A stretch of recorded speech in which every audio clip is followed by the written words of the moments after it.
Good morning, everyone. Welcome back to the show. I'm your charming, self-proclaimed, yet still humble host, Mukluk, and today we are back in the wonderful world of Guild Wars 2, which is Tyria, by the way. Did you know that? Hello there. Getting everything fixed up just a little bit here. I hope you guys having a good morning so far. Let's shift the camera slightly. We moved things around yesterday while we were doing Mutiny Monday, and I'm putting some of it back now. He might say, hello, Goddess, Psycho, Thistle Down, So Bubble, Fuva, Jersey now, Bluebell. So many people so quick. It's good to see y'all. Hope you're having a good day, good week so far. Let's see. Do I have Blishhead currently running? No, I didn't. I restarted my computer last night and that turned it off. Let's see. Just a moment.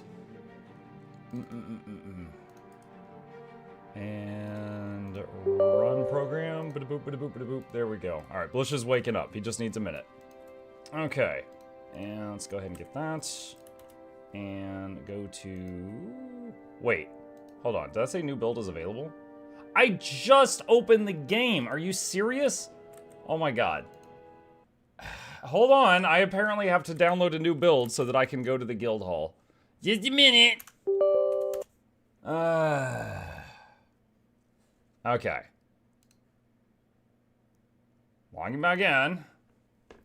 Fuva says, did you see the hardcore character already died and deleted that Rose named after you? No. I actually have a character on an alt account named Mukluk 0 deaths that is max level with 0 deaths. So I've leveled without dying before. I did not know that he made one. What's Mukluk's favorite dance? The Muck Arena. Stupid. I think there's a bug in the guild panel. The other guilds worked for me. The one in hot area has the red message. What? Yeah, it is still going. What is going on? It's just that one guild. Oh, wow, nice. I can't go to my our max level guild. Wonderful. Name rhymed with yours, but started with a C. Oh, that sounds very Rose. No, I did not know of that. I know of the guy that made a human character that looked like real-life Rose and was following him around. I did know about that one. I didn't know that I was involved in any way. That was news to me. What are the plans for today? Plans for today. Last 2 Tuesdays, we were working on a guide for the Blishhead team for the Mystic Crafting module. If there's time today, going to be looking at one that's about roller beetle racing. I'm sure it won't be a problem if I crash anytime I go more than 5 miles per hour while trying that add-on.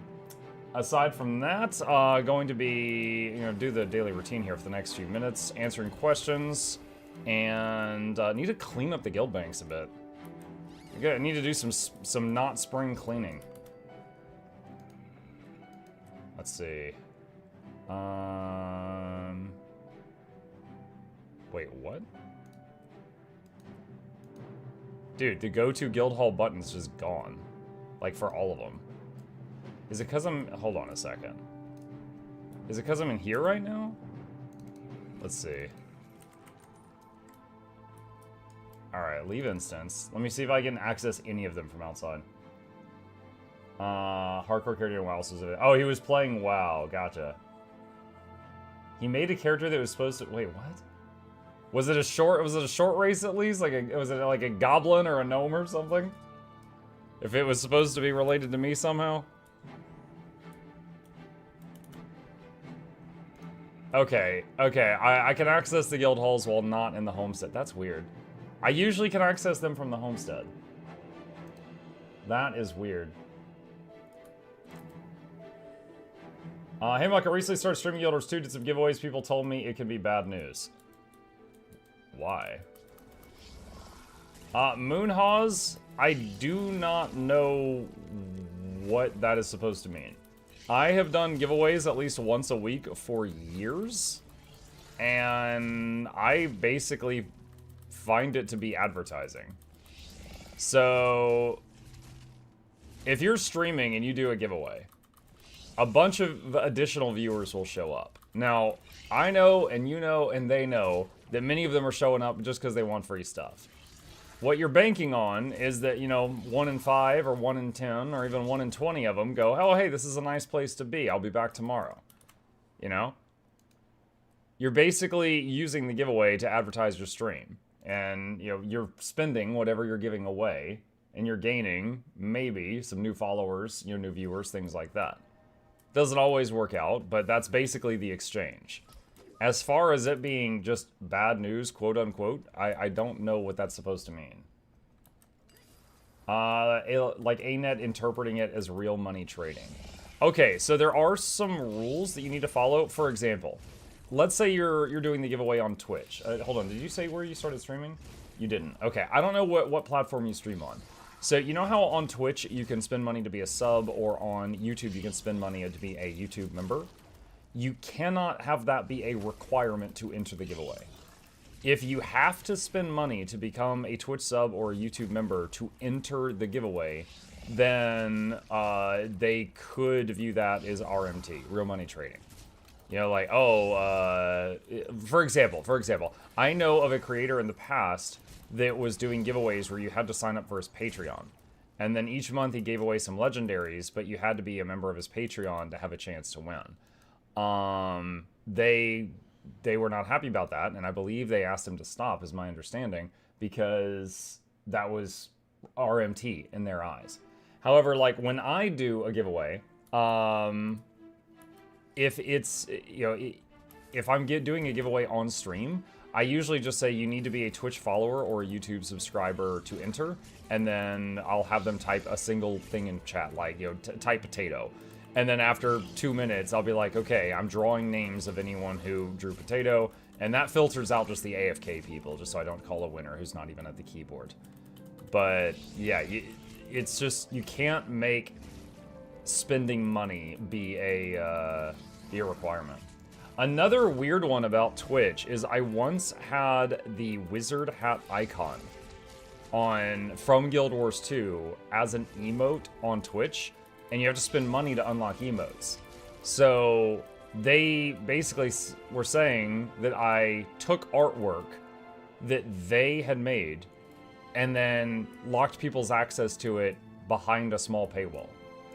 Which, okay, I mean, I don't, all right, I don't entirely disagree, but I see it. So I was like, all right, so I just got rid of that emote. So yeah, you can't do that either. Now, if you drew it, that's fine. But if it's just a copy paste of their artwork, you can't do that.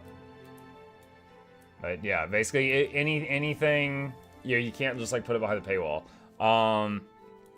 Now I believe due to like the way that laws is, and by the way, I want to really stress here, I am not a lawyer. It's just based on my understanding after having researched this. If it's a virtual item, you know, it cannot be something you spent real money for. Like, it can't be a copy of the game. But if it's a virtual item, like I'm giving away an in-game sword, you can give people extra luck if they're like a sub or something. But to like enter the giveaway flat out, you can't put that behind the paywall. Hey Muck, are you planning to make a community homestead review at some point? I don't know. It's not really something I've thought about doing, no. This is really frustrating. So, cannot currently access the... I wonder if I can walk there. Hang on. I gotta get out of here first. Let me try walking there. I'm gonna try to just access that from these online.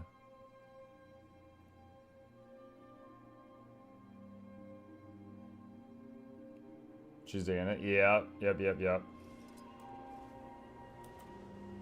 But that's why the reasons I just listed are the reasons why when I am doing a giveaway and I like, let's say I give away some in-game items and then I give away a like a gems or a game code copy.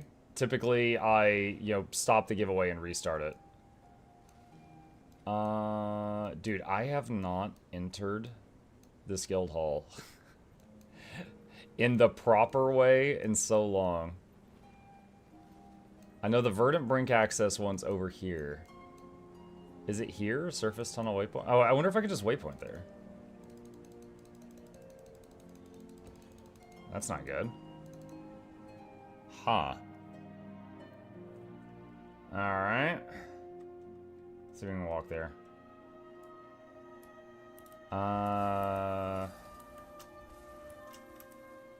It's been actual years since I've had to get to this guild hall by walking.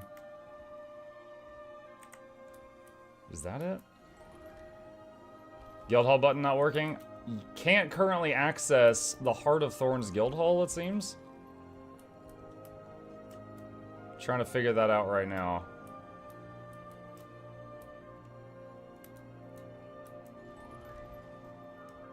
The entrance is under to rear next to the dodge test champion. Thanks.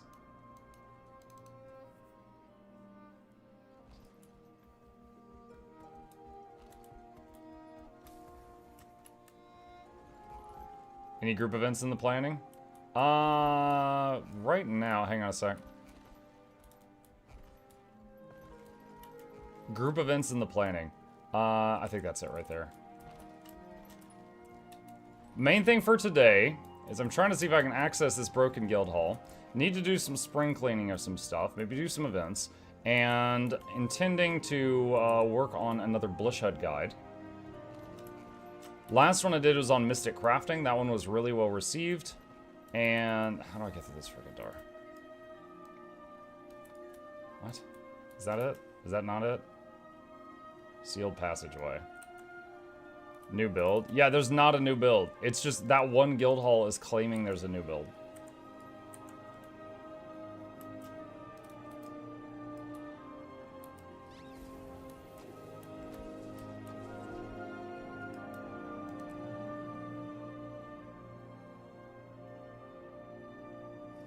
Oh my gosh. Okay, there.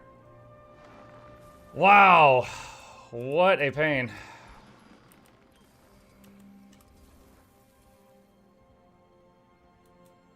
Okay. That's really annoying. So they did something recently that broke the ability to access the Heart of Thorns guild hall. Oh my gosh, what did they do with the decorations in here?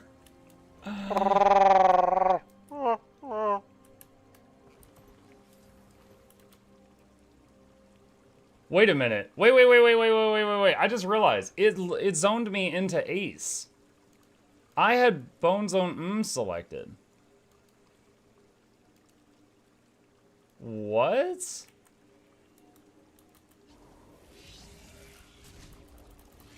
That's even more weird. I have this guild selected, it zoned me into that one. No wonder I didn't recognize the decorations. I hadn't been in this one in a long time. And that was when Muck's character got locked in the inescapable guild hall. Dude, I don't know what is going on. There's a big red AF sign on the guild tab. Well done, Sand. You have eyes. What guild you're repping doesn't matter. You can access the guild hall without repping the guild. I know, but if you are in multiple guilds that have the same guild hall, when you zone in, it's supposed to like prompt you or use the one that you have selected, and it did not.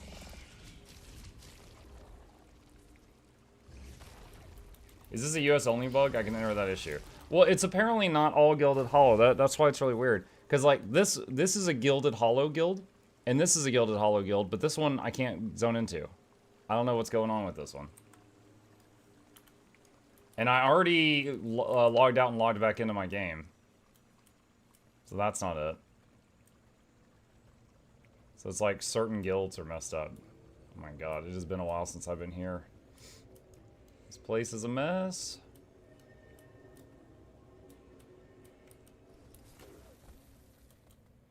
It should split the character into multiple guild halls. Split the character. Yeah, alright. Okay, well, in any case, we're done in here. New build. There's not a new build. It's bugging out.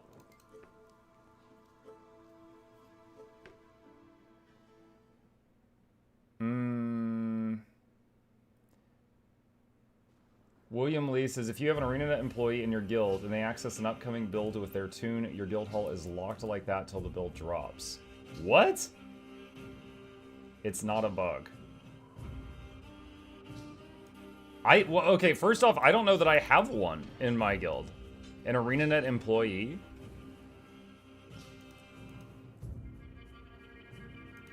Would they show on here? I'm trying to think of what 8ed employees do I know the name of their character. Luck? Essence? Go Lucky, is that them?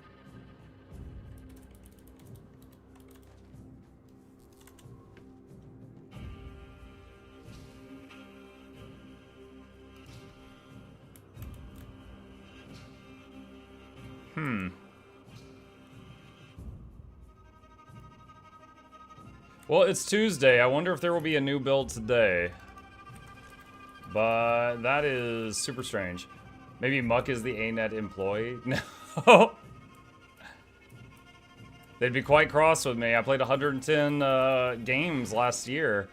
That's like cheating on Guild Wars 2 109 times.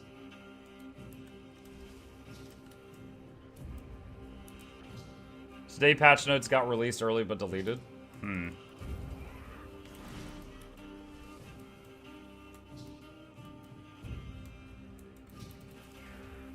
I'm curious, is there anybody else in here that is in that guild of mine that is able to access it, or do they have the same problem?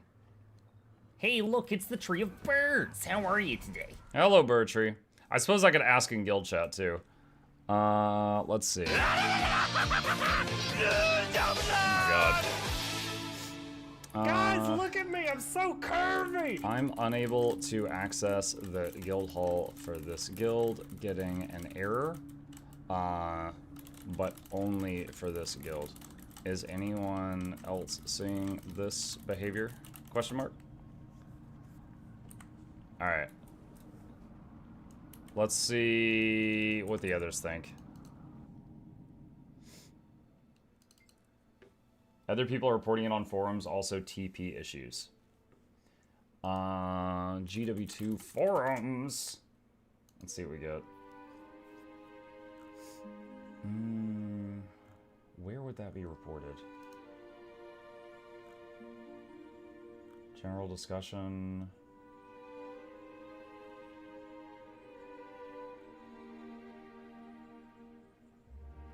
Home instance nods. That's not it.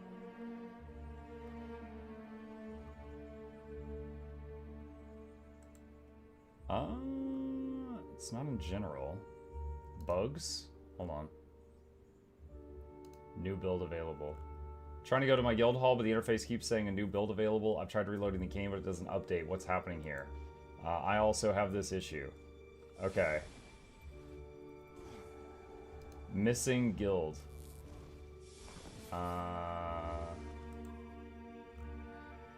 Okay.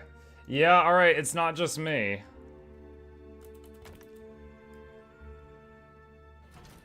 If it's happening to other, guilds sporadically, I doubt it's just like a situation where the theory was one ANET dev joined my guild and messed it up. I doubt it's that if there's others.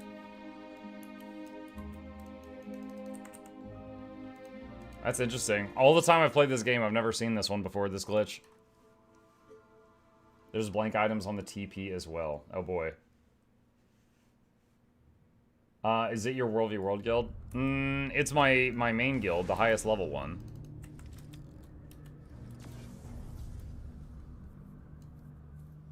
There's blank items on the TP. Definitely buy those. Big money choices.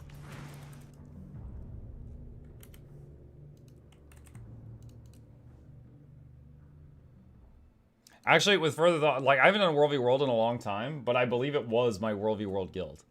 To the person who asked, is it your World v World guild? It was the one that I was set for World v World, yes.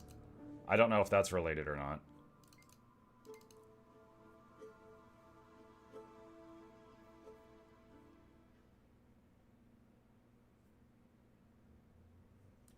Gamba time? Yep, buying any of the no-name items on the TP is just gambling.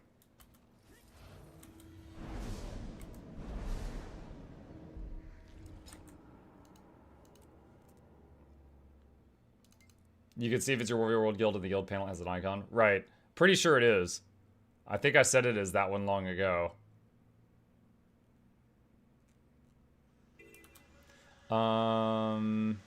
Yeah. Yep. It was my Warrior World Guild.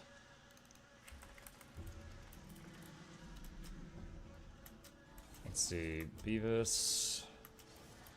Combs.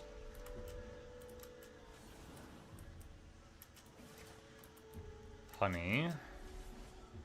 I could see 2 recipes with blanket. It seems I already know the blank recipe. Nice. You know how to build nothing.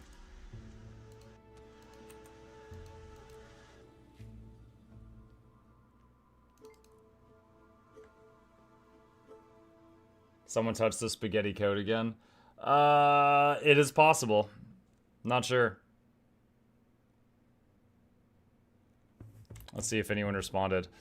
Yep, I have same error. Me too, been happening since I logged in a few hours ago, and yep. Okay.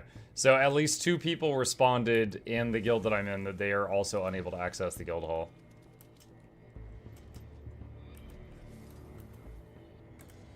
So it's not just me.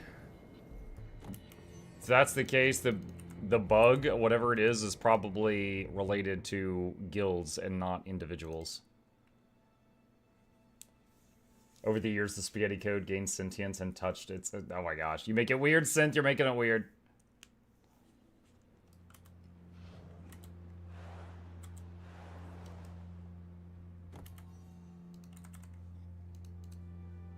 Alright, that one's done.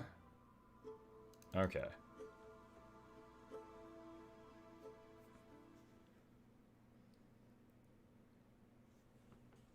Alright. Heart of Maguma. See, Guild Hall Explorer. Okay. Alright. That is super strange. Alright, back to Mistlock. Are we doing reefs today? I'll do some, yeah.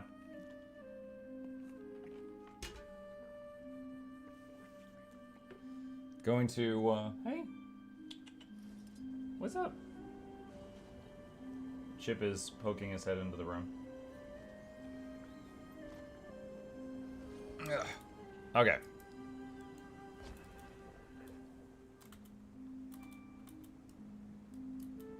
Oh my god, can I not access the guild bank either?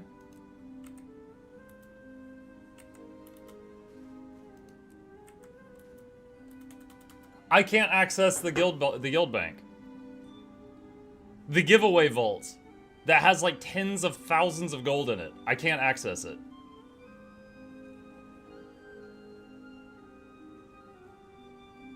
I really hope they fix that by tonight. It's literally, I'm in 5 guilds. The one guild that has all the giveaway items in the vault is the thing I can't access right now. Should be fixed once the update drops. That, I mean, fingers crossed, right? That's the hope. But yeah, currently I cannot access the giveaway vault. Okay. Very annoying. Chip is also annoyed by this. What? Good morning.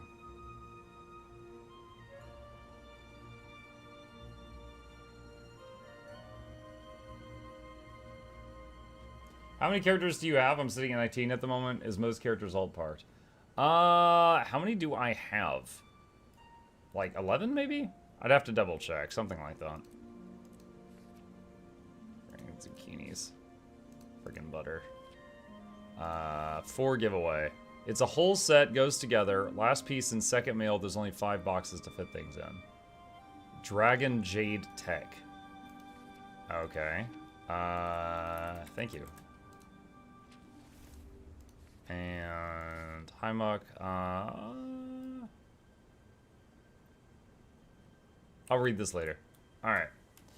Alright, well, I said I was gonna do some spring cleaning today, but I won't be able to access one of the guilds. That's annoying. Alright, but then we've got ones like this one.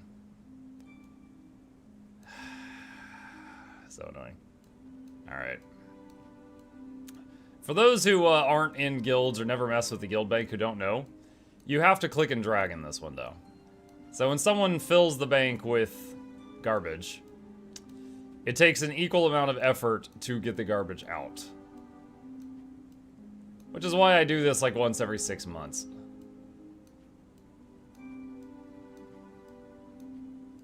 Lumber cores, yeah.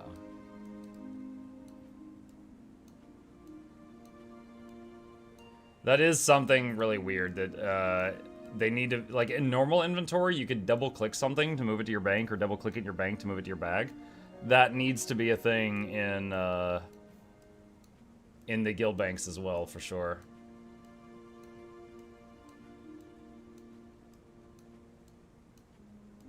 Interesting feather. Does he chip his heart at work? Yeah. Why is it click and drag? I don't know. Spinal Blades Blueprint. Does this have any value? I don't even know. No. It's coppers. Okay. 1 mithril ore. Halloween tonic. Yeah.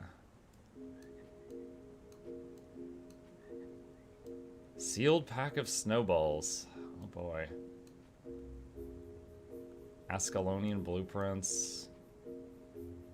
17 mystic coins. I can move those over to the other one. Touch of Madness might have value. Alright, so there's a few maybe things here I'll have to check on.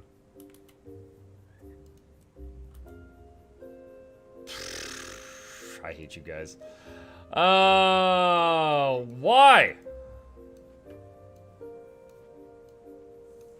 This is why I don't do this much.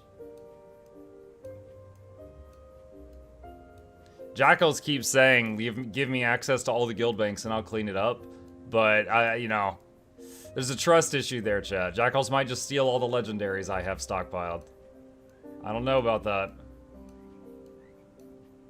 That's like when you're like, oh man, how do I hold all this money? And someone's like, oh man, let me take some of that off your hands. It's like same vibes. Same energy. I said that too. Yep, can't trust Flute either. She's so violent.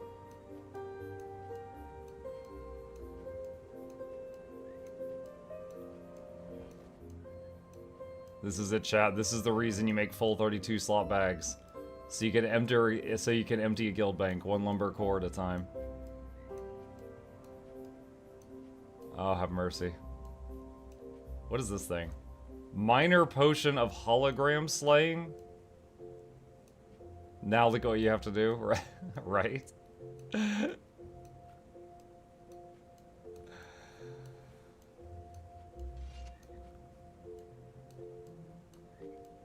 I can't wait to hit that condensed inventory button when I'm done with this. It's gonna be a good one.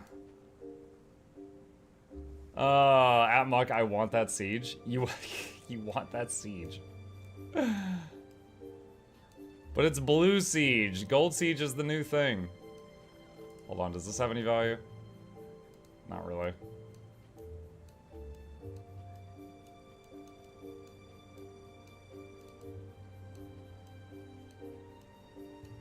Oh, gosh, okay. Progress. Look up Sentinel's Bane on the TP. Sentinel's Bane? Sentinel. I guess it's one of these two. Oh, I really hope that today's update fixes it.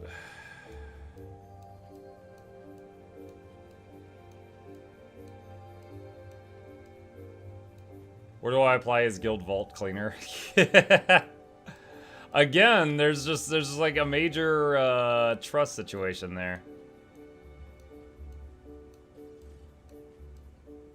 I might have to just bite the bullet and do it. Like, maybe give people access. If I just take all the stuff that has value and move it to 1 guild vault, and then just give people access to the others. Maybe something like that.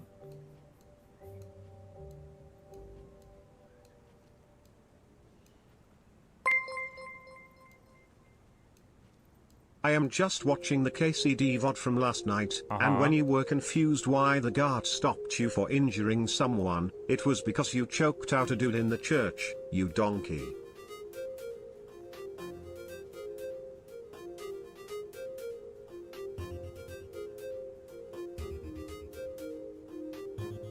I think you've got the timeline messed up. I think that was like a completely different time. What? Oh my god. Oh boy. Alright. Let's save some time. Alright. Let's see. Sell items. Nothing really crazy here. Okay. Alright. I'm gonna ID these blues and then scrap all the blues.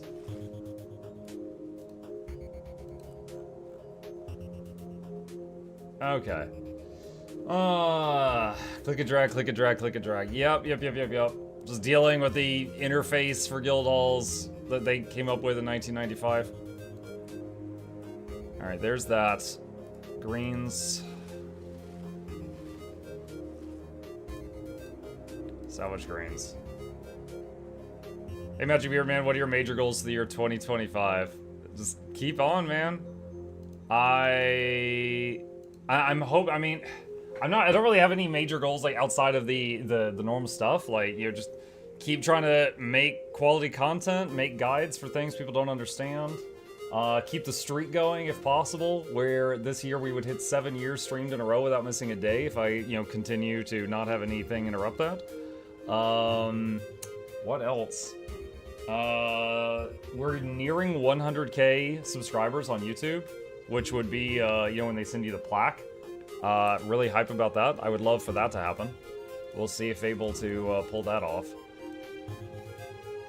Hit 0 copper value. Nice. Alright, let's get rid of a bunch of these. They'll sell in a few years. No doubt.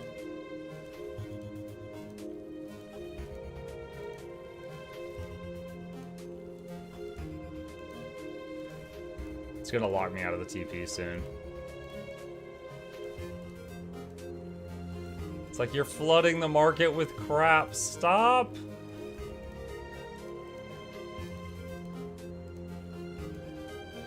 Oh, there it goes. Alright, just got locked out. Alright, the resonating slivers, I can condense those, I think. Wait, no. What am I thinking of? Hold on. Have mats. Fulgurite? No, don't make fulgurite.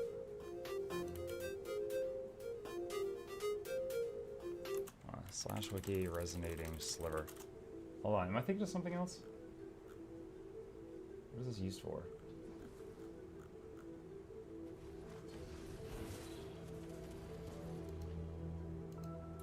Slivers at scribe? It's scribing stuff, just sell to vendor. I thought they had a use beyond that. You might be thinking of loose emotes. I might be, yeah. Alright, got rid of that. I mean, I can go even further back and check what else you did in Sasor, but that was the last thing that counts as a crime you did over there, and then you haven't been back to the town for a while, so the guy probably woke up and reported the guy lurking around the church. Mukluk Dennis bounties stay around for a while. Oh my god. Dude, if you haven't gotten to the end of that stream, it ends really poorly. It ends really poorly. So, like, I was supposed to talk to a guy and get a bit of information from him. I go to him, and it's like 6 a.m., and he's sleeping. And I'm like, okay, so I'll wait outside his room for like 2, 3, 4, 5, 6 hours. It's noon. He's still sleeping. I'm like, is this guy a gamer? What the heck? So I'm like, I need this info. So I'm like, all right, fine. If he's going to sleep all day, and I lockpick the chest next to his bed and open it, and I find a paper with the information I need. Take the paper. He wakes up right then and calls the guards. And I'm like, are you kidding me? Now you wake up at noon when I take the paper? So I don't want him to get the guards. So like I run after him and I grab him and I just like put him in a chokehold until he passes out. And he drops to the ground. And right then, like as I'm dropping him, a guard runs up on me and was like, I see you carrying around dead bodies, you degenerate. And I'm like, what? And then he attacks me. And then I try to like talk my way out of it. It doesn't work. And then he ends up attacking me again. And I fight him until he's unconscious, and then like more guards show up, and my bounty in that town has like skyrocketed in the last like 5 minutes of our gameplay session last night. It's I don't know how I'm gonna clean that up.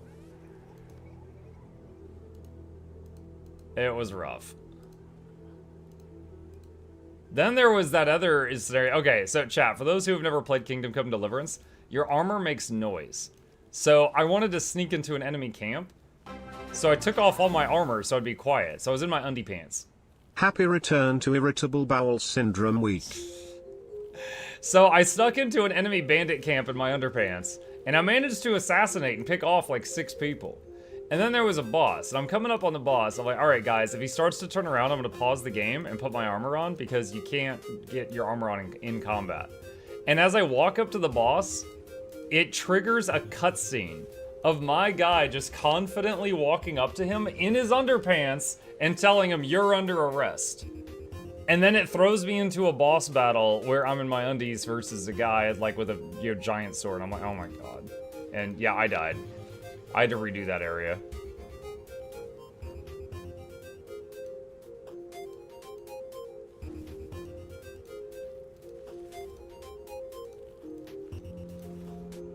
Alright, what is this?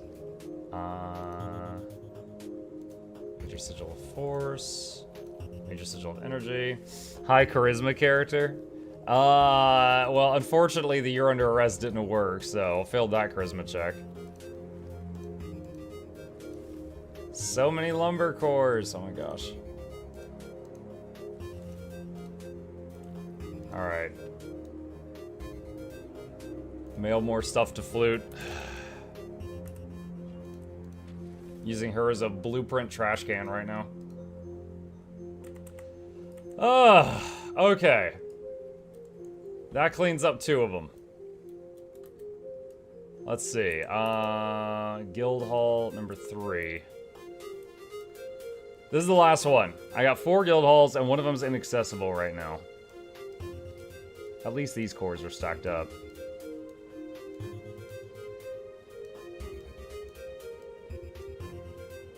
This one's interesting, because it's crap, but it's organized crap.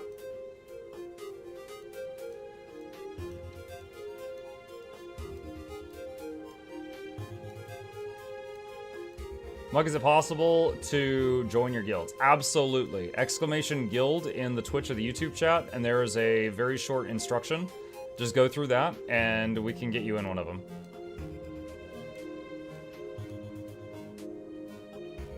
We also have a channel called Questions Welcome on our Discord where people could just ask anything, anytime. So if they're like afraid of asking new questions or something, they can always just throw anything they want there.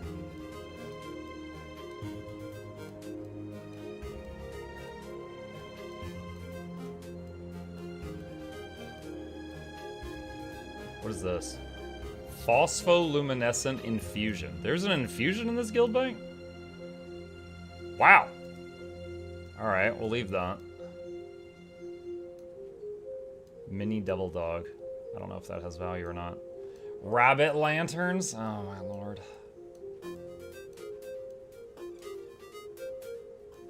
Dragon lantern.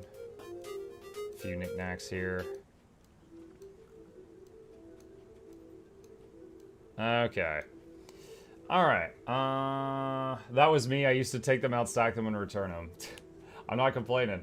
Hey, Mukluk, long-time fan. I'm a returning player to yours, too. If I'm working on a legendary amulet that return to achievements, is there any major points I should do for Aurora and Vision while I'm working on the amulet? While you're working on the amulet, it will give you a stack of Season 3 and Season 4 currency. Hang on to that. You definitely put that in your material storage until you need it. Because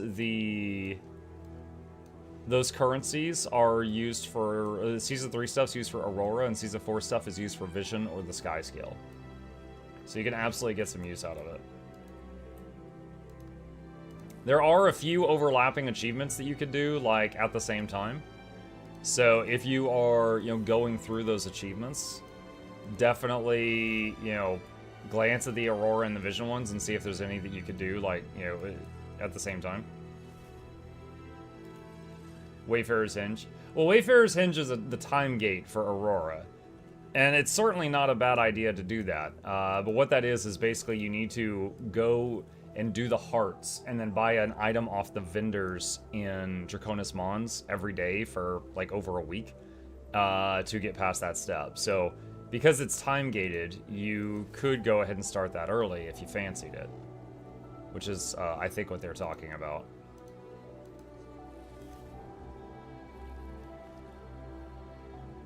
Hey Muck, whenever I try Guild Wars 2, I always get super confused. I managed to get 80 on my elementalist, but I struggle to decide what spec to choose to start with. Seems hard to respec since I need more talent points unless there's another way. Hello Anonymous. So Anon, if you are playing... Okay, so first off, let's talk about the training. Training in here, there is not a respec system for this because after you unlock enough points, you will have everything. As you can see here, I have got all 3 elite specializations completely full. Once you've got all 3 completely full, you can change spec anytime you're out of combat. It's really, really easy to respec. It's just that you need to unlock all the specs first. So you're talking about should you get Tempest or Catalyst or Weaver first. There's no wrong answer here. I personally find Tempest much easier to pick up and play than Weaver or Kata. So I'm going to recommend that over the others just because of my own experience with that. However, there is no wrong answer. If you're just really itching to try Kata or something, there's nothing wrong with doing that first. Let's see, we got more slivers here. There are more points to get than you need. Yes, on hero points again. So, where is it? Right here. I have all of this stuff, and I've got another 151 points. So yeah, there's not an exact amount. You have more than that.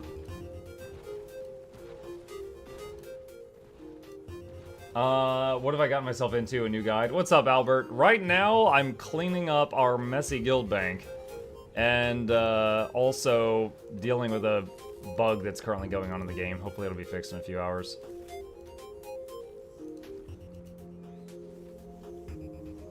I see, thank you. Guess I need to spend time to get the hero points. Gotcha. What's the bug? Certain guilds are currently inaccessible, and you can't go to their guild halls, and you also can't access their guild banks.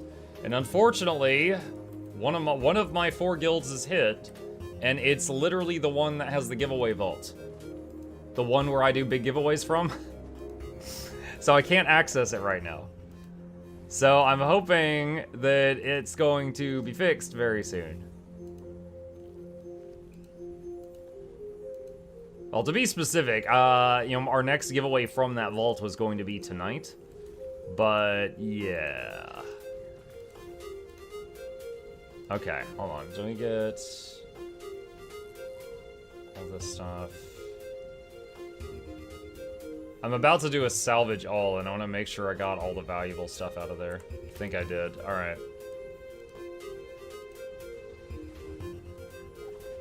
Okay, and then the grains. Deposits. What is this? Peppermint oil. You got gold, you gotta buy giveaway stuff chat wants. I gotta, huh? I do. Alright, time to get rid of these freaking lumber core stacks. Got some gold things as well. Alright, so I'm gonna have to do a salvage off on the yellows.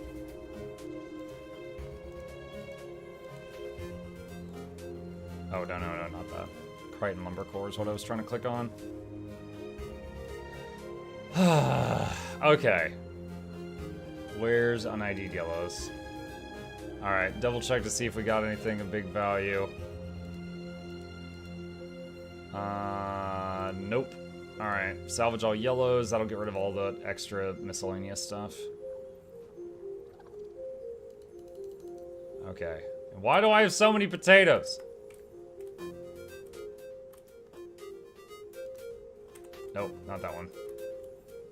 Doodles, thank you for the Prime sub. Appreciate you. Welcome. Alright. Sell a bunch of excess potatoes. How do you see if you have valuable yellows? Just a second. All right, you open the trading post. Go to trading post. Go to sell sort from high to low by clicking on this 2 times, and you can see everything in your bag from high to low. If I don't see any yellows by the time I get down to, like, you know, the ectos, I'm just like, okay, and then I salvage all. It's like I could just do that. How did Breaking the Rift go yesterday? Did chat win? I guess they did. I was able to get, what was it? We did the fungal forest biome map, and we got to the final attack wave, which had like 19 Canceroths or something, and I couldn't win. It's too much. It's too much.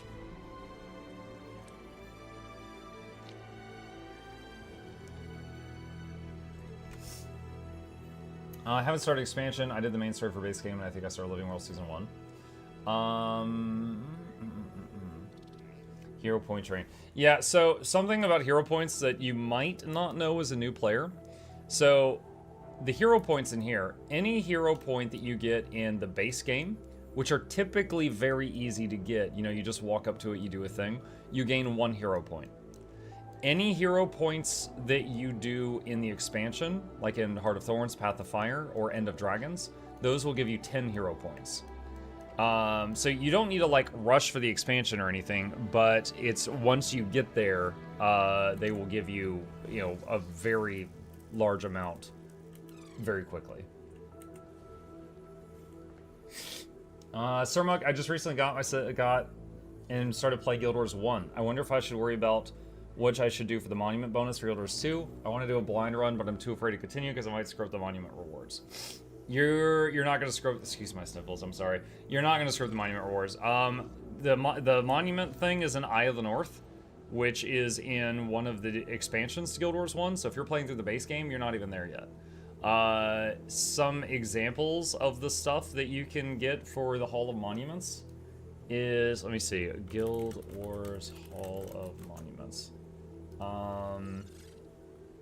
Alright, so this is the webpage for Hall of Monuments for Guild Wars 2. You go there and you type in your character name at the top, and you can see like the different achievements, and you can get an eye on what you should be on the lookout for. So for example, there's one that's like have 50 minis. So you see that and you're like, oh, okay, I should hang on to minis. You know, but you can skim them and see what things you need to keep an eye out for, which I think is what you need right now. And that shouldn't spoil you on anything, but it'll let you know what to hang on to if you need to hang on to things. Hall of Monuments is a separate instance you get via a gizmo from some vendor. CamGao, I think there might have been a misunderstanding there. Hang on a sec. When I said Guild Wars 1 Eye of the North, I meant the Guild Wars 1 expansion called Eye of the North, not the Guild Wars 2 zone called Eye of the North. I was saying he needed this. The one with the Norn mummy on the front. I've been waiting all week for this, see if he goes to say, what's up, Dipper? Also use 3 hero points. Hot points in general are a lot harder, so if you want to click them, I expect you can go to POF or GW2 first. If they don't care about spoilers, they can, yeah. How long has we been playing Riftbreaker Mondays now? Guess it's testament to the quality of the game. A couple years. Like, hang on a sec. Because I'm actually the biggest Riftbreaker streamer. Let me see. If I go to Mukluk Plays and I searched Riftbreaker and then backwards search date. I first played Riftbreaker July 2021, 4 years ago. Now, as far as the Mutiny Monday thing, when did that start? Let's see. I was playing the campaign. I'm looking at the dates on this.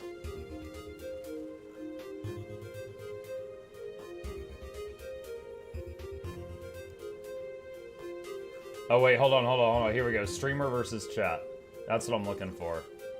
All right. The streamer versus chat playlist. When was this born? June 2022. So we're looking at near 3+ years, or we're looking at near 3 years of every Monday doing Mutiny Monday. Is the Riftbreaker campaign worth it? Oh yeah, it's for me is really Morning fun. Mukluk love. Talking about Guild Wars 1, I just started playing it and I'm really enjoy it. Nice. That's awesome. Glad you're enjoying it. Dude, I haven't actually pulled the trigger on this, but I've been watching so many people play in that OnlyFans guild for World of Warcraft Hardcore. It's actually gotten me feeling nostalgic, and it's made me want to, like, you know, reinstall EverQuest, reinstall WoW, things like that. Not to throw in like 1,000 hours, but just to mess around. Moon with a Craving, thank you for the tier 1 sub. Appreciate you. Welcome. For the Prime. Using the EOTN Portal Stone will put you in an instance to get stuff like Sohofen, also Special Ranger Pets. Right, again, currently talking about, you're talking about Guild Wars 2, Eye of the North. I was talking about Guild Wars 1, the Eye of the North expansion. It's the name of an expansion in Guild Wars 1. Any chance you revisit Catalyst now that the charge while sphere is deployed trait? I think I did. Hang on a second. Let me search my videos for Catalyst. I'm pretty sure I did. Nostalgia is a trap. Not always. I recently did a playthrough of Warcraft 3 just because I wanted to. And I had a lot of fun.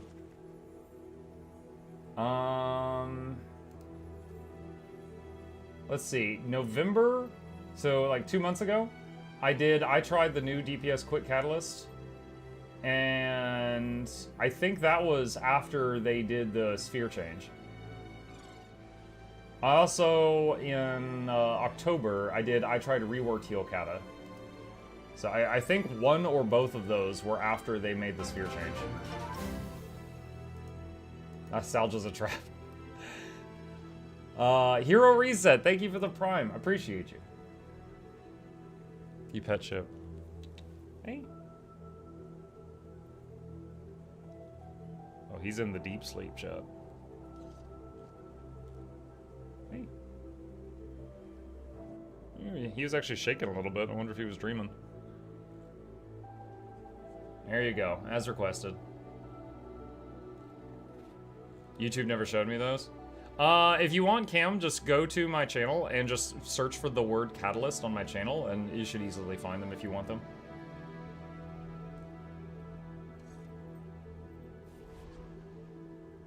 Alright, chat, give me just like 60 seconds. I don't want to keep sniffling in your ear. I'm gonna go blow my nose. Let me RB.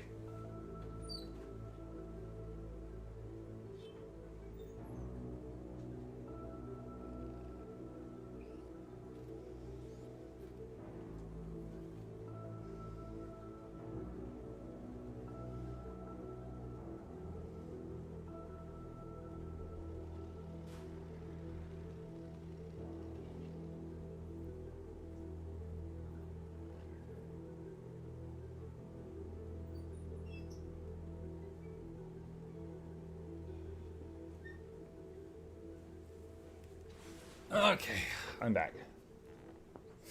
Noxxi, please edit and sniff it. No, we don't need that. We don't need that. I've been playing Quick Kata with the spear last year. It's quite fun. Good, glad you're having fun. Disturbing a poor cat while he's sleeping. You guys redeem it.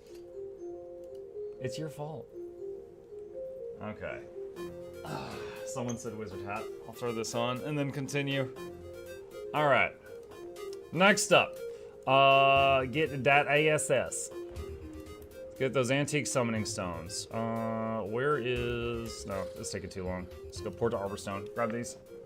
Got a few weekly things that I do every Tuesday. I'm gonna take care of those.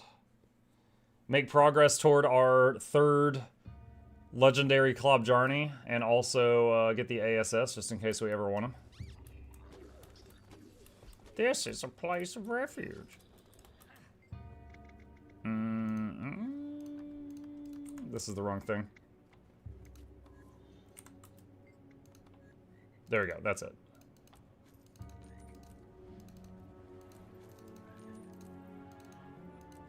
Okay. Do you only stream on Guild Wars 2 or also only log in on Tuesdays? No, I log in every day. So, okay. I have what I call it my daily routine. And it's basically 10 minutes or so of activities that give a ton of money for a few minutes of work, but you can only do them once a day. So I log in and I just make sure to do those every day. So it's kind of like I've made my own dailies. So I log in every day for like 10 minutes. And then on Tuesdays, though, I play for like 12 hours with the community. You know, half on EU, half on NA, right? And the money that I make from those login things is how I've currently got 7,000 gold, and I use that to fund the giveaways that I do every week. Like, there's nothing else I want in the game. I've got full legendary pretty much everything. I have beaten the game. I've got, let's see, /age. I've got 9,000 hours played, over 9,000 actually. And I just, most of the money and stuff that I get in the game, I just use it to fund giveaways. Okay, so next up, let's change to open world build. AP check. My achievement points? I never really go chase achievements in this game, so I've got 26k. But there are people with far, far, far, far more, as that's just not really something I go for. Okay.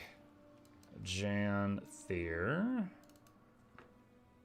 Alright, so what I'm going to do now is, I've made 2 of the legendary Club Journey, and I'm going to work on the, every Tuesday I quickly do the weekly time gates to make a 3rd Club Journey. So going to do that now. Does anyone know if Warrior have a build similar to Core Guardian AFK Hammer build? I don't know of one. I know of 2 super AFK builds. The Core Guardian Hammer one and Pistol Unload Thief. There are many LI builds, which I have in the LI build section of my website. But as far as like the AFK ones, I don't know of anything more AFK than those 2. Let's see. Local writs. How do I have... Wait, hold on a sec. Have I not opened the boxes from the last time I did rifts in here? I should have more than that. There they are. Yeah, okay, there's the hearts. I was like, where's my heart tokens?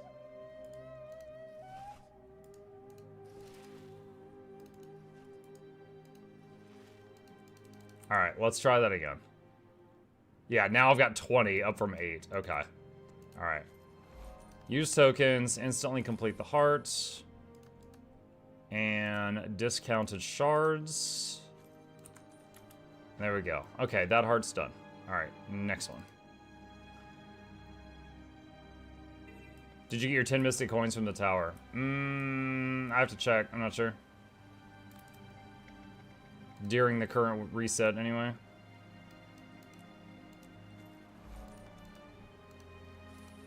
Alright, and discounted shards. And 1 more heart in this zone.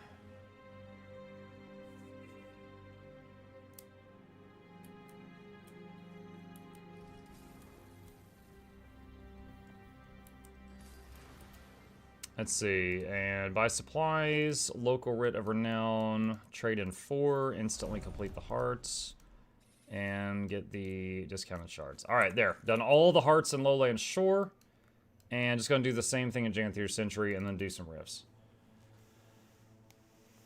Quickness Herald is my favorite brain dead thing to play. Quickness Herald is definitely solid. Very popular class. Often has a spot in groups.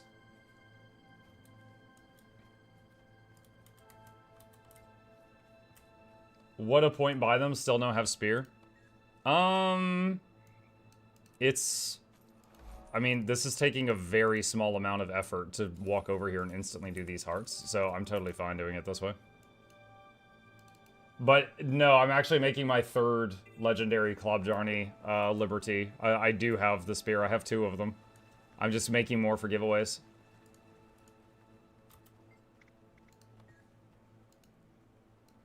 Don't know exactly how I'm going to give away the Klobjarni. I want to make it special somehow, not just do it for like a Tuesday, but it's on my to-do list.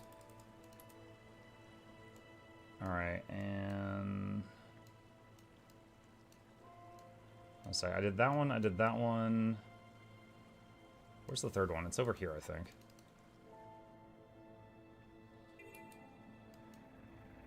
Yeah, it's down there. Ow.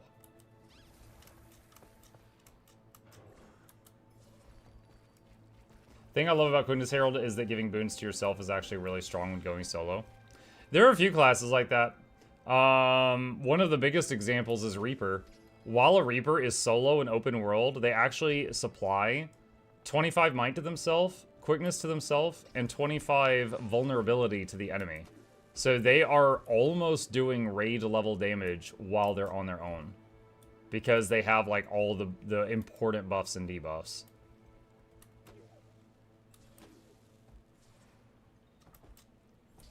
Stream 2500? Maybe. Could do it then. Do your amalgamated stones come from the TP? There are like 100 different recipes for the Mystic Forge to make amalgamated gemstones. Honestly, like anytime I'm low on them, I just grab one of the recipes and I'm like, okay, this one uses coral. Okay, I have 2,000 coral. And then there's a few hundred more amalgamateds. So they just pile up.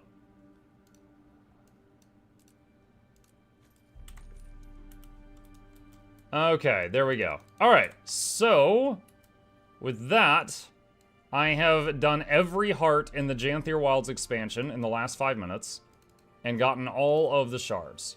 Next thing I'm going to do is I'm going to do 5 rifts in each of the 2 zones just so that I get more of those tokens to instantly complete hearts. Because I have more fun doing rifts than actually doing the hearts. So, if anybody wishes to join, I'm going to do this. Edit squad message. Rifting. If not, that's totally fine. I'll solo it.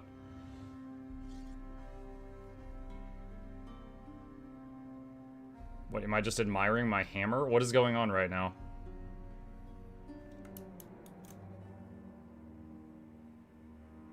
It's like a shoulder-mounted cannon. Ah! Oh, God. It's summoned a furry. Alright, let's try that again. That way. Rude. Rude was them landing on top of my head. I've noticed Muck never goes back to Soto. I don't blame him. That's not true. I was in Soto opening a chest at a parked character just a few minutes ago. I will say, if you mean in terms of doing content, anytime I do strikes, I happily do the Soto strikes, right? I enjoy doing them. But if you mean in like doing the open world map stuff, it is true that I am not super fond of the Soto map metas. Like, yeah, I'll agree with that.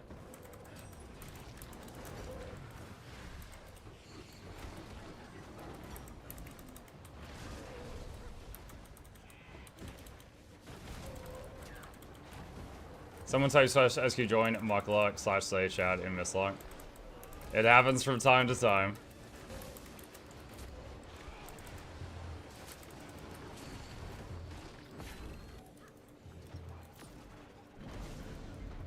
Any tips for getting Soto map mats for the Leggies? Looking to get about 10 of each in a few days and not over a week. So if you do the metas in Soto, you get those big currencies, right? Now also, if you have a lot of the little currencies from those maps, you could trade, like, I don't know, something 100 of them or something for the big ones. Like the Stardust, for example. Hang on a second, what is it called? I'm not remembering the exact names. Like Pouch of Stardust. There's like Pouch of Stardust you could get from the meta, but whenever you open boxes and stuff there, you can get like Pinch of Stardust. And you could trade a few hundred pinches of Stardust for a Pouch of Stardust. So if you're feeling patient, you could just park some alts at some boxes there, open them each day, and over time get that stuff done without having to do the metas. It takes a while doing it that way though, but it's extremely low effort. But if you want to get it done fast, you need to do the metas and stuff to get those mats. This game looks addicting. What's up, Audacity? I mean, we enjoy it.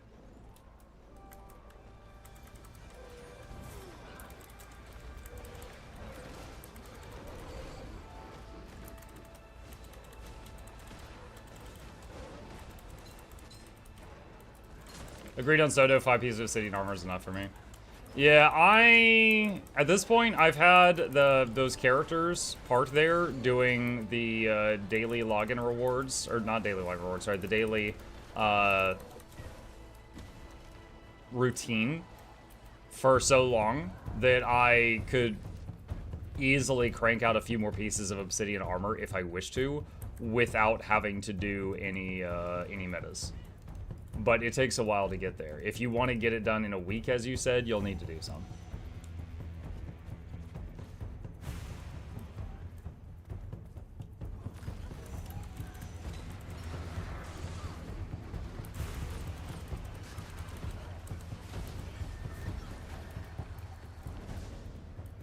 Which days of the week do you play Guild Wars 2? Tuesday. We call it Guild Wars Tuesday to make it easy to remember. I stream every single day of the week because I have a problem, but I am I devote Tuesdays to GW2 pretty much. Yeah, there was a couple years that I played it every day. It was like literally every single day for like 5+ hours a day for a few years, and honestly, I had a blast. However, at this point in time, I've done everything, so. I started to get like kind of burned out, so, and I didn't want to be burned out, so I cut back to one big day a week, and on the other days I try other games.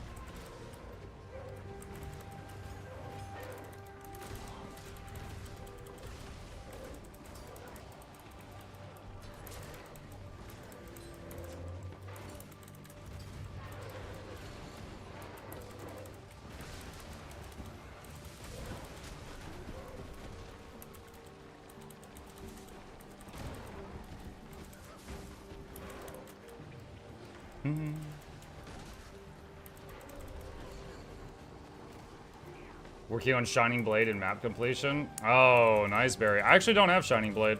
I have a bolt for the sword Lego.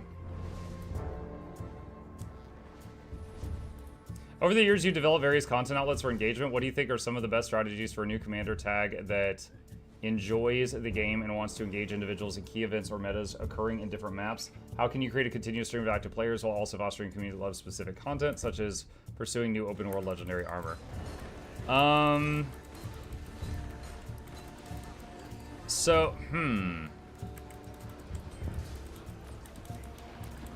What do you think are some of the best strategies for a new commander tag that wants to engage various individuals? Okay, so I am reminded, okay, so if you've got a commander tag and you want to get people involved in events, you can just do an event train.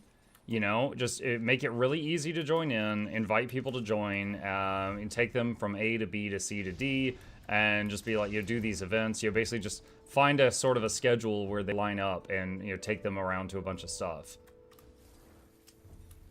Yeah, like that's pretty simple. And then you could kind of, without being too in your face about it, you can kind of advertise yourself. Like, you could have like my character's name is Mukluk Twitch, so anybody that sees me is like, oh, he's on Twitch if I want to watch, but then I don't have to be like, oh, watch my stream, you know. I don't have to be, you're really in people's face about it. At least that's how I hope it is. But yeah, you could just tag up, do some meta trains, find some events, stuff like that. I know some creators that were really known for doing hero point trains a lot. I would say if I'm known for anything, it's usually guides. There are some creators like Sneb and maybe Darren's recently that do like event trains. It just totally depends. Do you play Warrior Doll? I have dabbled in every class, and I have some guides of every class, but as far as the classes I'm super fluent with, I would say Engineer, Necromancer, and Ranger. Ranger is the one I have the most hours in, which is what I'm playing right now.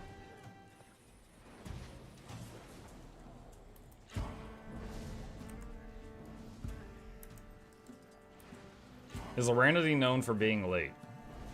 Late Ranity? I mean, it's in her name. I would say Laura is known for very cheery personality, the music guild stuff, and the jumping puzzle stuff, like going up the clock tower backwards with a Wii Fit board. Like, when I think Laura, those are the things that jump to mind. Okay, 4. I need to do one more rift in this zone before going to the next one.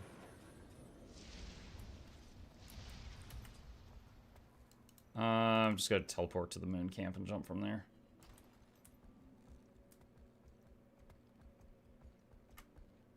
If Ranger didn't exist, what would you main at Mukluk? As mentioned, my most played classes are Ranger and then Engineer and Necro. I don't know what order on those two, but probably Engineer or Necro. Like, there was a year that I would say my main character was my Scrapper. And there was like in all of End of Dragons, I mained a Mechanist. Played Necro on and off for a long time. That was my first character. And now I am back on my Ranger. I would say my Ranger's my main again. But over the grand scheme of things, like over the majority of the time that I've played Guild Wars 2, most of the time my mains were supports.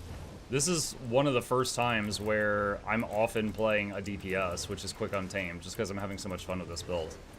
Still happy to swap to support when people need it, but quick DPS Untamed just has so much utility. It's great. Some people enjoy pet classes. Yeah. Honestly, the pet classes in this game, they're not that strong. Well, Mechanist is okay, but Ranger pets, like if you look at all the damage that a Ranger does, like 5% of it or less is from the pet most of the time. Unless the Ranger is a healer, like a Druid, and the Druid's focusing on healing while the pet's attacking, and in that situation, the pet's doing most of the damage you're doing, and it's just not much damage. It's not like in WoW with, like, BM hunters. Heading to Janthier Century Rifts. Okay. So, going there. Pets are there for moral support. They're useful. For example, like if you're playing Druid and you use Search and Rescue and have your pet run out and grab a downed player and, you know, pull them to safety. Like, they've got some nice utility, right? Or the White Tiger can give your group Aegis. They absolutely have uses, but they're not, like, busting open a can. They're not great in that regard.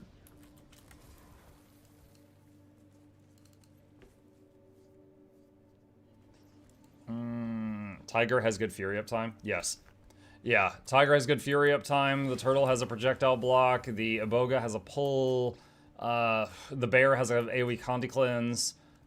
There's a ton of uses there that they're handy for, but as far as the actual damage they're putting out, it's okay, but it's, you know, it's not going to, like, do great on the meters.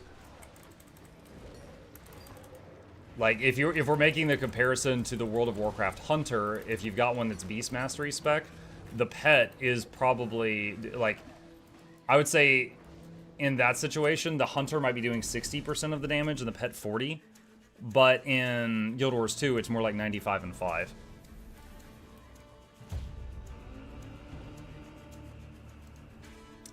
DJ Spud, sure. Alright, here you go, Bertree.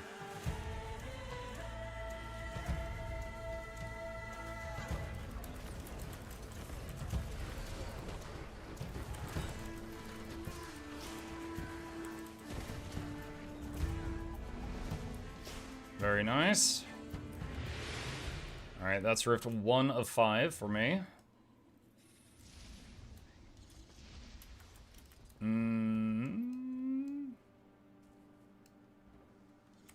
Wait, what? One thing I found annoying as Ranger after playing Mech is that you can't make your pet disappear in combat. He's always there to die from stuff or aggro stuff when you just want to run through. You can stow your pet before combat if you want to. 1 second.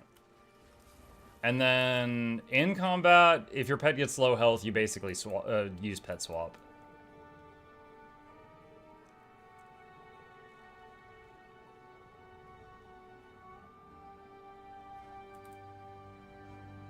Soul Beast merged with pet? Yeah, Soul Beast is just Green Warrior. Soul Beast in PvE, like if you're with a group, is usually like you merge with your pet, and then you kind of forget you have a pet for the next 40 minutes. So I'm not a fan of it, just because I feel like it kind of takes away from what makes Ranger a Ranger. In PvP, Soul Beast is pretty awesome because you're merging and unmerging, and it's like a very fluid thing. I feel like the way Soul Beast was designed was more for PvP in mind, because it uses the class mechanics way more in PvP than PvE does. But that's just a personal opinion.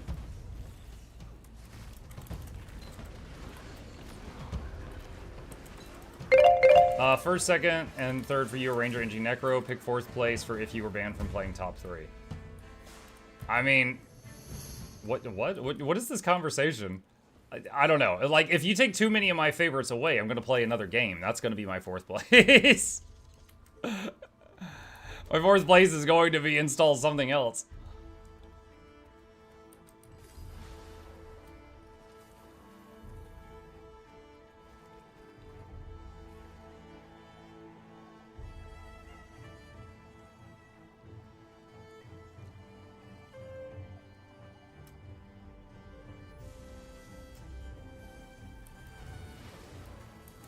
Necro best pet class.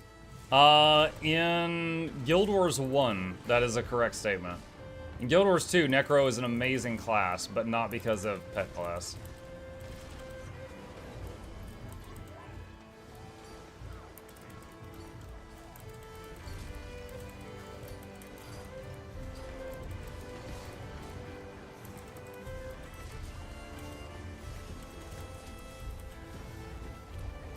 Yes, Elijah, you absolute legend.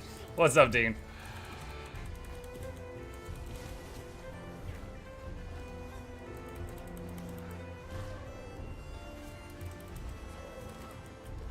What's this? Frisky Frost wants this redeem.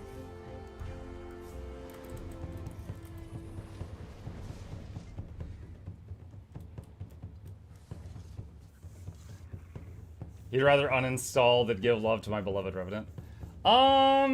I don't know. I think the #1 thing that keeps me playing a game is when I enjoy the character that I'm playing so much that I don't even really care what content I'm doing, right? Like this game, okay? I would say that fractals are more enjoyable than dungeons, right? I would say that I like strikes more than dragon response missions. But if strikes and fractals didn't exist, I would happily do dungeons and dragon response missions just because I enjoy bashing things with my quick untamed, right? I don't really care what zone I'm in. As long as we bonkin', I'm good. I had the opposite experience, for example, when I tried out Monster Hunter Wilds. In Monster Hunter Wilds, I could not find a character I enjoyed playing. So it did not matter how beautiful the world was, or how good the boss fights were. I couldn't find a character I liked. So after I finished the story, and I tried every class for a little bit of time, I stopped playing. And that was it. Wilds isn't out yet. I'm sorry, I misspoke. I meant Monster Hunter World. Sorry, not Wilds.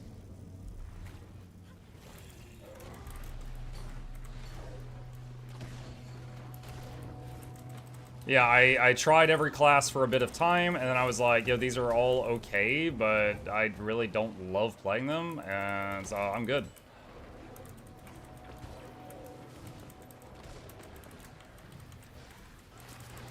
So, like, I would say I can have a game where like, the character is so enjoyable to play that the rest of the world can be kind of whatever, and I will keep playing it for hundreds of hours.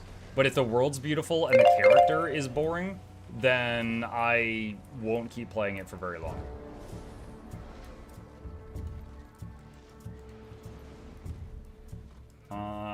What is the next? Another DJ Spud for Serene Tempest.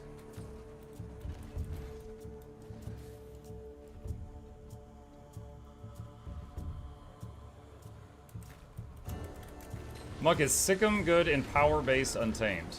No. So Sikkim increases your pet's damage by a large amount. For most builds, your pet is not a huge percentage of your damage. The exception to that is Soul Beast, when you're merged with your pet, anything that affects your pet affects you, because you basically are your pet. So it's like you say sick 'em, and then a second later you're like, oh, okay, and then you shoot your bow harder or something. I don't know. But when you are a power soul beast and you're merged, you are the one who gets the benefits of sick 'em, not your pet.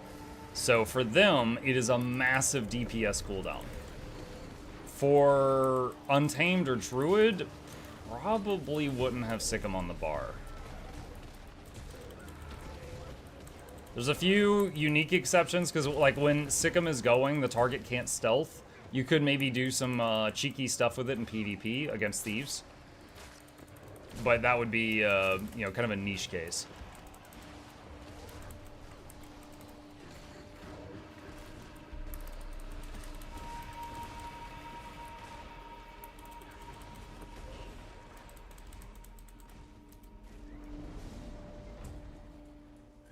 Just started your videos, helped me a lot. I made a necromancer. Nice, Anthony. I hope you enjoyed as much as we have. Let us know if you have any questions.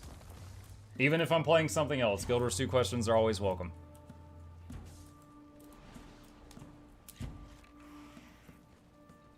Muck, will you do the meta? If it is starting soon, sure, I'd happily do the meta.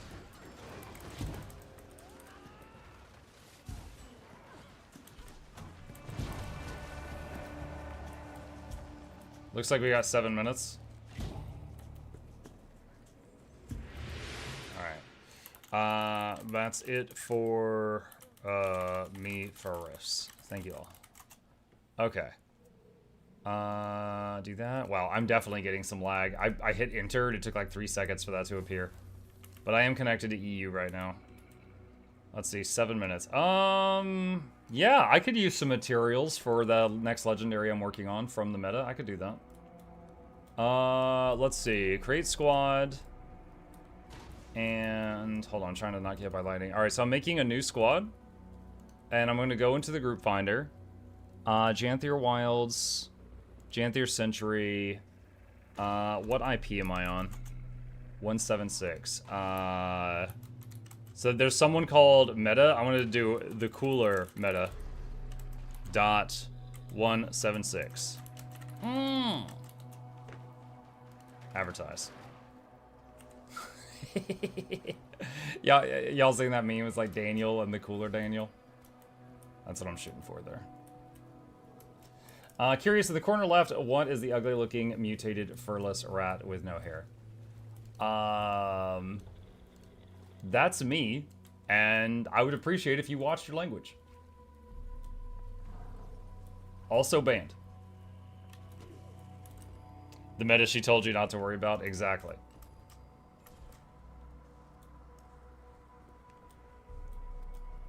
Morning Monk, morning chat. It's time for the wars to guild. The what? You just gave me a strong. The wars to guild.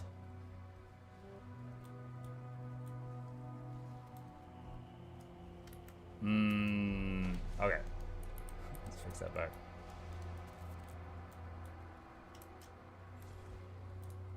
No, that's me Muck.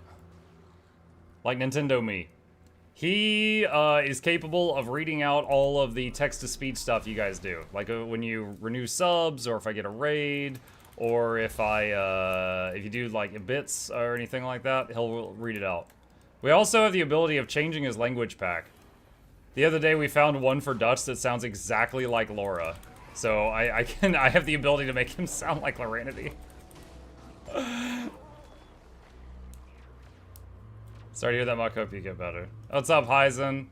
I heard you're playing Throne and Liberty. Hope you get better.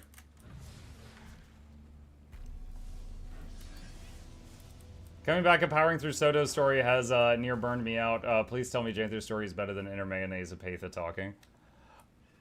Inner Mayonnaise and Patha talking. Janthir's story. Alright. If you're a longtime fan of the Guild Wars 2 story, there was a couple of parts of the Janthir one that I thought were pretty enjoyable. Because they, like, the opening of it is like this 30-minute to an hour-long conversation between the world leaders. And as someone who's been enjoying the lore for a long time, Dude, I loved it. I absolutely loved it. There was so many major characters there. However, if you don't enjoy the lore, you probably felt like a hostage in a hostage situation and you couldn't get out of the thing. So it really just depends on, you know, what you like. But that was just the opening of Janthier. Let's see. Borby says beard. Okay, that's for Borby. We are enough. Not sure. We definitely need some to go down to the other side. I'm wondering if we should have someone tag separately. Any volunteers? To make a Greer tag?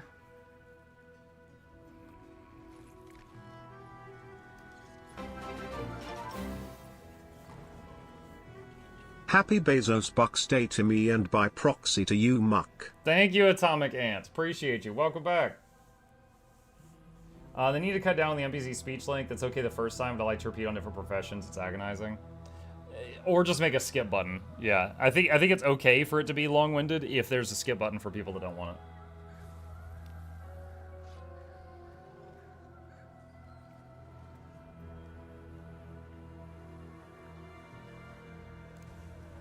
3 minutes remaining. 0 people volunteering to go to Greer. That's rough, buddy.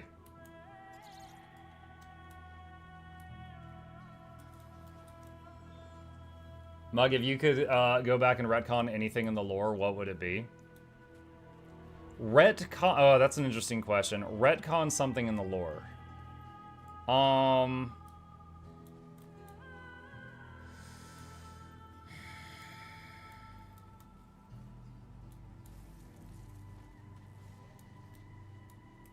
I feel like... Oh, man. There's a bunch of things that come to mind. Like, obviously, okay, everybody knows I dislike Bram as a character, right? I got no problem with his existence. However, I feel like after the first time he screwed over the Pact, he should have been relegated to, like, washing dishes or something. Like, look, we get you want to help, but you're killing your coworkers, so you're gonna stay in Lion's Arch and make swords. You know? Like, that to me makes so much more sense than letting him just take another platoon out and get it killed. Marjorie's sensor. Marjorie's sister that's in the sword. Is that gentleman in the orange hat family friendly? Yeah, he's the announcer. He's like a stream mascot. Hold on. Here's a message from Asen earlier calling me a donkey. You can see. I am just watching the KCD VOD from last night, and when you were confused why the guard stopped you for injuring someone, it was because you choked out a dude in the church, you donkey. Don't pay any attention to the actual words he just said. Anyway, that was just an example.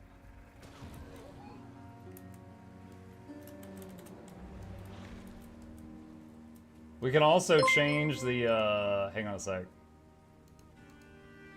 Let's see, where is... Hold on. For the people, this is the Laura setting. Give it a minute. All right, here's the voice that we think sounds like Lorenity. I am just watching TKCD VOD from last night, and when you were confused why the guard stopped you for injuring someone, it was because you choked out a dude in the church, you donkey.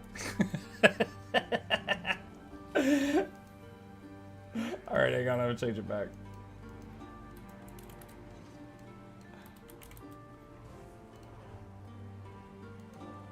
Alright, this is back to normal. Laura calling you out? Yup. Need more southwest.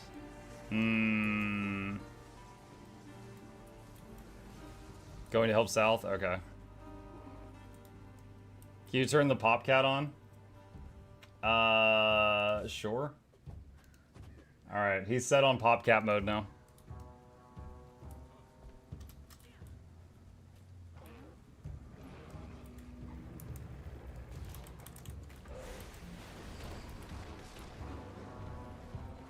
Alright, here we go. Titan time.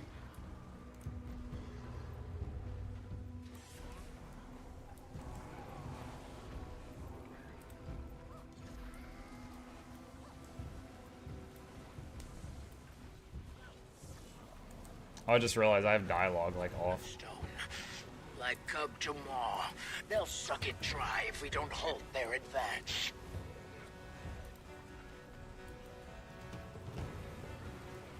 Let me sing you the song of my people! Oh! Is that why you wanted the Popcat thing on? Who shall I strike down first? Hooray, hooray, it's sub day today. Thank you, Rob Doll. Appreciate that.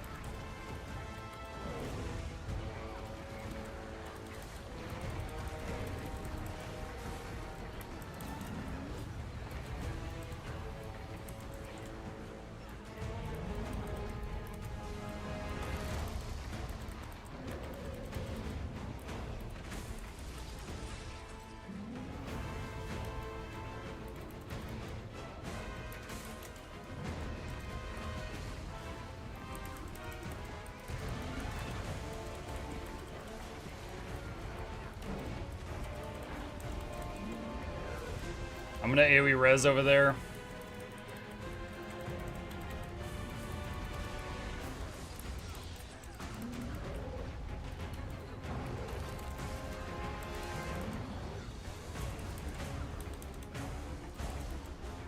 Greer is dying faster right now. Any chance of a convergence this evening? Yeah, I'm gonna need another 6 convergences or something to make another Klob Jarny, so I'm happy to do that. Good God, I just used my AoE res.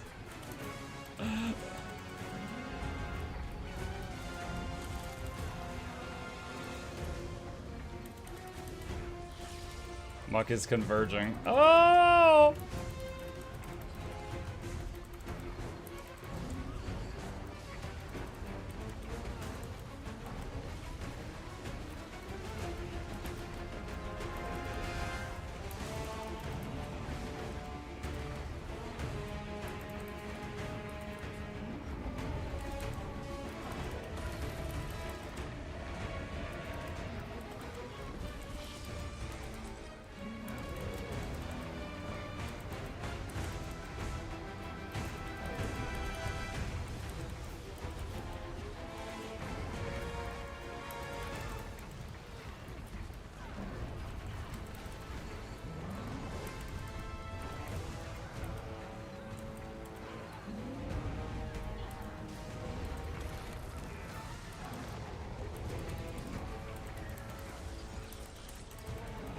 How hard are convergences compared to meta? I'd say convergences are easier, because I've seen metas fail and I've never seen a convergence fail. Referring to Janther convergences specifically, I have seen Soto ones fail. So I would say Janther convergences are the easiest, map meta after that, and then raid's more challenging.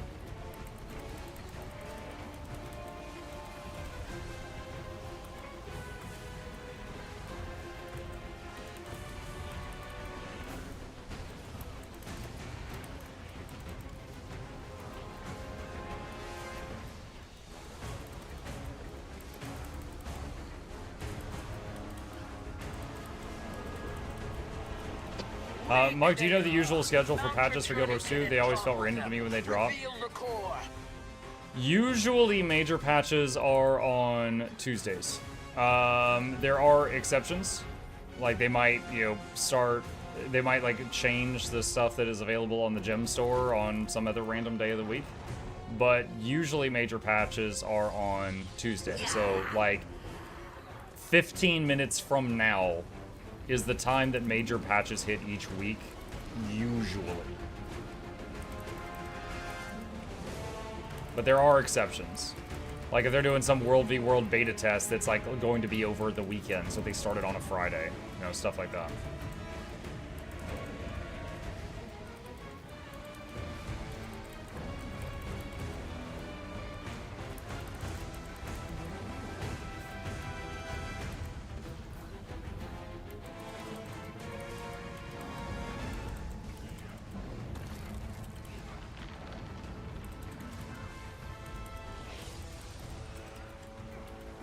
AoE res.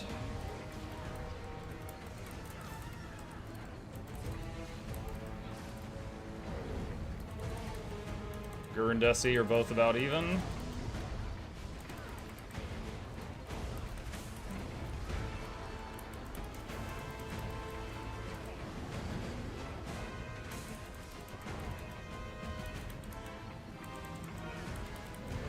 I failed more Janthier map metas than Janthier Convergences. Yeah, I've literally never failed a Janthier Convergence because I don't even know if there's like a lose condition.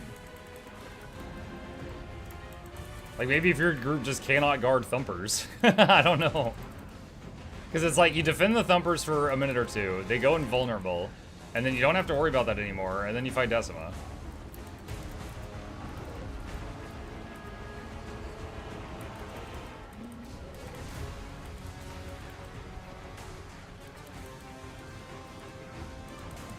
There's a 30-minute time limit? Okay. Even going in there with full pugs, I've never hit that time limit before. So yeah, I would say that the Convergences are easier than map meta, just because of my own experiences with them.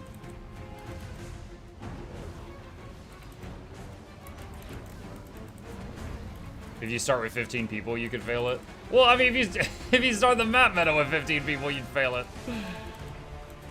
That's even.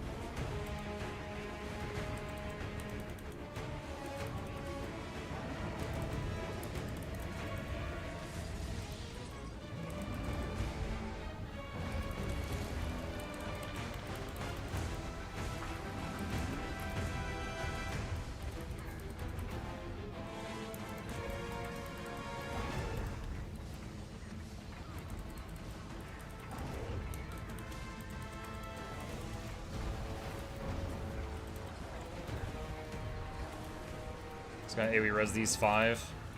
Got him.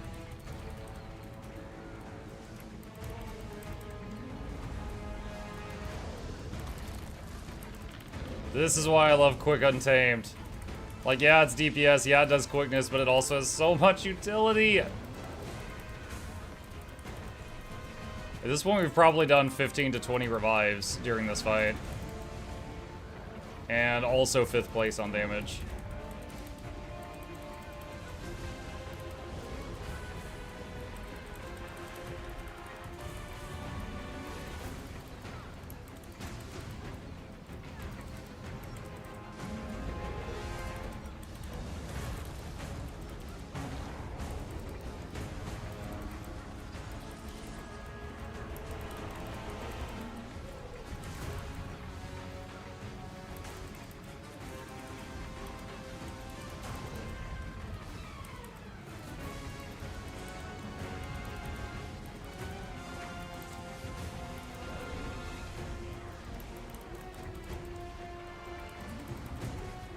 Greer and Desi both about equal on health, looking good so far.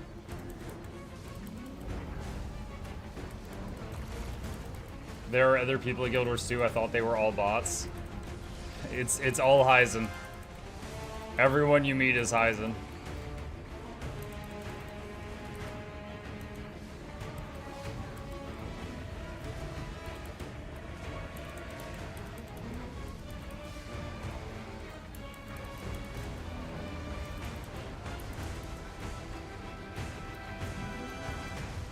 Here.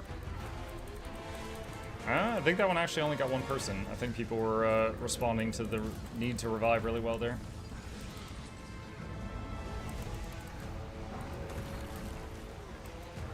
By the way, Mike, how hard would you say it was to get 32 slot bag from Vision, time-wise? Did Vision give a 32 slot bag? It's been long enough that I can't remember. I'm sorry. Like, I remember doing Vision. I'm just not remembering the 32 slot bag reward.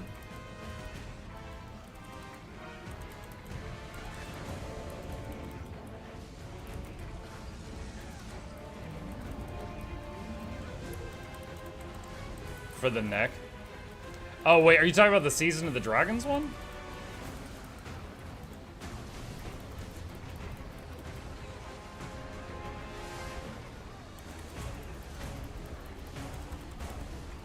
The first one you recommend in the Baggy Waggy video. Oh, wait, okay, that was the reinforced Omicron Bandolier. Was that required for Vision? In any case, how long to get it? If you've got access to Sandswept Isles, not that long. Weak they are. Mount your journeykin and topple them. Reveal the core. Hey, we res these guys. Now get back on the journeykin.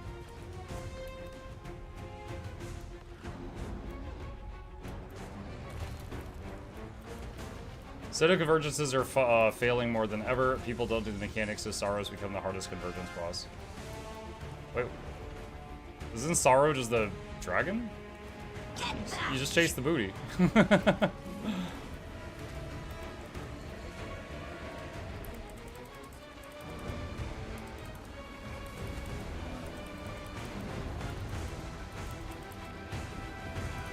Sorrow's the wyvern thing. People not giving Zoja candy. Yeah. I haven't been doing Soto convergences lately, but that's just because the Janthier ones are used for the rewards for the Klob Jarny. And I'm basically just repeatedly doing content that leads to making more Klob Jarnies. More Legos.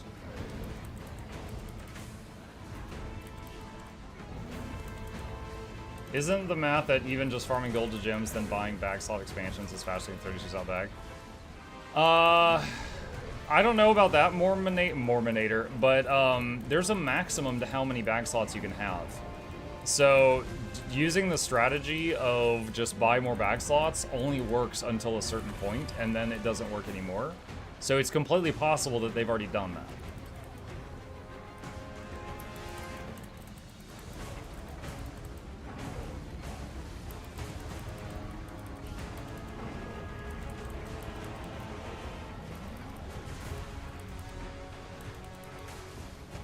Alright,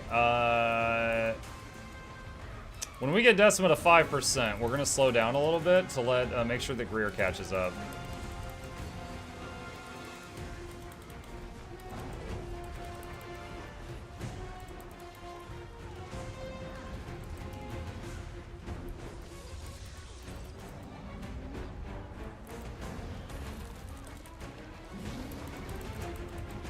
Oh god, maybe rest here.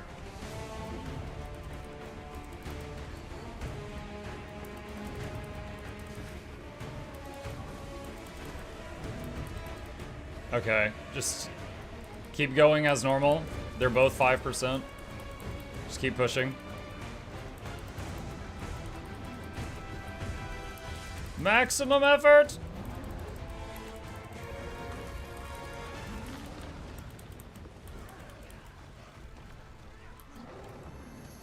Nice! Very good. Slash map. GG! That was very well synced up. Don't forget all the little boxes around the Titan that you fought.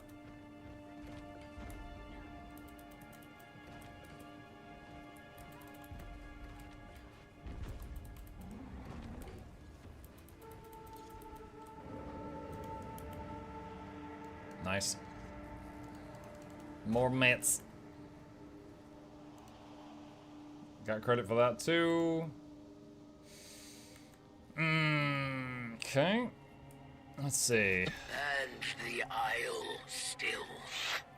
Finally. Alright, I'm gonna make a new squad. Alright. Alright.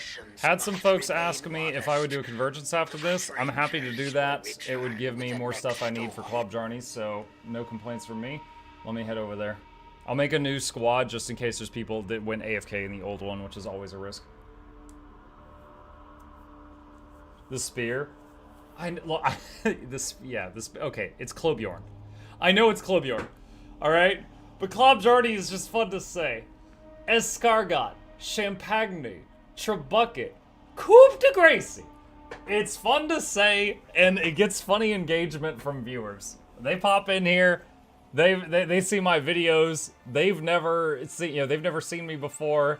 And they're like, Trebuchet, well, I never. And I'm like, hey, nice. There's another comment. Thank you for the algorithm.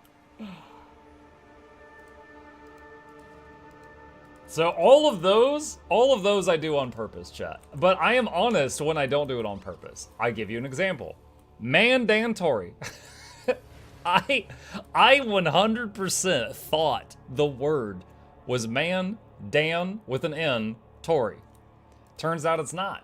Turns out it's mandatory. There's no second N. So I was saying it wrong for a long time, and then chat called me out on it. I was like, oh, whoops. That one was me dumb. Oh my gosh, Chip's being indecent. Hide that. Let's see. I hate when I've been saying things wrong the whole time. You know what? I got one for you. I mentioned this before, but there's always new folks. The Harry Potter series.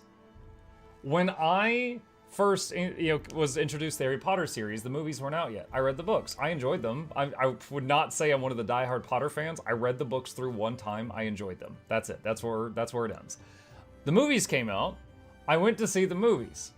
All right? Harry, in the first movie, meets his two friends, Ron and Hermione. When he met Hermione, I was like, who the hell is this? My wife's like, what do you mean? She's in the book. I'm like, no, he had a friend in the book named Hermione. And she's like, what?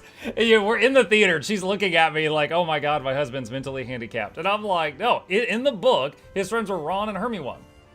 And it was just like, you read the whole book just in your head silently. You read something wrong and you repeat it like 1,000 times. So I saw the movie and I'm like, yo, they got this all wrong. That's not how you say her name. I'm just confidently like, that is not her name. That is not her name. Pokemon, chat. Okay, my first encounter with Pokemon was Red and Blue on the Game Boy. One of the first thing, the thing that evolves into Metapod? Cater Pie? I stand by this. That thing's name is Cater Pie. Look at that, what that's spelled. That's Cater Pie.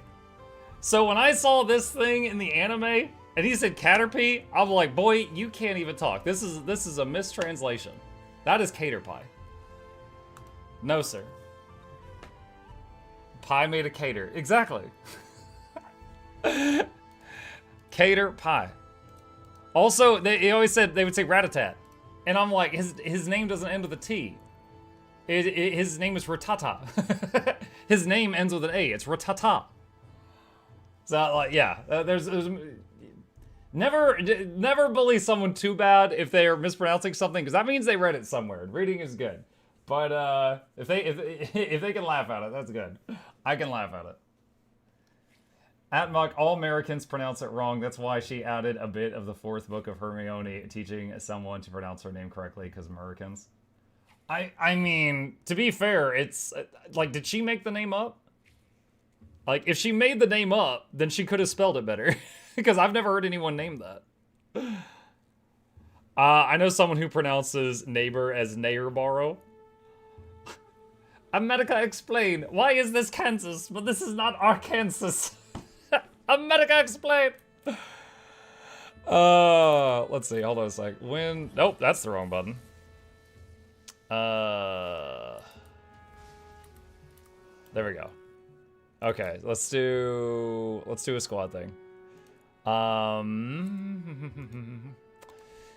Janthier, Convergence, advertise. Private Convergence, all welcome.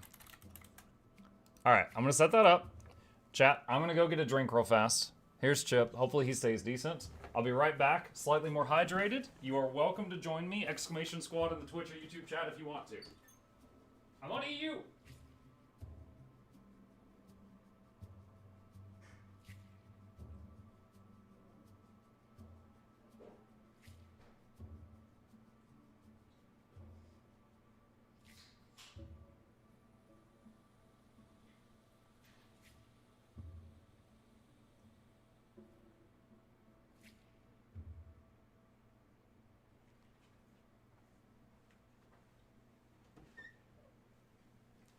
Chip, are you decent?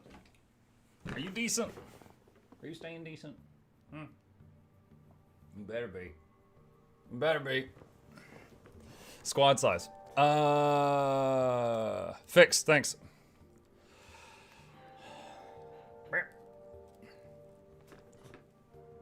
That's weird. That's weird. Did I check that or did it just do that? Because it wasn't set to the squad like that when we did the map meta thing. Oh, do I need to re-add the thing to the thing? There we go.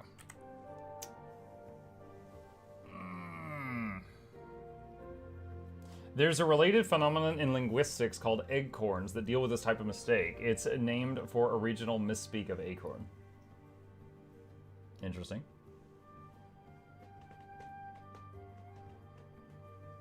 To be honest with Pokemon, it's Satoshi, not Ash.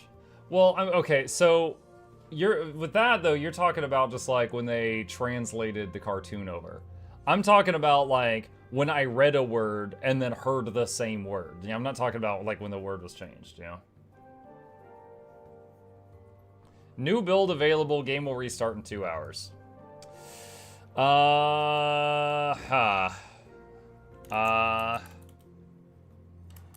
Let's restart now so it doesn't become an issue. Alright, so I'm gonna go ahead and restart. I'm gonna get this done now. If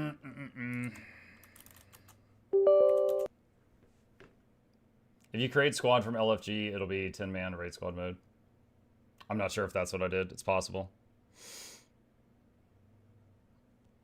That's concerning. I am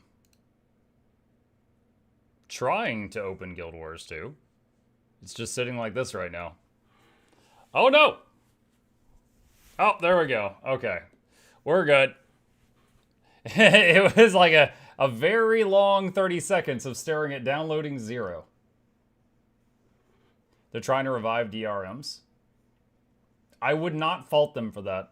If you've made a piece of content, such as dungeons or DRMs, and no one's doing it, it's easier to tweak that content to make it more desirable than it is to make whole new content from scratch. Now, I don't know if they're going to succeed, but I don't fault them for trying to do that. Update notes. Thanks, buddy.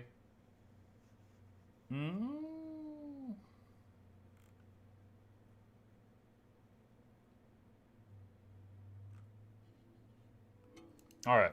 Back in. Oh, I got a mail, too. Return to Icebrood Saga. Hold on. I usually don't read these, but I want to see what kind of crap Bram says. Hey, boss. I got to talking with one of your allies in the Astral Ward, Frody. That made me think it's time I should take care of unfinished business. After the War of the Dragons, I needed a lot of time to pick myself back up. Got a lot of good advice from you and the shamans to not spend all my time looking backward. We did what we had to do, and the world's finally at peace. Well, mostly. But it's not fixed for everyone yet. I realize there's still a chance for some of the people who got hurt. Jormag planned to deep freeze Tyria so he'd sit tight and awaken in the next age, right? Even now, the people they got to are still stuck in that magic ice. But that's a problem we can tackle, I'm thinking. Meet me in Holbrack. I'm not the best at letters anyway. So we've left people frozen in ice this whole time and we just didn't talk about it? I mean, you had all the powers of Primordus. You couldn't have melted that ice? Okay, let's see. Oh yeah, it's still there. Alright, join the fight with a pre-made squad. And I will pay for it, and let's go. Unfinished business means allies to kill. He's like, yeah, remember when I fed Owl to Jormag? Ah, good times.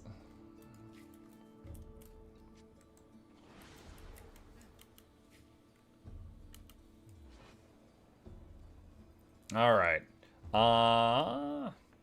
If you provide quickness, please drag yourself to a new group alone. If you provide alacrity, please drag yourself into a group and join a quickness person.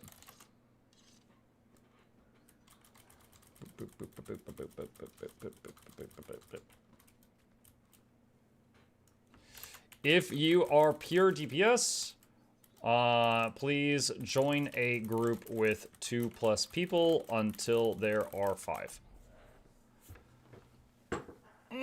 What's the reward for return to IBS? I don't know.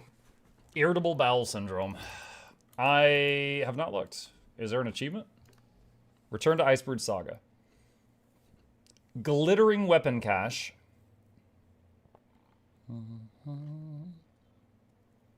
Racing medallions?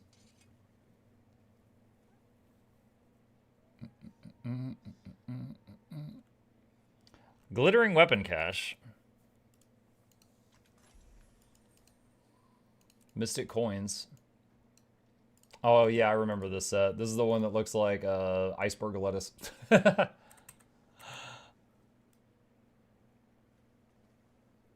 Mystic Clovers also rewards.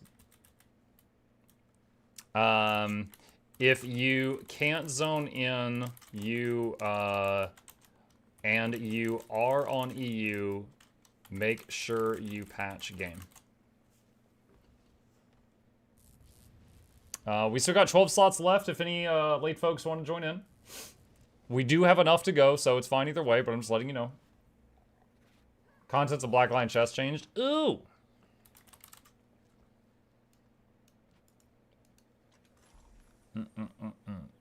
Reflective Koi. I feel like I remember this set. I think this is not new. Yeah, I remember this one. Okay. Vengeful Wolf Rider Helm. Spooky. Vagabonds package. Whose hair is this? They make this awesome cloak, and then they give me a hair transplant. This is like Little Red Riding Hood cosplay.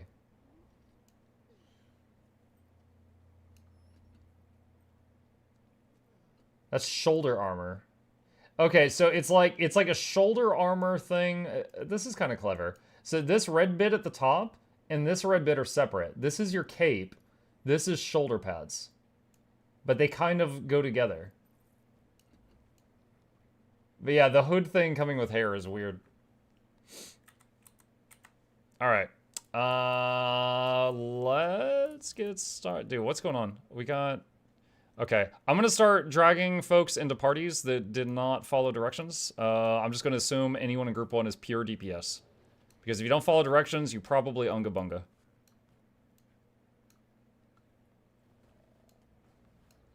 Alright, let's go from there. Starting it! Once again, we've got 13 slots open. We have enough to get this done. It'll be even easier if more people join, so feel free to join and mooch if you want some rewards.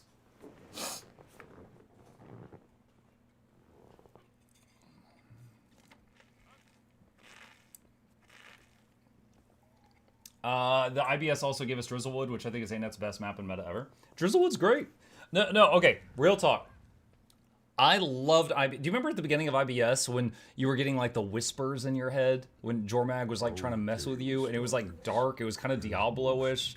And like, then we ran into the Bone Skinner and it was like a very dark theme. I loved that. Yeah, I loved the Grimdark, okay?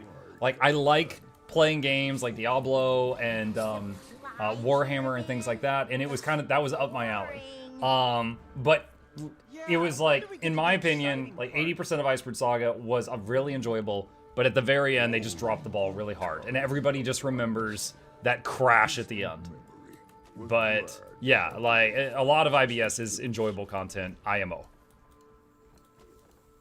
And with that, they began their trek into the mountains to deliver their precious cargo. Suddenly, an ambush. Is the squad on EU? Yes. With the path now clear, the Doriac was free to continue up the trail. That was from the game, the whispers. Depends on what the whispers were telling you. Might have been the game.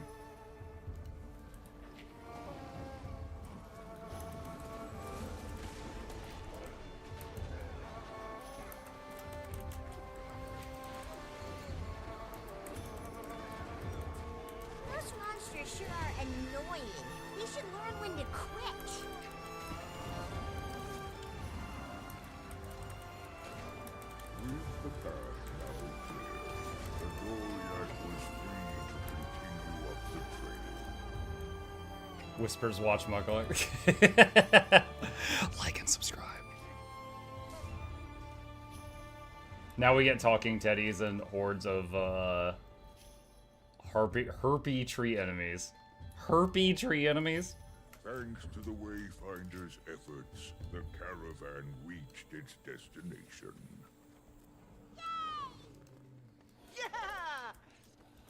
All right. The following assignments are for after you get a supply sled. You challenge. Group 2, go west. Group 3, go east. Caravan was Group 4, go into mountain. Maw of Balrior. a Point. tectonic thumper. What does tectonics mean, Alder? Group 5, northern landing. You see, it's What is this one called? Balrior Cavern Thumping Site. Group 6, Balrior Cavern Thump Site. Group 7, please stay here. Keep this camp alive. Everyone else, help anywhere you can. So that's groups 8, 9, and 10 is help anywhere you can.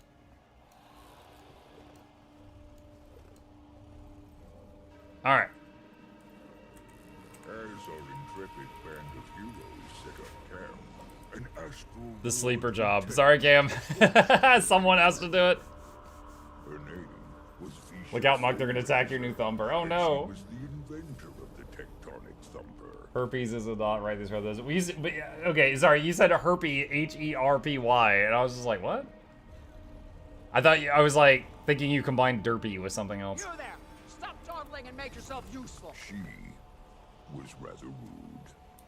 This thumper may be up and running, but it requires calibrated. Is there a decent build for Druid or Core you recommend for open world solo? I mean, Druid definitely has a way of doing like Condi damage. There's a trait that adds Condi to all of their stuff, so you could easily run a full Condi build of Druid and use that in open world. Core, I mean, Ranger is one of the best soloing classes. You could absolutely play Core Ranger running around an open world. Yes. This spot should do nicely, the Wayfinder thought to themselves in satisfaction.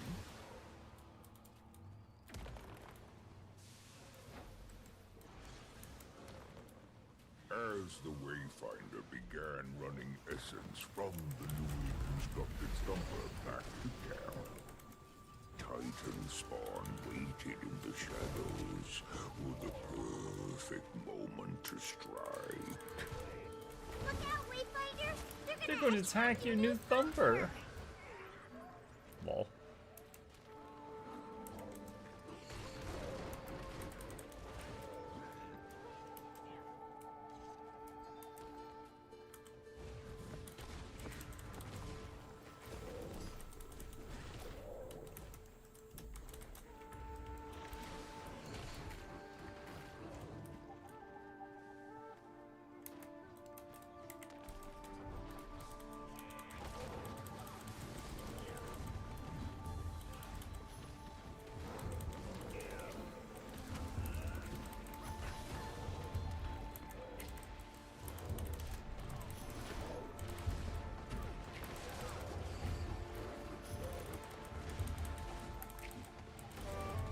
Hammer Master. I just killed my 5,000th enemy with a hammer, apparently.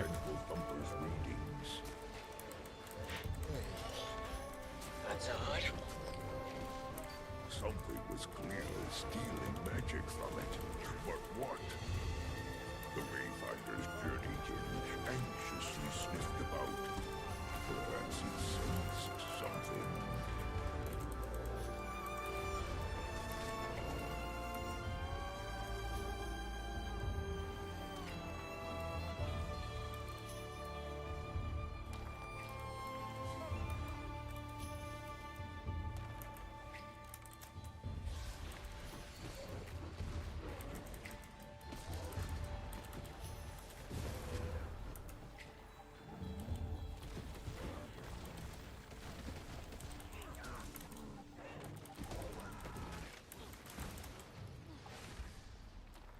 Thought my quit guild was too. Every Tuesday I quit. Every Tuesday morning I come back.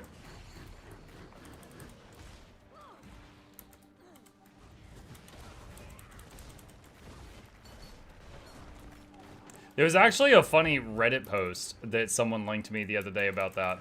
And it was like, I noticed a lot of Guild Wars 2 content creators seem to be moving on to other things. And there was like a paragraph in there about a bunch of different people, and then there was one section on me. And people in the comment section were responding to various stuff, and some of them were specifically talking about me, and they're like, well, you know, Monk's got a family, and he's got a kid, so, you know, he's got to go where the money is. And I was like, you think I make more money by leaving my main game? You are mistaken. No. No, I eased off the Guild Wars 2 gas pedal just because I was getting burned out, but that was after 9,000 hours. No, it's going from content where you've already built up an audience. Like right now, we've got 364 wonderful folks here on Twitch and 109 on YouTube. If I, like last night, I was playing Kingdom Come Deliverance and I was like 220. So that was just like, I was playing something for the joy of playing it. Even though there was less people there. I'm AoE rezzing right here.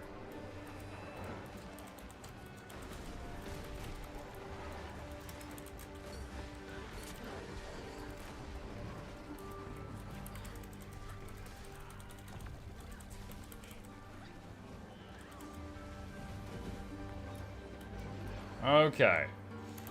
If your thumper is done, help others. Playing something for fun, what does that word mean? Reddit doesn't know. It's the F word for them. Let's see, should I give him this line?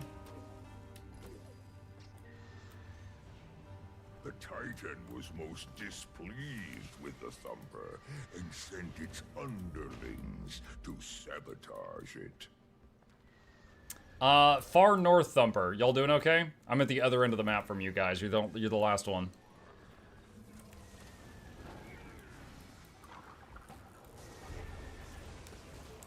What content is this? This is a Convergence. It's 50-man instance content in Janther. And since it's instanced, you can just like pop in and do it at any time.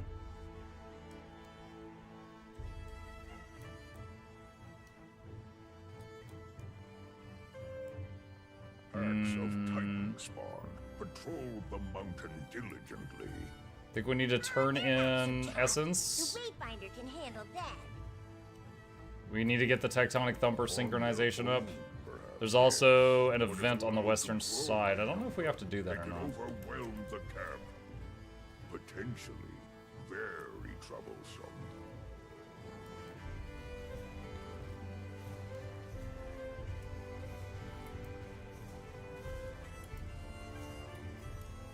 Here you go, chat. The boss is here.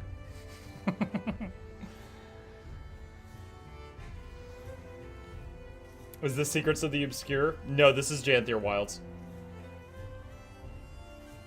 Mug, was that an add-on that showed the location name and a flash on the screen in gold? Yes, that was Regions of Tyria. If you do exclamation add-ons in my chat, there is a webpage that'll come up with a whole bunch of add-ons I've made guides for. The one is Regions of Tyria.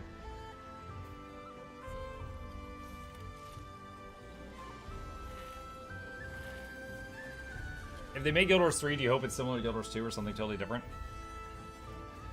So, if they make Guild Wars 3, I want to remind you that Guild Wars 2 and Guild Wars 1 are completely different games. So if they make Guild Wars 3, I just hope I enjoy it. It could be like Guild Wars 2, but a little better. Or it could be completely different, you know? It totally depends on how they decide to go with it. The heroes' teamwork was bearing fruit. They were nearly ready to draw out the wicked Titan. It's just a fishing simulator. It's a first-person shooter. Oh god. Do we play as humans and fight the Char? Shook under the full force of the tectonic. Alright, she's here. The mighty machine rattled the mountain's very core. Unable to stand the noise and fury any longer, the Titan at last Hey, first time I catch your stream. Recently got to Guild Wars 2 from Final Fantasy. Been loving it. Your videos have been really helpful in navigating this behemoth of systems and currencies. Well, you're very welcome, and thank you for the kind words. I'm glad to hear that those videos still help. If you have any questions on anything, feel free to let us know. Imagine it's a card game. I have seen people say that they have supposedly seen leaks about ANET doing a card game or something. I don't know. Honestly, business-wise, I would not be surprised if they made some kind of mobile game because those make a lot of money.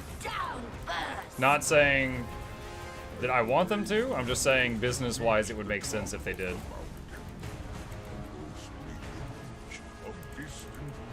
Ritlock dating sim, that's right.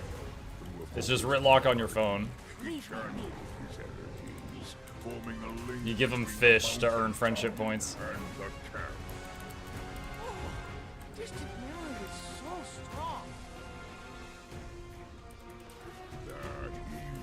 I just finished watching KCD VOD. Did your secret task involve killing the guards? The only guard I killed, Asen, was the one that just like attacked me and I hit him back and then he just stopped and turned and walked away and then died from bleeding. Small things. Pretty sure the other one bled out too. I don't know if he did. 'Cause I didn't see it. Oh my gosh. Alright, mount up. Sniff.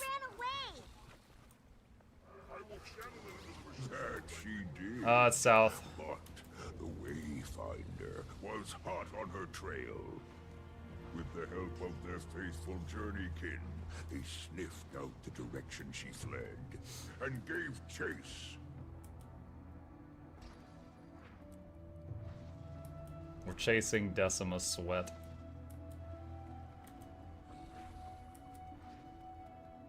Special action key.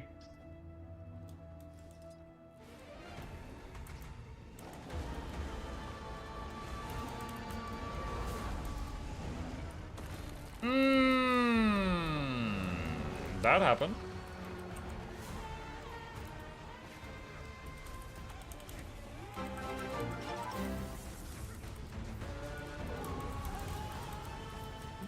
RNG loves me, lol. Thank you for the tier 1 sub. Welcome back. Truly appreciate that. RNG really does love that person, chat. They have won numerous giveaways. Fight me. Red laser, watch out. Reminder for the newbie noobs, if you get the bright red beam on you, you need to get behind one of the rocks or it'll kill you. If you are in the way of the beam, you need to move. If they're hiding behind a rock and you're just standing in the beam, that's on you, not them.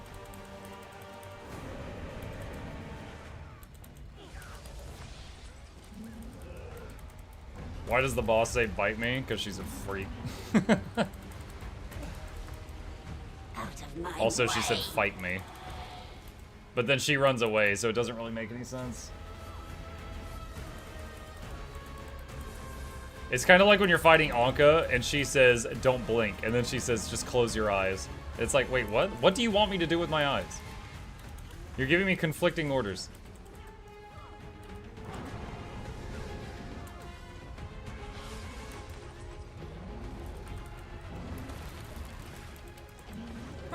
You're kidding, right? Frustrated and wounded, the Titan fled once more. Sniff.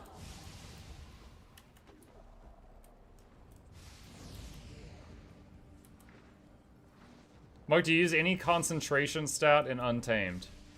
If you do exclamation builds, there is a link to my Guild Wars 2 efficiency, and you can just inspect my character directly. I think I'm using, is it Rune of the Fireworks? You could double check on there, but I think I'm using a rune that gives some concentration, and also Nature Magic gives some. But in terms of stats, I'm just using full Zerkers.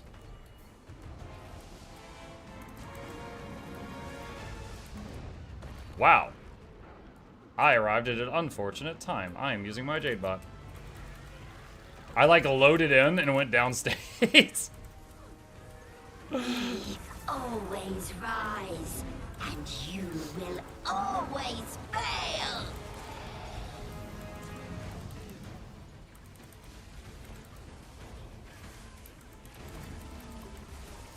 What was the new update? We could check it out after this. I think it's just return to IBS. I love the fight where the boss says, I will raise your rent. That's a Cold War strike mission. I'll raise your rent. No.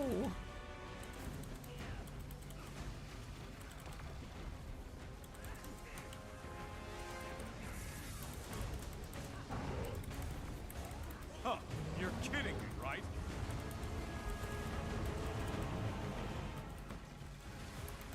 Out of my way!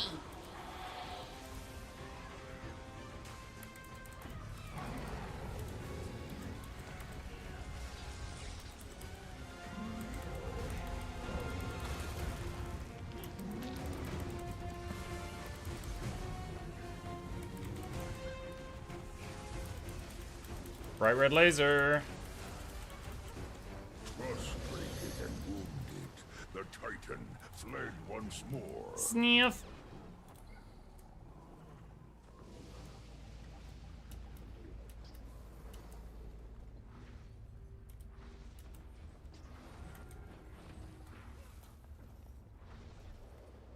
What build do the mechs running good damage?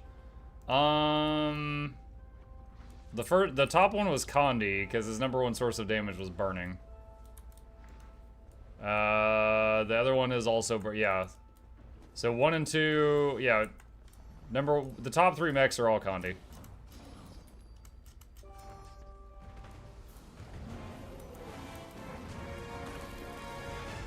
Out of my way! Probably flamethrower AFK. I doubt it. Condi, probably either spear or pistols, and then kits. Flamethrower actually does almost as much power damage as it does Condi damage, if not more. Leave me be.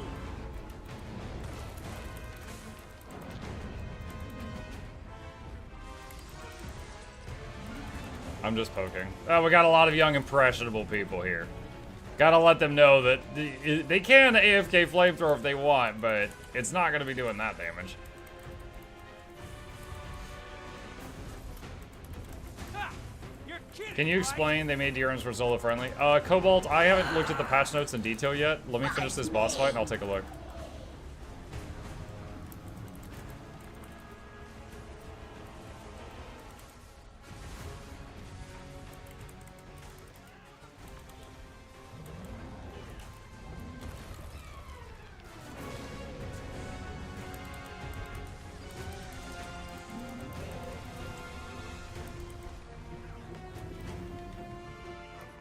Yeah, that red laser. What is he doing? Oh my god! Yeah, he was swinging that thing around like a skip it. After much struggle and GG! the Titan writhed about and roared in pain. Roared. She was defeated. GG all. The Wayfinder Nice! was victorious. Ugh, just gonna wait for it to kick us out. Ugh. Yay!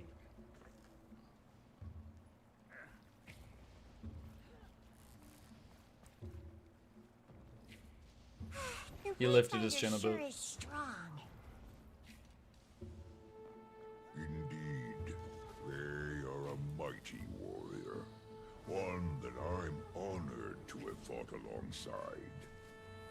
But it was not their strength alone that won the day. Did you realize the new hood in the Blacklight Chess game with hair looks funny on Char?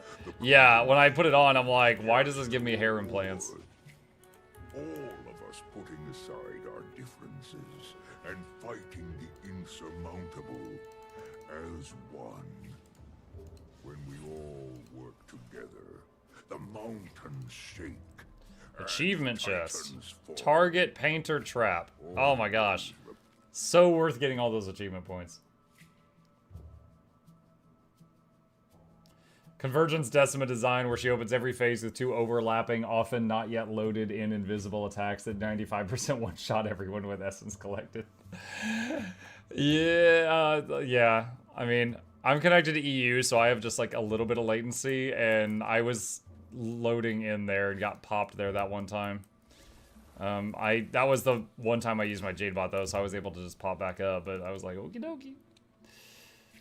Like how the game kicks you out of the instance as Stoic Yapper continues talking. Yeah, there's a bit of the voice lines in there that I think we've never heard because the kick out of the instance thing. Okay. Alright. Let me go back to Mukluk here. Alright, let's see what we got. I don't know that this is going to be enough for a patch notes video, so let's just look at this kind of chill. Note to users of third-party programs, this just says that your add-ons might break, but mine actually didn't. My ARC DPS is the #1 thing to break after patches, and it's fine, so that's cool. I can start resing this guy.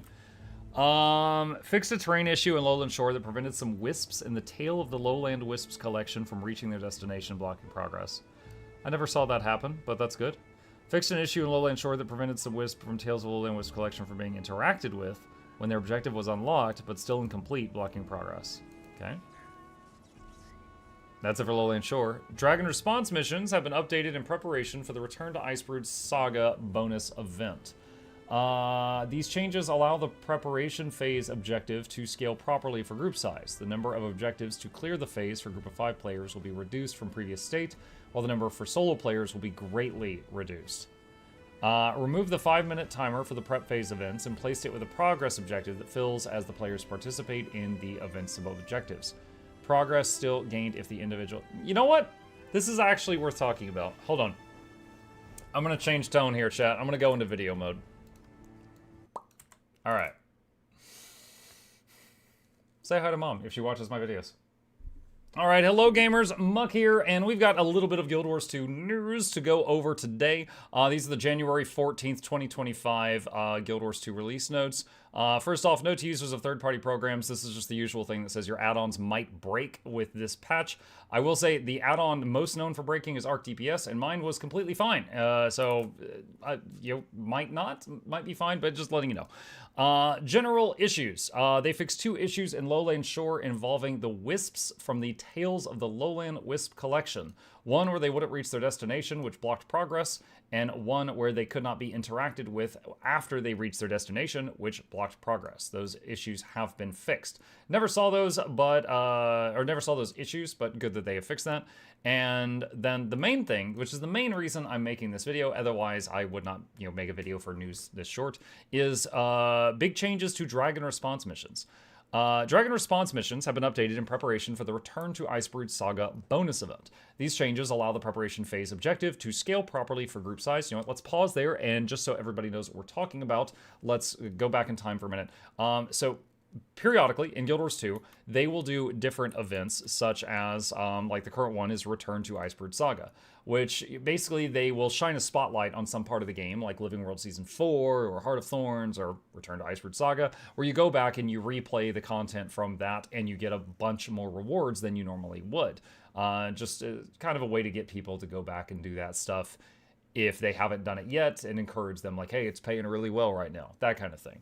So Icebrood Saga introduced a type of thing called Dragon Response Missions, which were 5-man content. So that means that they were in competition with Fractals and Dungeons. They also introduced Strength Missions, which have been very well received, which are the same type of content as raids. They're 10-man content, but it's just, go in, kill boss, get out. Anyway, going off topic, Dragon Response Missions are 5-man content. You go in, and there would be like 5 minutes of prep time, and maybe you're in a burning village and you run around and you evacuate buildings, you kick down doors, you grab buckets of water and throw them on stuff, you activate like turret sentries and stuff, and you're basically preparing the place for round 2.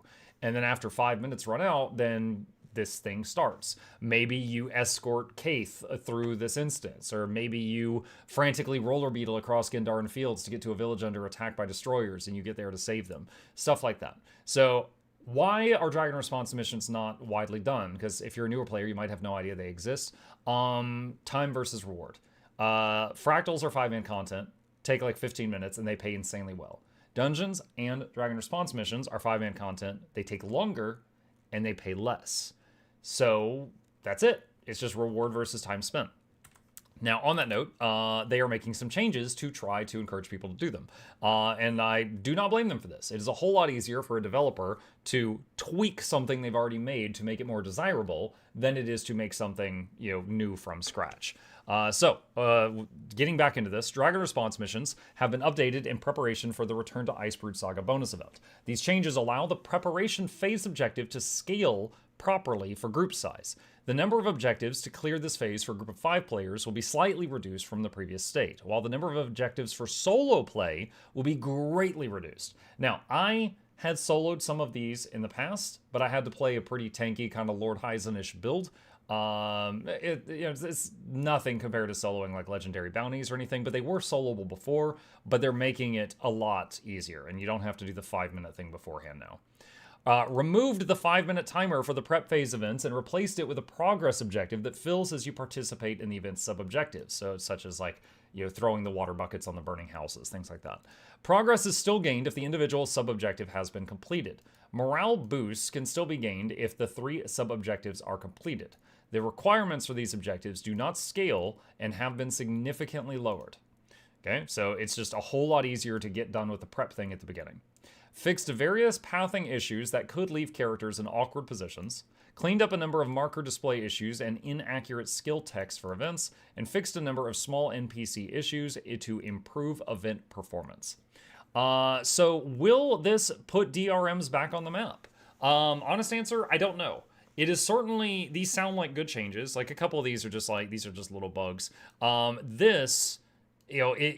If the thing at the beginning, the preparation phase, is no longer 5 minutes, and now it's just based on doing stuff, how long does it take to do stuff is going to be the new question. If you go in there solo, is it just throw 4 water buckets and boom, then you go? So at that point, you might have taken a 5-minute event and made it a 1-minute event, and so the whole thing's 4 minutes shorter, and that might make them more desirable. But it'll still depend on, for example, I remember one of them, you're escorting, I think it was Kaith and Ryland, I can't remember which one it was, but the speed that goes is dependent upon their walking speed, because it's an escort. Whereas some of the others, you just blast through it as quickly as you can. So it'll depend. Also, minor note, Necromancer fixed an issue that prevented the Scythe visual effect from being properly displayed if it was stowed while in Reaper Shroud. The Scythe while in Reaper Shroud definitely likes to just disappear from time to time. I've had that happen many times in videos. And since we're already here, there is a few new items. Let me double check the gem store. Let's see. Elemental Series, the Lightning Pack, which has a few different items in here. There's the Electromagnetic Glider, the Electromagnetic Ascender, the Crystal Savant outfit, where you just wear a bunch of rocks. Shatter Spark Cape is there, and a Thunder Crag weapon choice. Thunder Crag collection already existed. It is like part fire, part lightning. So here's a few examples of what's in there. So that was already in the game, but now it's part of this pack if you're interested. And I don't think there was any other brand new promotions. Bag slots are on sale. That's always nice. Additionally, the Black Lion box as a new item, which I'll go ahead and show it while we're here doing a video anyway. The Black Lion chest has been updated, and there is... come on. I had the wrong... shut up. Okay, so it's got the Reflective Koi stuff now, as well as the Foxfire stuff. Again, these are existing sets that were already in the game. The Foxfire set actually reminds me of the Demon Slayer anime because of the way they do the fire graphics on there for anyone who's interested in that. Also, if memory serves, yeah, they leave markings in the air. They look really cool. Really nice. Additionally... where is it here? Vagabond's package is brand new. The Vengeful Wolf Rider helm is still in there, which is the thing that replaces your head with this monstrosity. But the Vagabond's package is it's like Little Red Riding Hood or something. So one, my character is bald, so that means that you get this hair with the hood. So the hood comes with hair. Also, this red bit here is shoulder pad. So that is all shoulder pad, and then that's cape. So it's a hood, shoulder pad, cape combo meant to look like one item. And keep in mind, you could use dyes and stuff and change the colors. Honestly, I think it looks pretty good. I don't like how my character looks with hair. But the shoulder bit and the cape bit, definitely could see some cool fashion coming from that. It looks really nice. It looks like Felix from Warhammer. Yeah, kind of. But yeah, definitely preview it before going for it. If you decide that you like this, make sure that you're happy with how your character looks with this these hair implants that come with the hood. But that is a new thing for those that are interested. And yeah, I think that is everything I know of that is new that was added today. Did they fix the guild thing? Hold on a second. If this is a non-issue, excellent. There was a bug this morning that lasted a few hours that had some guilds inaccessible. It appears that with the launch of this patch, it's been fixed. So I think that was like a 9 a.m. to noon kind of thing. It was really scary for me because I could the guild for me that was corrupted and it wasn't accessible was the one that had the giveaway vault. That's like tens of thousands of gold worth of stuff that I give away every Tuesday on stream, and I was a bit scared, but looks like that was fixed with the patch. Happy to see it. So that is all the new stuff I know about for today. If you got any questions, problems, thoughts, concerns, or if you noticed anything new that I missed, put it in the comment section down below to spread the word, and I'll fight you there. There we go. All right, boom. News video. Easy. Full of free hair. Yes, the hood is full of free hair. It has Asura ear holes too. Yeah, a lot of the hoods in the game have Asura ear holes. They look nice. The plan to take the money and run foil again. No new dancing emotes. My wallet is safe for another month. Oh, wow. Muckweeb. I'm guessing you said that when I mentioned the Demon Slayer anime. Dude, that's how they do the flames in it. Hold on. Demon Slayer. Can I find an example?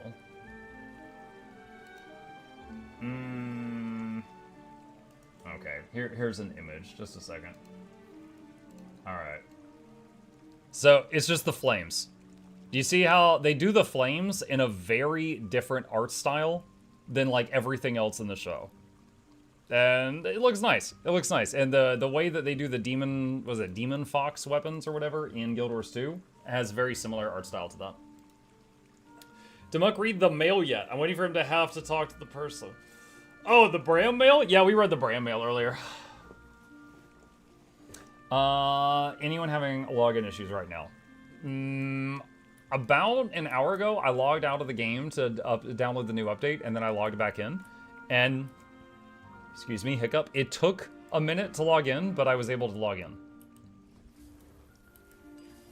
These look like great achievements for DRMs. Would you be willing to try them out? Maybe at some point.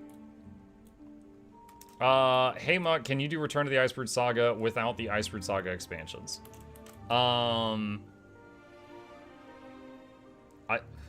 So Icebird Saga, no, you're gonna need that. Hang on, Expedition GW2 plus. How much is it for just Icebird Saga? Let's see. Don't log off mode. Some people are having issues. Oh boy, awesome.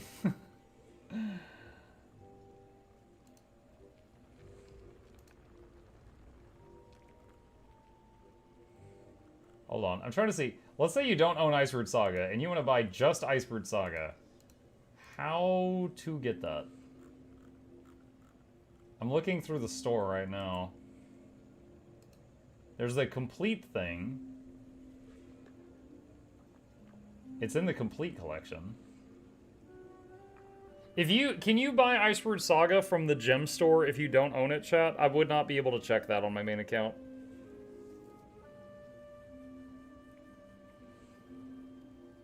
Yes, you can.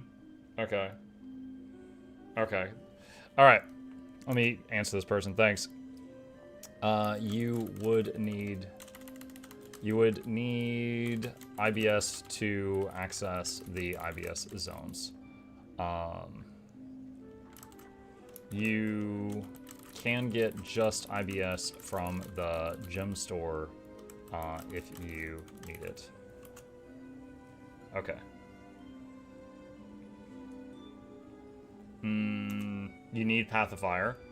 It may require you to have Path of Fire also, if you don't. Alright, there. Thanks. I gave them that information. You don't want IBS, it's painful. I would say that IBS had a painful, disappointing finale, but it was really good up to that point.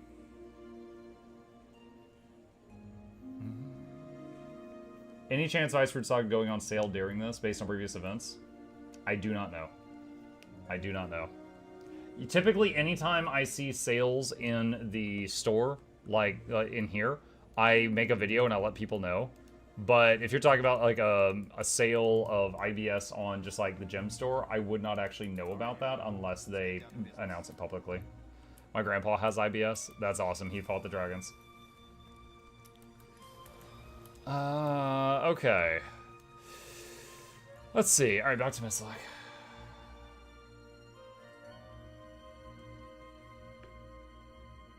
Let me go ahead and to save a little bit of my time later. Hang on. I'm gonna go ahead and cut out the news from earlier.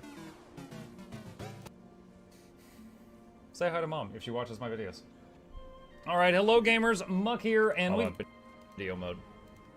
That's too much. All right. Too far. Say hi to Mom if she watches my videos. All right, so that's the start of it. Comment section down below to spread the word, and I'll fight you there. Okay, so GW2 news, Jan 14th, 2025, and cut. Okay, boom. And that video is processing. All right.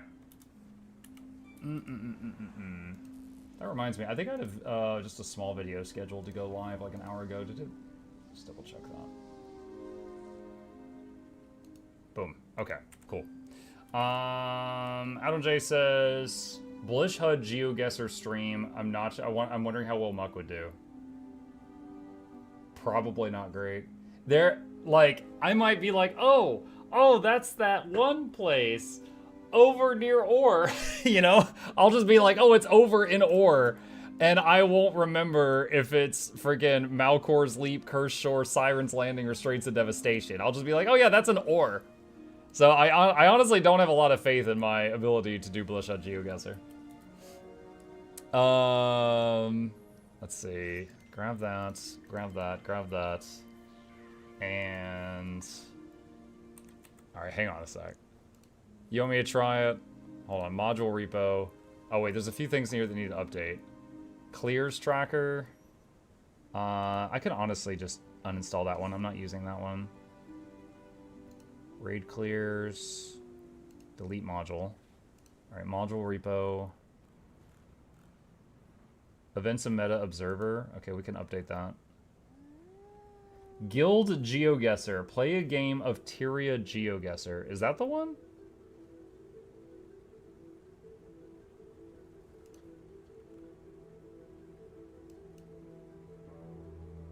Preview release.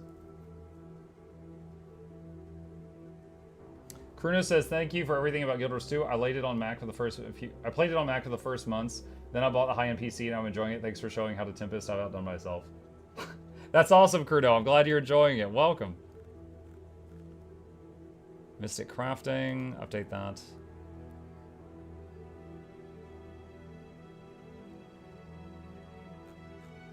Okay. Restart Blish HUD. Alright, we're gonna give that a minute. I did promise the Blish HUD team that the next thing I'd make a video on was the roller beetle racing one. I have no confidence in that, chat. Alright, hold on. Figuring this out.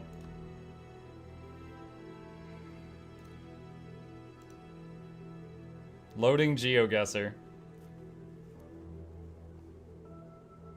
This ain't gonna be pretty, chat. This ain't gonna be pretty. Guild GeoGuessr. Guild GeoGuessr is a family-friendly and lighthearted game hosted by your friends at Blish HUD. We ask that you agree with these statements when participating. I will respect fellow players. I will just clean and not... Wait, what? I just want to play by myself. I will not harass or be toxic. I will strive to be the... Oh my god. Hold Control and Shift to enable the button. Select a guild to begin. The main guild. Create a new GeoGuess. Wait, what? You have to make it yourself? Oh. Wait, I feel like I'm probably in the wrong add-on. Someone in chat said, have you tried the GeoGuessr thing in BlishHUD? This one is like making one. How do you join one that's already there? Public users?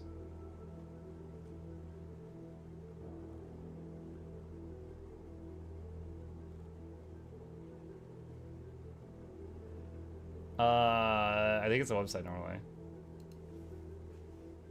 I think you know Tyria.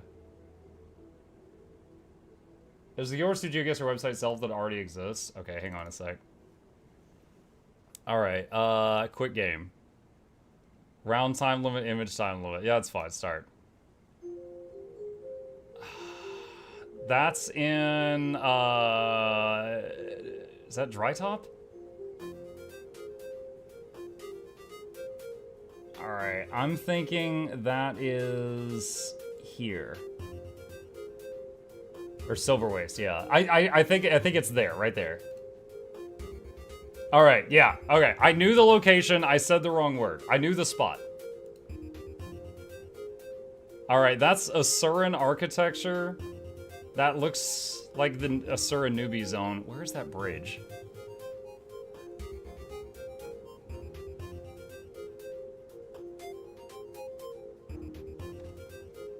Alright, Asuras start here. That location is likely in this area somewhere. I'm just going to pick right in the middle and see what happens. Pretty close. Alright.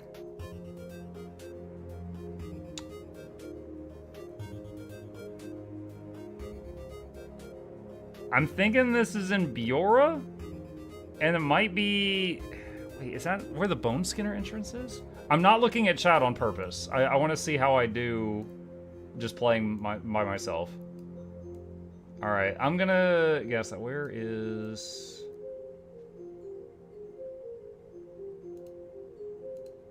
Yes! Nailed it. Alright.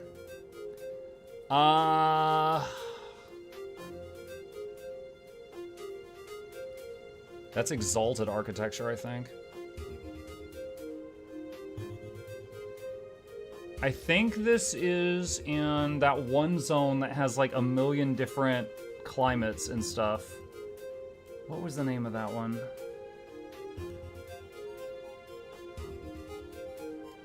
This is one of those, I think I'll know it if I see it, but I can't recall the name of the zone.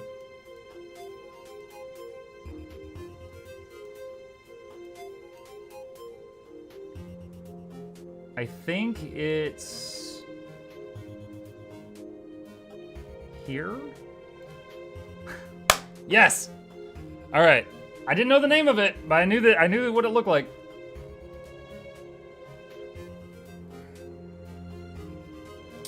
This is near Death Branded Shatterer, I feel like.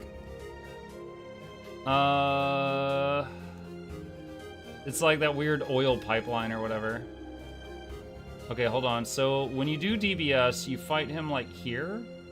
I think that's like this. Nope. Right region, wrong zone. Okay.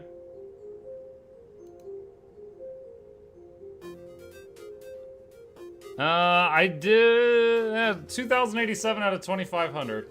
All right, there you go. Someone asked me to try it. I tried it. That's my score. I'm surprised there's only 5 pictures.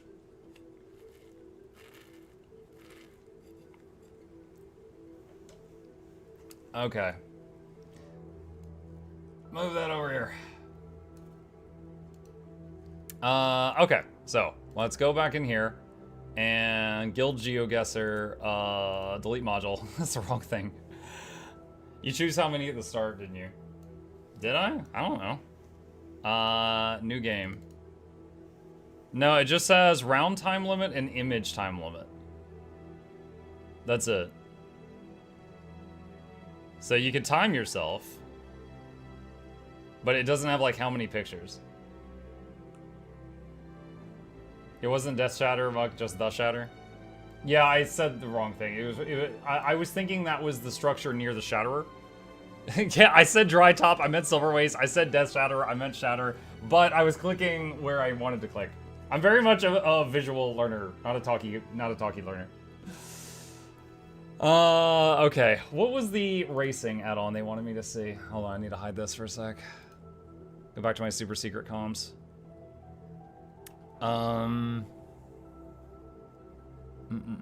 Racing meter. I wrote quite a bit here. Wait, what? This is a bit. Okay.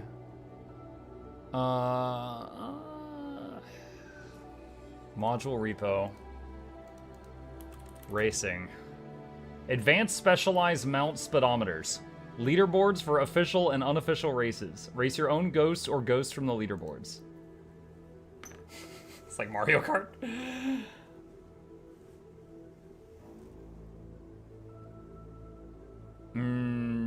Okay.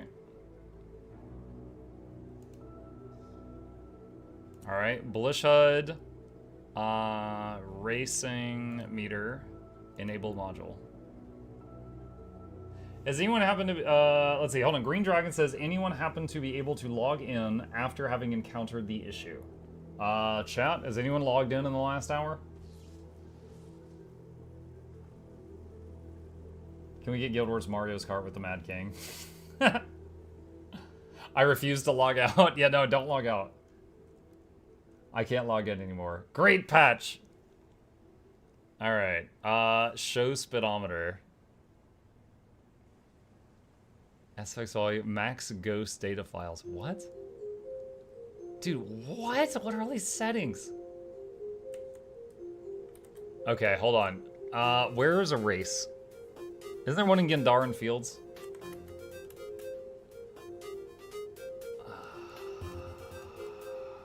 I think there's one up here.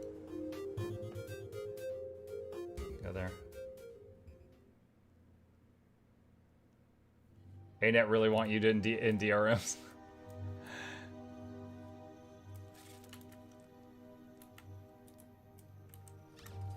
Oh my gosh, what? Okay, that's it, I guess.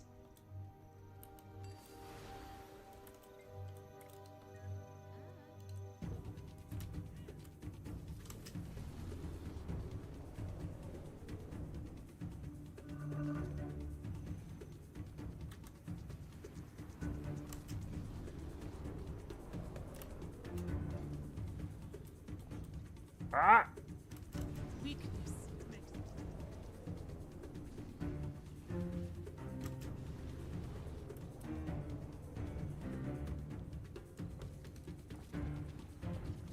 Okay, so I see the speedometer. It also shows slope, acceleration, cam forward? I don't know what cam forward is.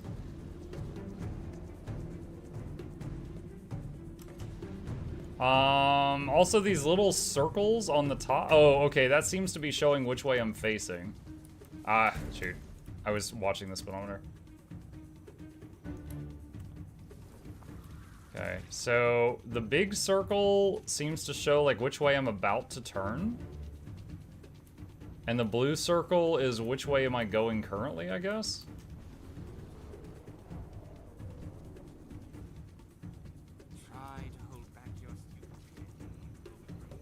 Trying to find an opportunity to drift and see what it looks like.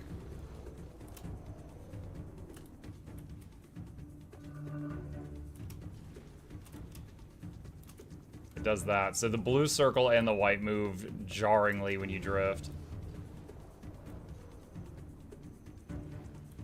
Okay, alright. I get the general idea of this. What does the add-on maker have to say about this one?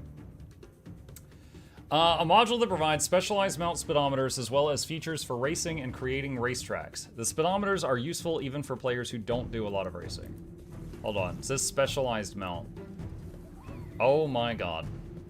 It's different for each mount.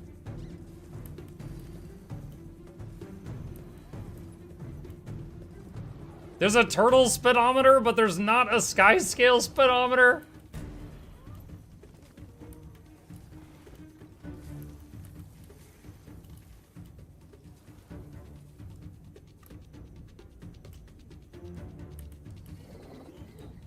Oh my god. Okay. Speedometers. Inspired by Killer's original Beetle speedometer, Racing Meter provides speedometers for a few different mounts. These can all be individually turned on or off in the settings. Roller Beetle. Many of the displays are straightforward. I'll skip those. The big number measures speed in mount relative units. This means 30 on the Roller Beetle does not equal 30 on the Skimmer Meter, for example. The circle along the top shows your camera and drift angle, and they're most useful when doing fancy Beetle tricks like ACS or Hyper Boost. What is ACS and Hyper Boost? The meter is divided in 4 sections. The yellow area marks the minimum speed at which you can do air tricks. Okay. Oh god, I haven't done an air trick in so long. Was that spacebar while flying?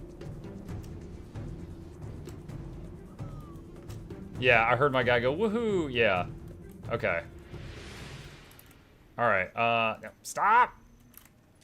The circles on the top show your camera and drift angle, and they're most useful when doing fancy Beetle tricks. The meter's divided in 4 sections. Yellow is minimum speed. The purple area is the minimum speed at which you can drift. The red area marks boost speed, which is roughly the max speed you can get to without doing fancy tricks to break through. If you bind a drift key in the settings, you'll also enable a drift hold helper on the left side. It shows the duration of your current drift as well as any speed gained or lost during it. This is so far outside of my expertise. Warclaw, created for Janthier WoW. It's rather simple, but it does come with a vertical speedometer on the right-hand side, which you can use to perfect double jumps.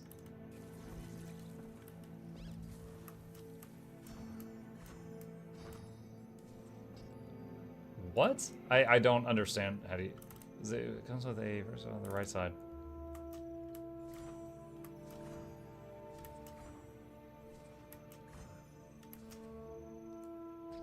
I don't really understand what information I'm supposed to be gaining from this thing.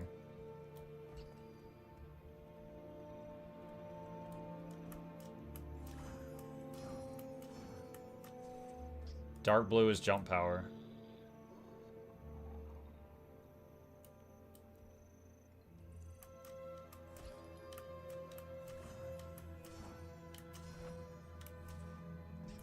When the bar reaches the bottom, that's when you jump big.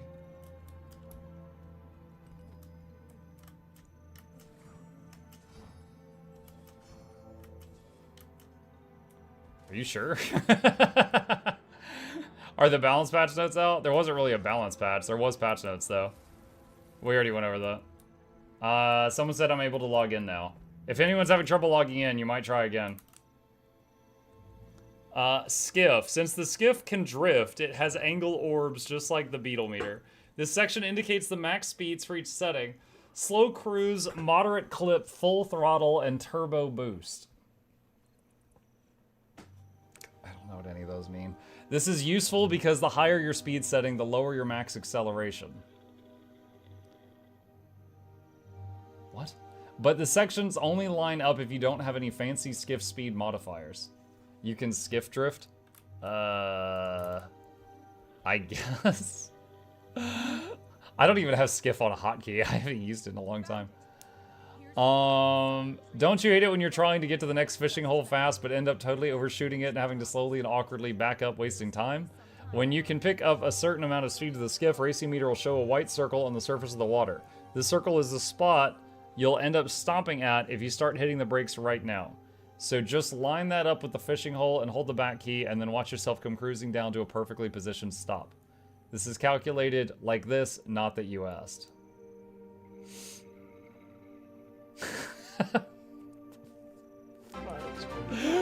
What? What? What is this?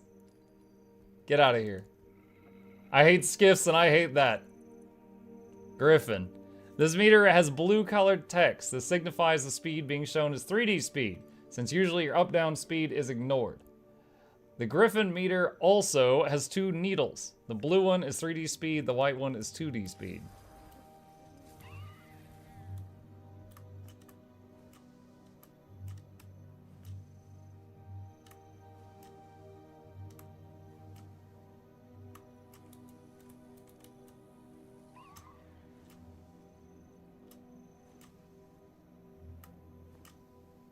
What?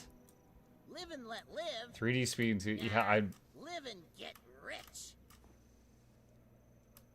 Maybe I have to be in like an area with more speed. Hang on a second. I know a good one.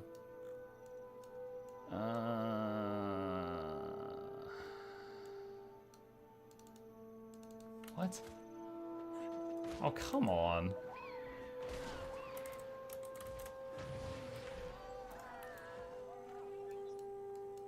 Let's try this again.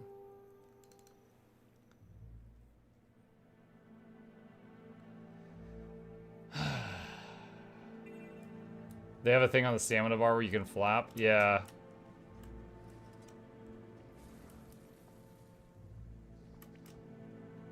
You have to dive bomb to really see it, so Amatos is a good map. Amatos?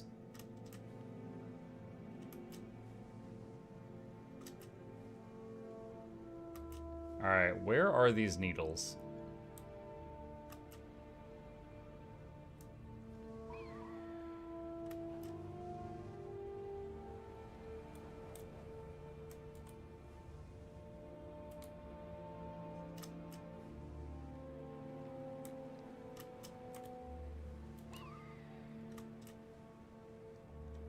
Is it this right here? Is that one of the needles, chat, in the middle of the green area?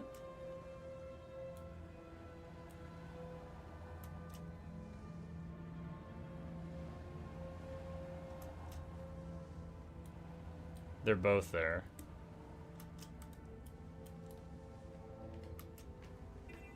Hmm.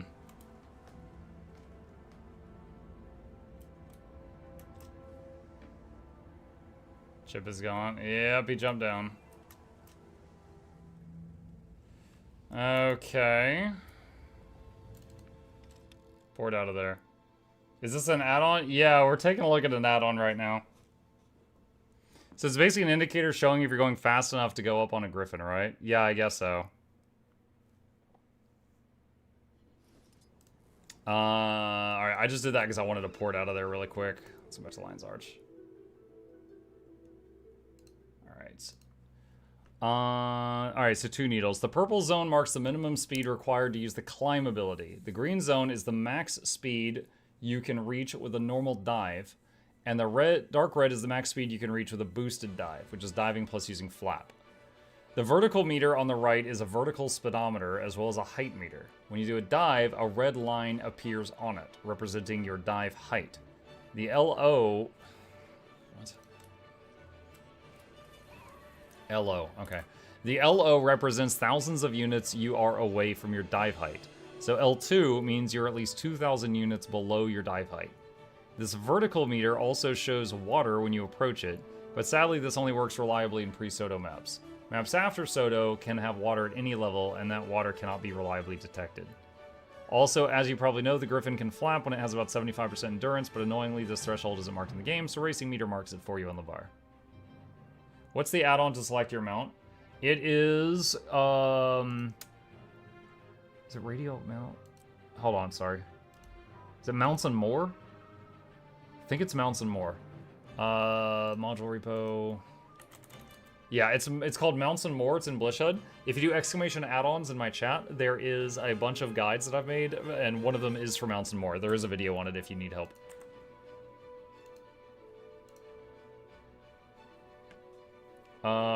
Nike calling you again. Huh? Wait, what? What? Jesus take the wheels? What are you talking about? See, the LO represents thousands of units you are away from a dive height. Okay, we already read that. Alright, so we finished the Griffin section. Skimmer, another drifty boy, which means angle orbs. The different zones mark different speed thresholds both on land and on water, and there's a vertical meter similar to the Griffins, which in this case shows the vertical distance to water level. As before, this means the pre-Soto static water level. The different zones mark different speed thresholds. Okay, so Drifter... Okay. Let me... Hold on a sec. Let me change this. Let me do this so I can see it. Okay. The different zones mark the different speed thresholds on land and on water, and there's a vertical meter similar to the Griffins, which in this case shows the vertical distance to water level. As before, this means pre-Soto static water level. The underwater skimmer... Okay, so there's different zones for different speed thresholds. So I see there's like normal and like a little red one and a purple one and a red one again. I guess that's like max speed on land. Let me go out here to the water and see what it looks like.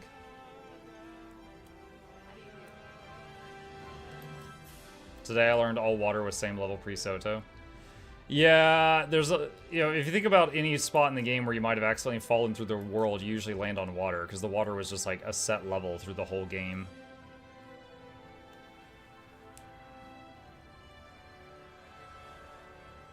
Okay, so that marker is max speed.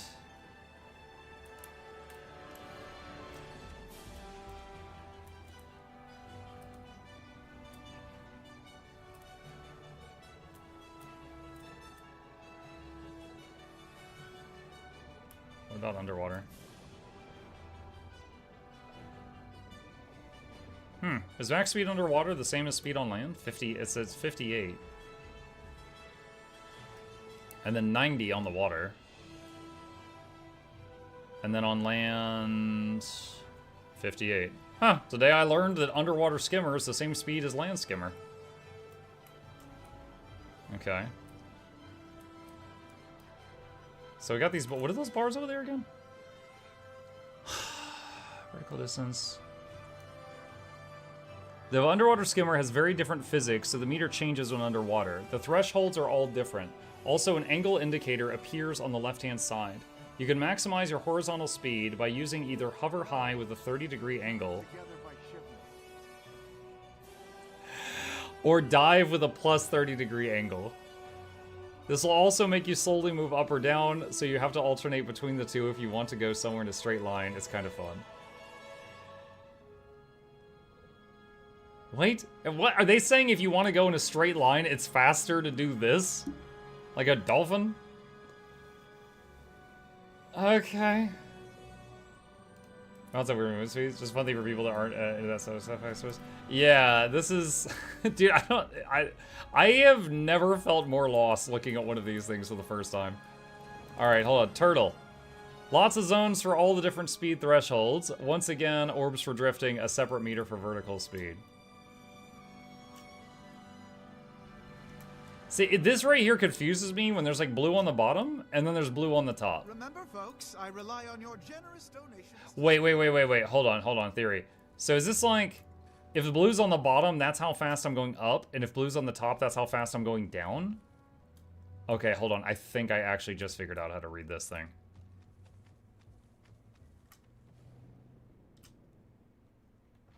Alright, hold on. Let's take that knowledge.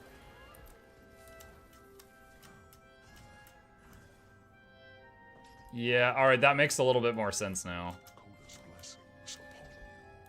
Okay. So that just shows, like, speed going up or speed going down.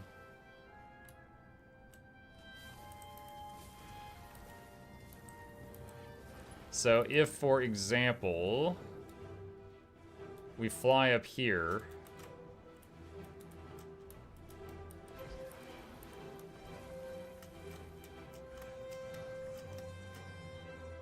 And then that's max fall speed. Okay. Alright. There are no others at the moment. Whoa! That's a misclick. Something like a raptor meter or jackal meter could be made, but they'd be too simple. If you want to measure absolute speed for any reason, you can bind a key to toggle debug in the settings to get a display on the top right showing your speed, 3D speed, acceleration, etc., regardless of amount. Racing mode. Racing meter allows another tab to the main Blush HUD window for racing. Currently, most races are official races, but there are also some custom ones. To run a race, simply select it and click Run this race, go to the starting location, and start from the marked circle. Let's go back to Gandhar and see what that looks like.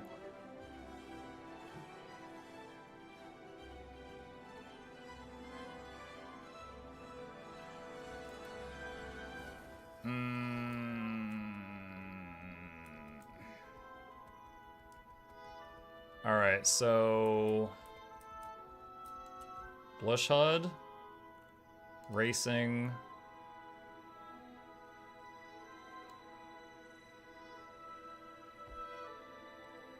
Wait, what? How do I get access to the menu? Adds another tab to the main Blush HUD window. Right here.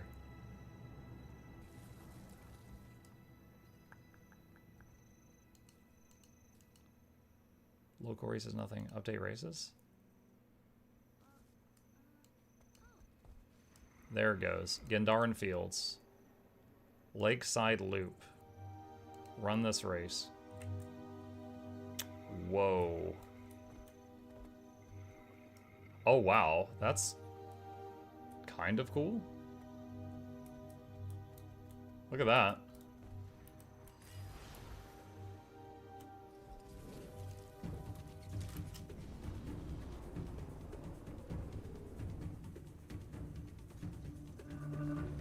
Okay, but while running the race...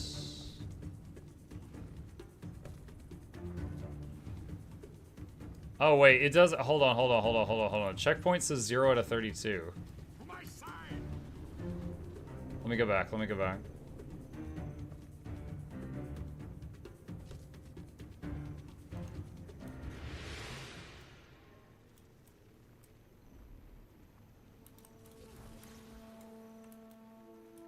Alright, so try that again. And Blush HUD, run this race. Do I just do it without the event going? Oh yeah, okay, so it just simulates the event. Okay, so this is a way to practice races that are not currently going. Huh. That's actually kind of cool. That's actually, in my opinion, one of the coolest things about this.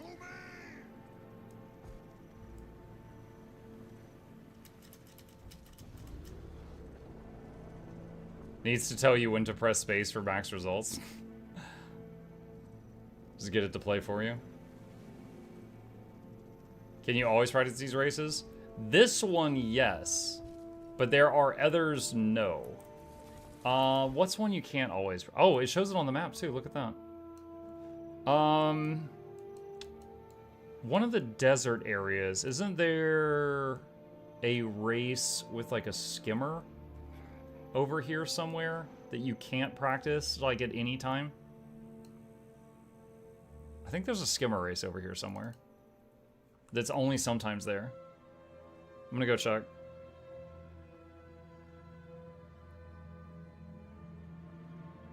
Sandswept Isles. Oh yeah, that one's actually closer to a waypoint. That one might be better. Let's see here.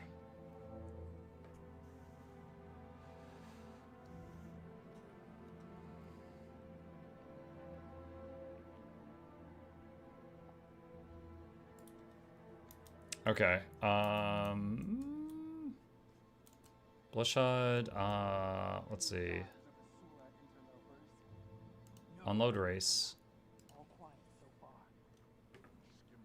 Oh wait, maybe they don't have Sandswept on here.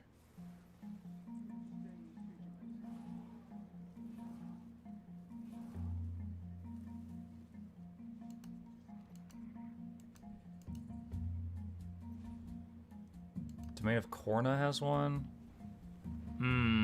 Don't know. Yeah, I don't know if they have Sandswept Isles on here. Do they not have Living World? Snowden, Queensdale, New Canning. Mount Maelstrom. Mad King's Raceway, Mad King's Labyrinth. Holbrack, Grothmark, Enderin Fields. I'm trying to think, like, what of these, if any, are not always there? New Canaan City.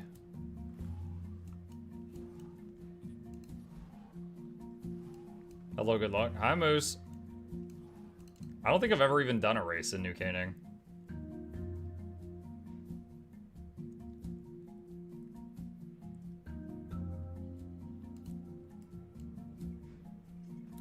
The waypoint is contested. Oh my god, I don't even know.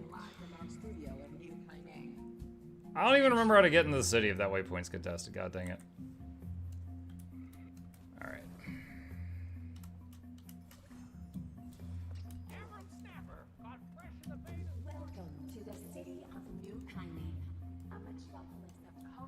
Only the beetle, maybe? Maybe, yeah. If it doesn't... Hey. Thank you. Appreciate it. What was I saying? If it doesn't show races that can't be practiced at any time, that definitely seems to limit its usefulness. Oh, there's a waypoint I don't have there on my druid law. Oh, sorry, my engineer was my main character when I did this expansion because I was playing Mechanist, so I've actually done less of this expansion on my main ranger now. Okay, so Blishud, New Canaan, run this race. Where is it? I've never done this one.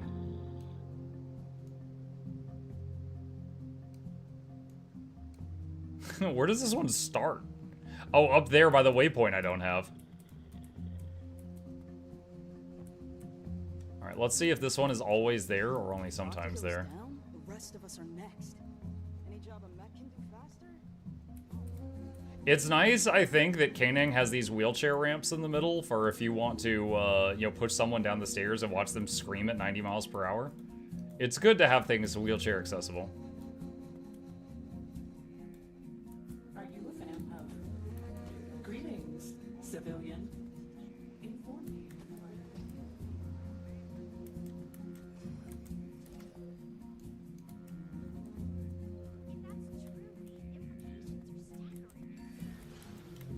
Too bad Jackals isn't here. Whee!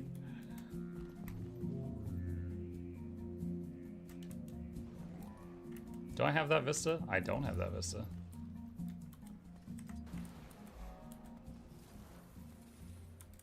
I may get my sky scale in the next reset. I'm very excited. Nice. What, did you ever try the turtle challenges? Doesn't ring a bell. For me, the biggest challenge for the turtle was getting the turtle. Sublime! Hi, Vandal.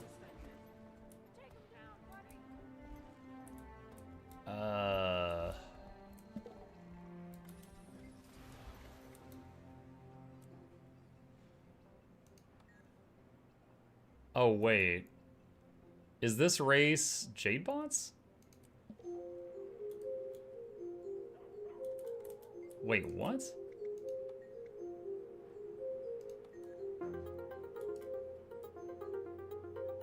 Okay, this is a Jadebot terminal.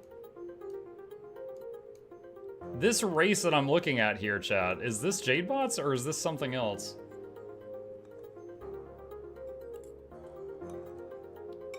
I'm not sure if I came to the right place or not.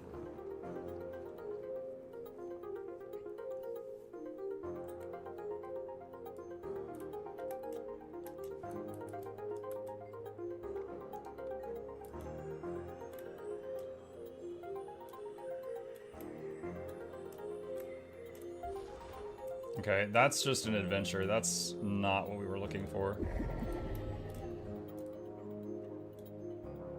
I think the race is an event.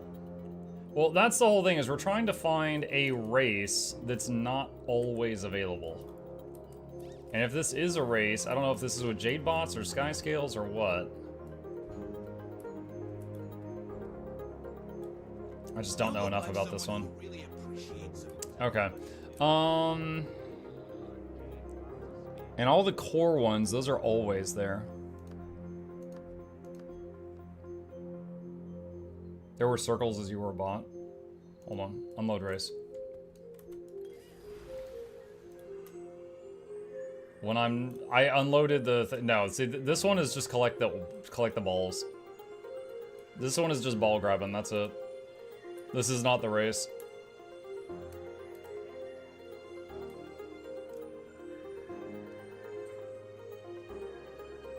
No, they're large white circles. Do you mean the ones I just turned off? Those are from the add-on. That was something else. Notice those are gone now. I'm looking for the event that matches that, but I've been unable to find it. Fish race in Lowland Shore, question mark.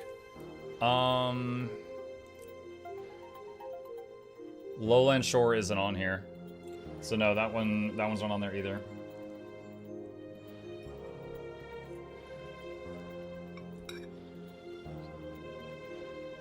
Alright.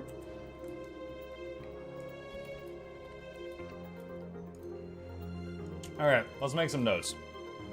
Hang on a second. So making some notes here. What is the point of being able to load races that you can already practice in-game at any time? Are there any races you can load that can't be practiced at any time? Which definitely sounds useful. Okay.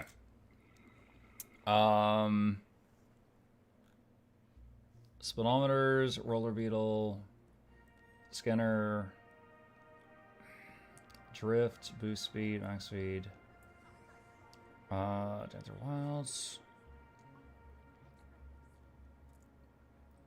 perfect your double jumps. Since the skiff can drift, it has angle orbs like the beetle meter. That the ones that show like how you're turning. Okay, I understand that. So that is these guys right here. Okay, so you can see that one moving. That shows like where you're about to turn to. Okay. And all right. Let's see. There's the thing with the skiff. Purple's on climbability. You dive. LO. Okay, LO represent. Okay. LO represents thousands of units you are away from dive height.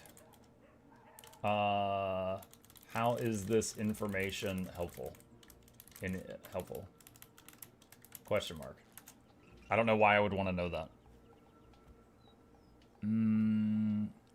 Skimmer, vertical meter, distance, also an angle indicator. Skimmer, angle, what is it? Skimmer maximize speed via angles. What? I'm just gonna write what? Like, I don't know what you're talking about. Others. 3D acceleration. Where was that area that was just like really confusing? Purple speed, water on the speedometer. That's not it.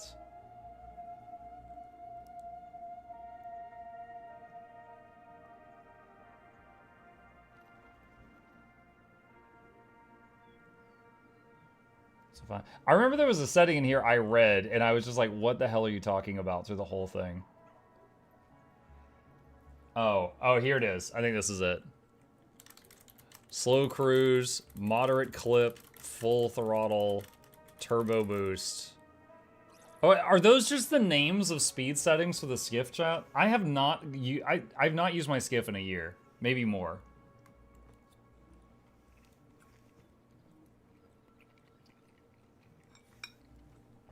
I have to get to a body of water.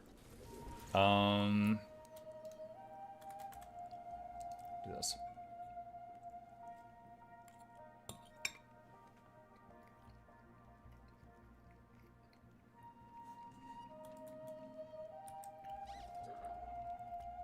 I like how the map says that or the mini map is like this whole thing's water.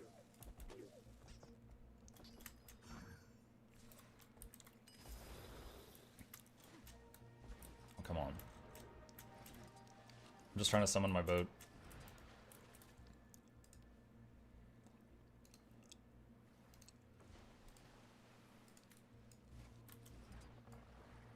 Okay. Slow cruise, moderate clip, full throttle, depth charges. Turbo boost. So that white circle in the water is where it would stop if I start holding the back key. It's not bad.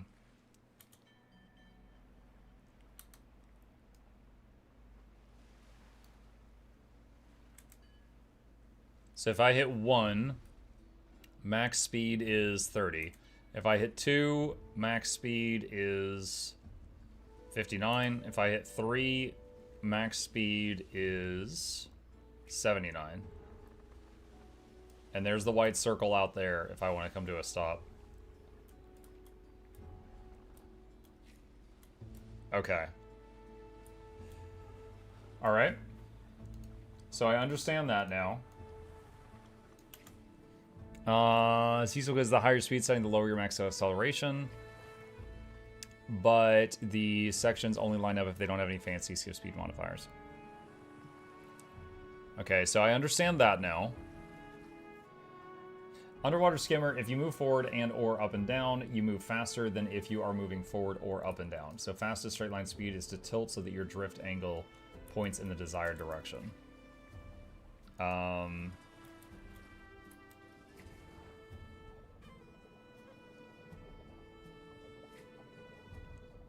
So is it slope 30 degrees? Hold on.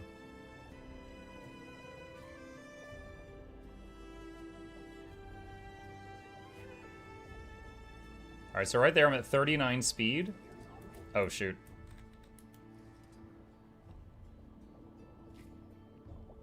And there I'm at 51 speed, going slope 30 degrees up. 30 degrees down, there's 50 speed. And if I go in a straight line, it's 58. No, it looks like I'm going faster just going straight. There's 58 speed. And if I do 30 degrees, now it's 50 speed.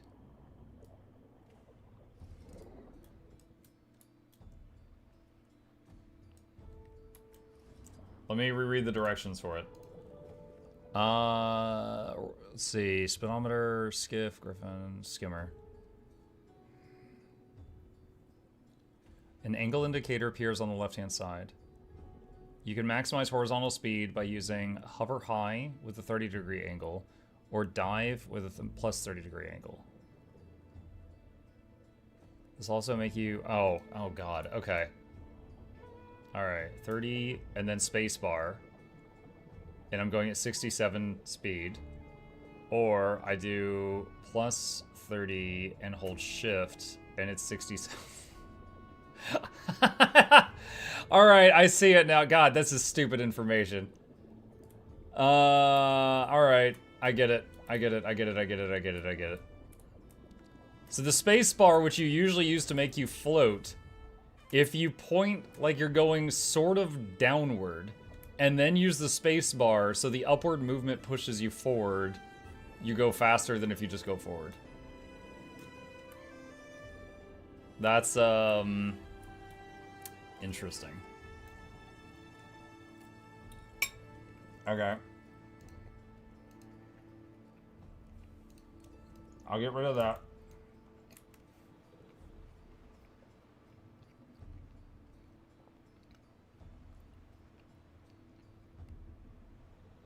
Alright, so racing mode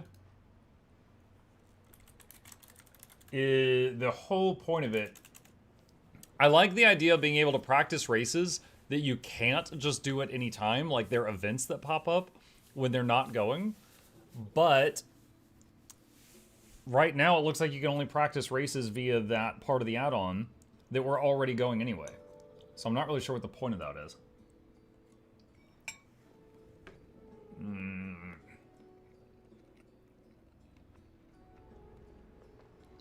Raptor Race and Amnoon.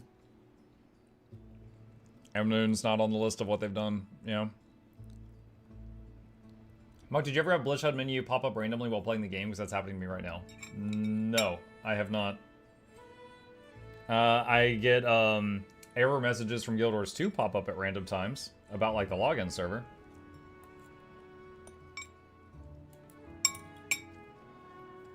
Check if the DR race is in there. Divinity's Reach.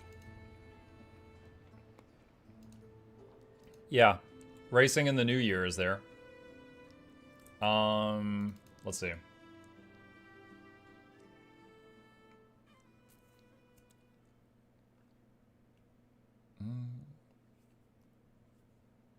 Yeah, chat's right, Arcadian. You might have a hotkey that you've set.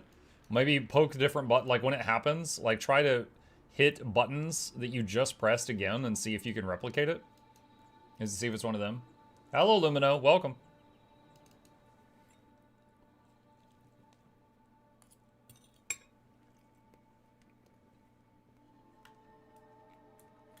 Alright. So we're in Divinity's Reach now. Racing in the New Year. Run this race.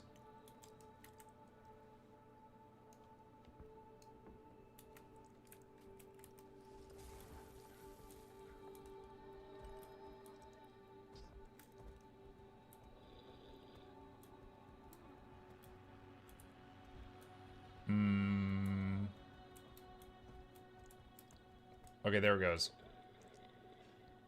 So when does it start at? You just start going?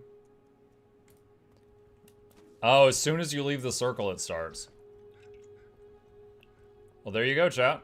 Okay, so you can use this to practice a race from an event that is not currently running. All donations are tax deductible. All right, so that's kind of neat. Understands me.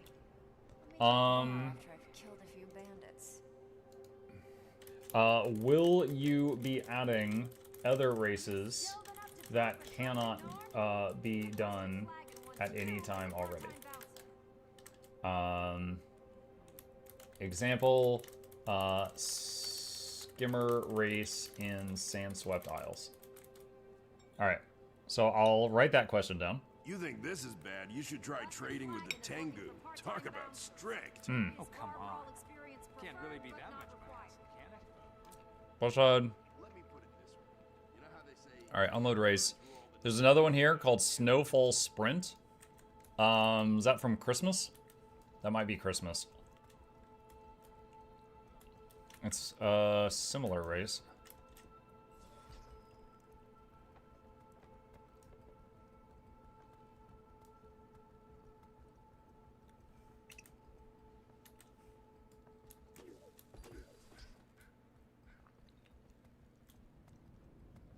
Alright, so there's the start point up there for the Christmas race. And so as soon as you stand at it with 0 acceleration, it starts it, and then, or it like sets it up, and then you can get started. Stranger things have happened, like necromancy. I like being able to see the thing through the wall, because you could be like, oh yeah, I'm about to have to turn right up here after this building on this blind corner.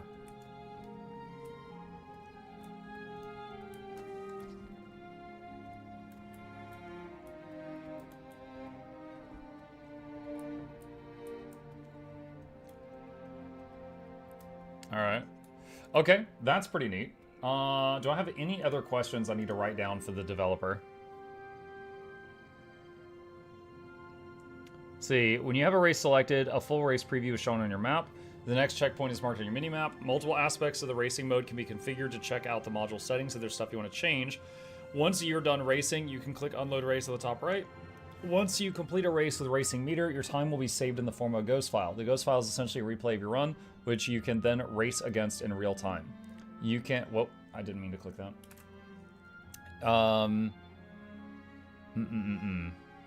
You can select times from Racing Meter leaderboards to race against their ghosts. And if you have an API key registered on Bloodshot, you can upload your own times leaderboards. Race against their ghosts.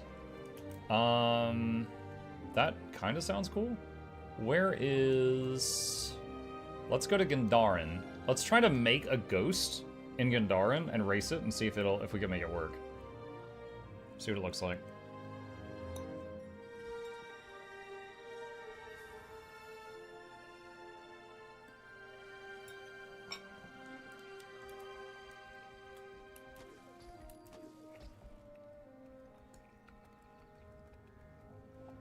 Okay, so go here, unload race, Gandharan Fields, Lakeside Loop,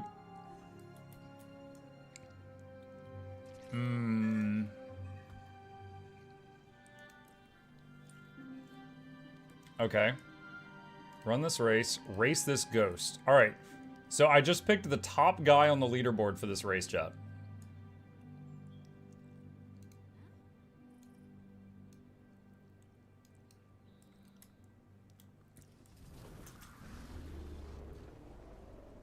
Oh, that's him! That's him right there!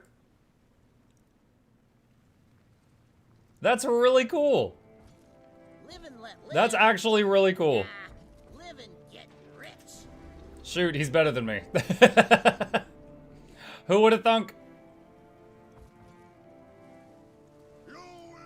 That is the top Gandharan Fields race time in the game right now, chat. Look at him go.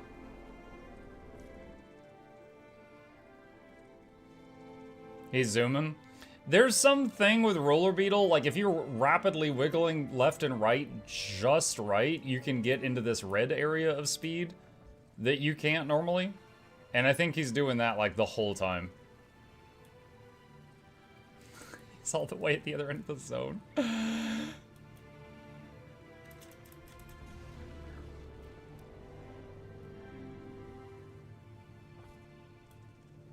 Ah! He cheated. He sabotaged my ride.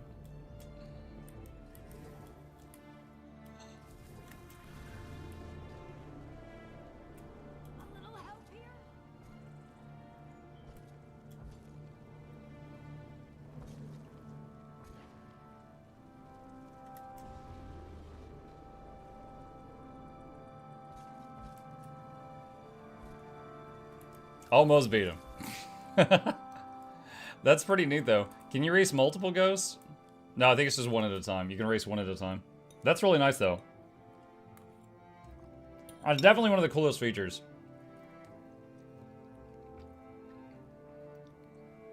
Is the mount inventory a Blish hug?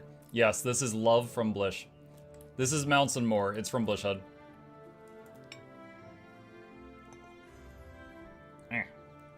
Hold on. I'm trying to eat my lunch, but it's all stuck together.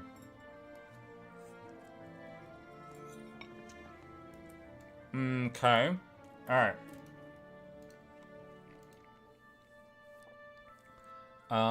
Multiple aspects of the racing mode can be configured. Okay. I see that we can run the race. Unload Ghost. Race Editor.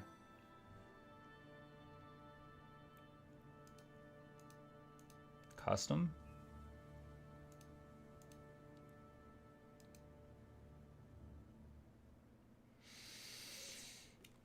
What? Hold on a sec. I'm just going to take a screenshot of all this. Oh, I didn't mean to show that. And I'm going to put this with that gif of the guy going, "What the hell is even that?"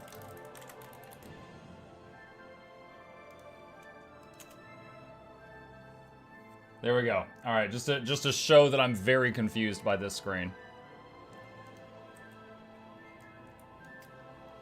Oh my god, what did we do? What did we do? We made bubbles everywhere. Undo. Undo. Undo. I like that there's an undo button.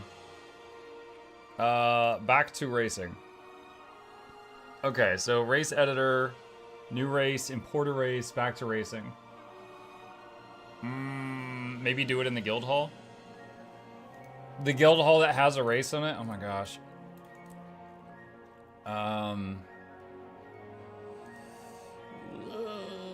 Unload race.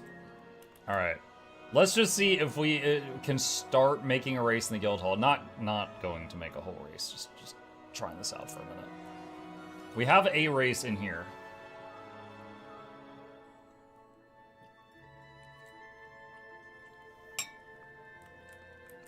All right.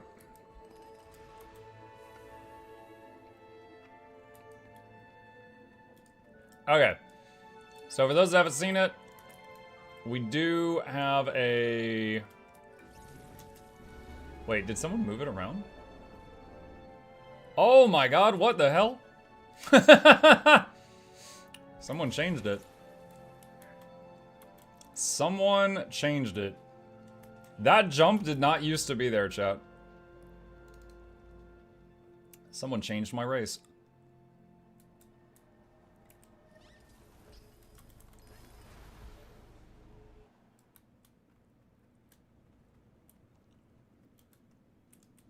That was the... Wait, did they move this?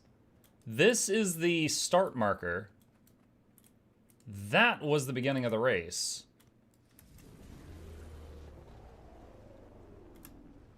And then drift there. Drift there. Full power through this. Trick for a second there. And then this is the weirdest part. And this part I always fail on. Ah, almost that time. Gotta thread the needle through that. Okay. That is the race as I remember it. So if I wanted to make that a race on the thing. Let's see how hard that is. I'm gonna go back to the beginning.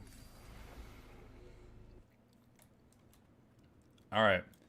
So let's say right here is the start. Blish HUD. Race editor, new race, point 1 checkpoint, snap to avatar.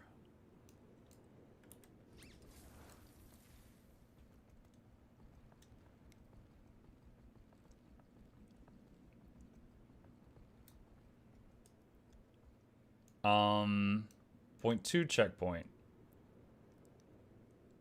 snap to avatar.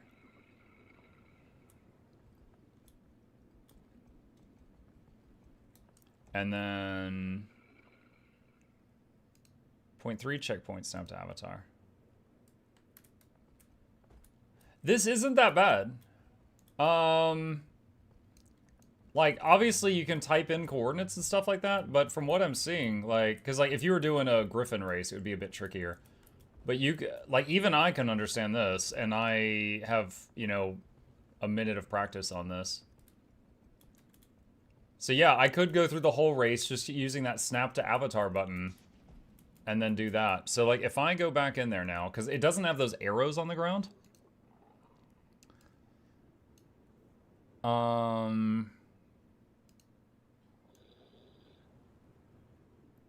Now there's arrows. Oh, it automatically draws them. Cool. Okay. Cool, cool, cool, cool, cool. Alright, cool. I understand that. Okay. I'm gonna change. Once you're done, you can unload the race. It's alright. When you complete a race with a racing meter, your time will be saved in the form of a ghost file. Okay, we got that. Racing editor. There's currently 4 point types. Reset points are as explained above, used only to reset the race. Guide points are meant to guide the racer, but don't have a hitbox and are not actually part of the race. A race may have a loop start point if it's a looping race. When running multiple laps of the race, any skill box before the loop start is ignored after the first lap. What? A race may have a loop start point if it's a looping race.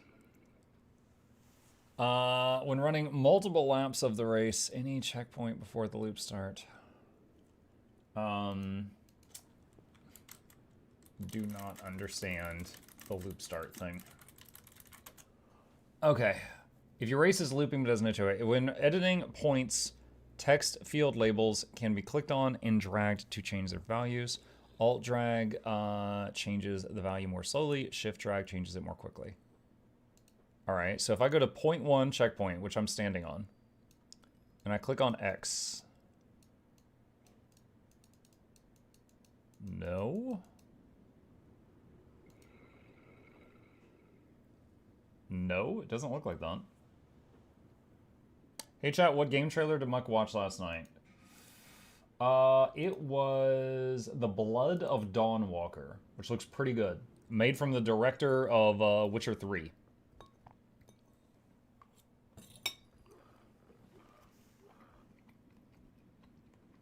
Let's see. Click and drag the label, not the text itself.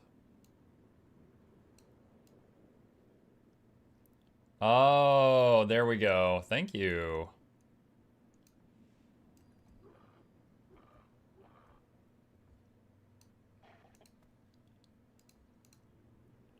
I love the undo button too. That's great. All right. We figured that out. Undo, redo, and save are key bound to Control Z, Control Y, and Control S. What? Control Z. Oh, that's brilliant. They actually, oh my gosh. I love it. The common commands. I love playing Factorio because I can use Control C, Control X, Control V, etc. Both the minimap and map show a preview of the race. It does? It does!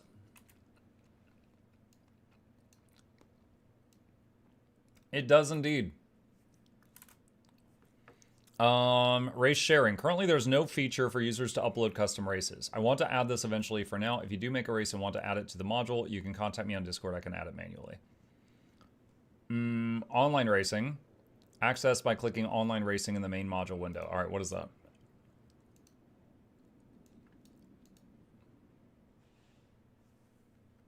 What does this do? Connect to the server. If you don't have your API, let's see. Name Mukluk. Connect.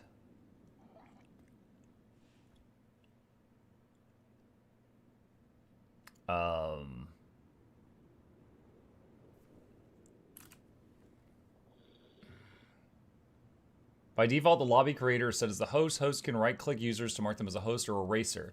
Only users marked as racer can actually take part in the race. Host can also do right-click a race to set it. So I wonder if you set up a race event and had a bunch of people racing and you were just using this mod, would it tell you if one of them missed like one of the checkpoints or something like that? Because that would, I would think, be one of the main draws.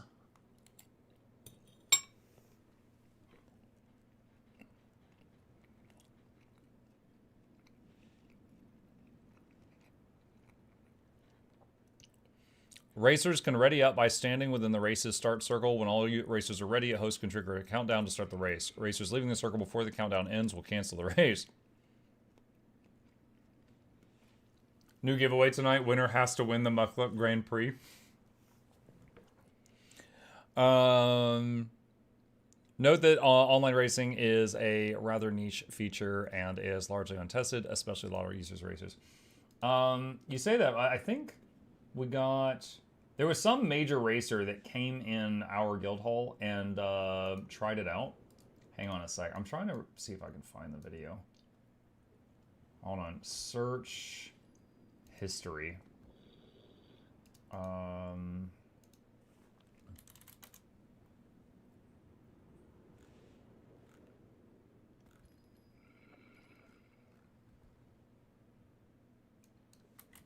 Race?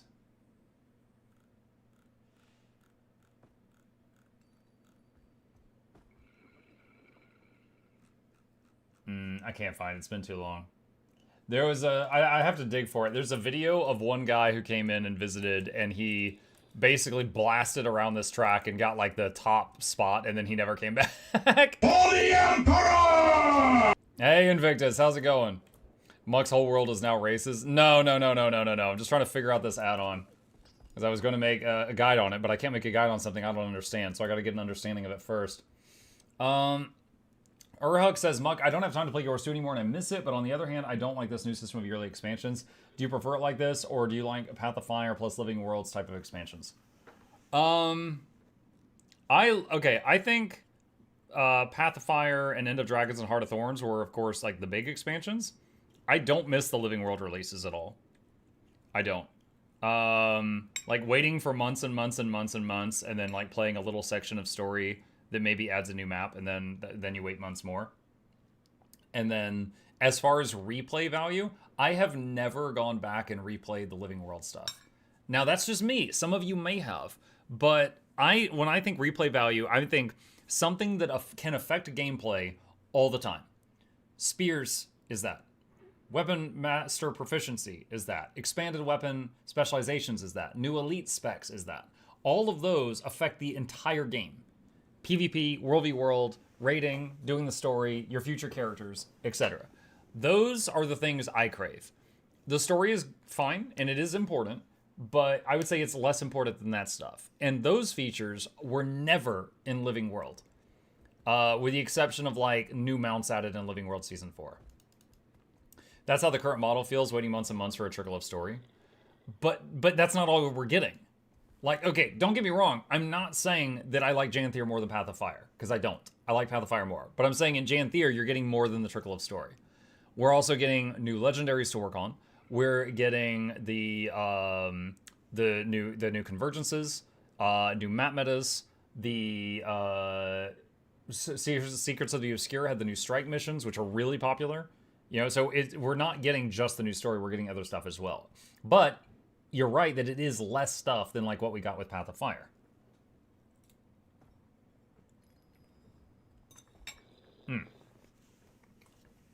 What is this add-on called? Hang on.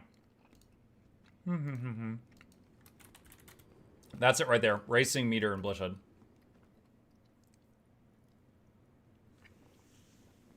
Honestly, Soto and Janthier Wilds feels like ANET selling us Living World season episodes, calling it mini expansions.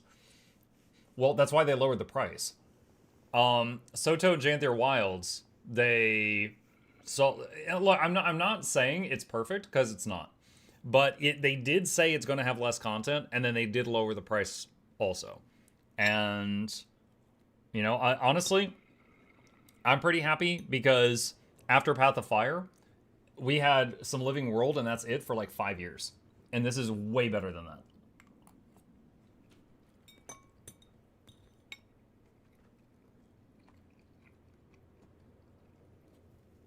Living Worlds can give new legis and strikes and stuff too. When did a Living World ever give a strike mission? Unless, okay, you're counting Icebird Saga. I see what you're doing. Okay, so if you're saying Icebird Saga was a Living World, Icebird Saga did have a strike mission. Or strike missions. That's where they introduced strike missions. But Icebird Saga didn't have any legis. They did, Living World Season 3 had Aurora, and Living World Season 4 had Vision.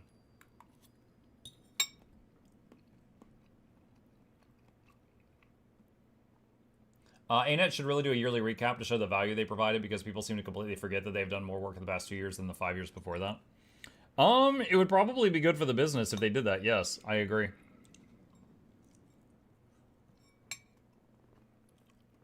I've seen those yearly end things from NCSoft where they talk about how much money they made from each franchise, but I haven't seen a recap outside of that. Mike, I can't get my turtle mount because the one strike mission for it is dead. Make one. Make one. Go into Group Finder and do, where's strike missions? Strike mission.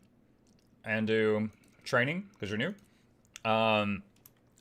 Kanang, Overlook, for Turtle. Watched Guide. And then boom. You just do that, and people will join you. May take a few minutes, but you'll get it done.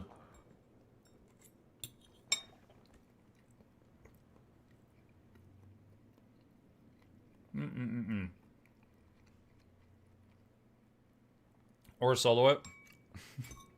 Aizen, that is bad advice for new players. You're going to make them quit. You can buy an item to skip it entirely since the Giala Delves was added. Really? I didn't know that. I do have a guide on 2 ways to get the turtle, but that guide was from before Giala Delves. So I don't know of the method that you're talking about that involves Giala.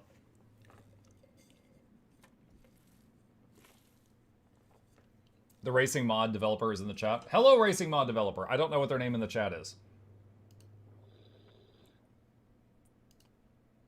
But that's okay. I've been collecting my questions to send to them, and I was going to shoot it because for all I knew they were at work right now, so I was going to send them my questions afterward.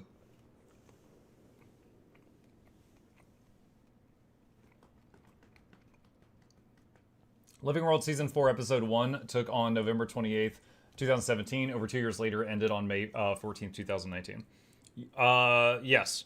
So Living World Season 4 had some new zones, which had some metas, and had the Roller Beetle and the Sky Scale. That's it. I don't think it gave any new 5-man instance content or 10-man instance content. It had Vision, so there was one new legendary. And it did not introduce any new ways of playing your characters. Wing 7? Was Wing 7 part of the Living World releases? Honest question. Hang on. I can Google that.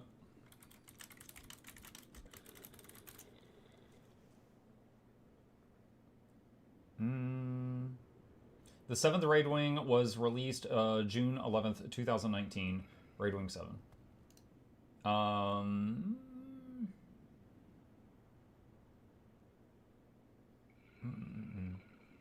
Was the Living World really just a few maps and related content? It was... Each episode of Living World was a map and some story associated with it, yeah. So, like, Draconis Mons was Living World, and Ember Bay was Living World, and Siren's Landing was a Living World episode. Thunderhead Peaks was a Living World episode, and Bitterfrost Frontier was a Living World episode, and Biora was 2 Living World episodes. Grothmar was a Living World episode. Drizzlewood was 2 Living World episodes. So yeah, that's basically what they were. My point is, for me, and different people want different things from this, right? If I am in a group with someone, and I have played all of Icebrewed Saga, and he doesn't even own it, there is nothing about my character different from his, right? I don't have access to a new elite spec. I don't have access to a new weapon proficiency. I got access to all the same type of gear. There's no difference in the rest of the game if you've played that content. And for me, what I love in the releases is when they introduce something that has a ripple effect on the whole game. So for the spears from Janthier, or the expanded weapon proficiency, or the weapon master specializations from Secrets of the Obscure, those are things that affected all game modes, all of them. The EMP bench, yeah, but Asen, if one person drops the EMP bench, everyone can use it. You don't need everyone in the party to have it. Also, you don't even need to have it, period. Honestly, okay, hot take, I'd be fine if they removed that. There's way too much open world content that is basically just like one person slams that down, everybody uses it, and insta-CCs the boss. I'd be fine if that was gone.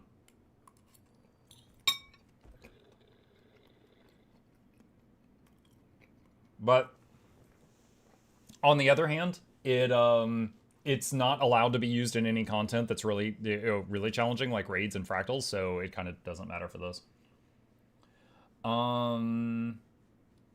But yeah, I don't think that qualifies for what I'm talking about, because I certainly get no level of happiness when I see the bench.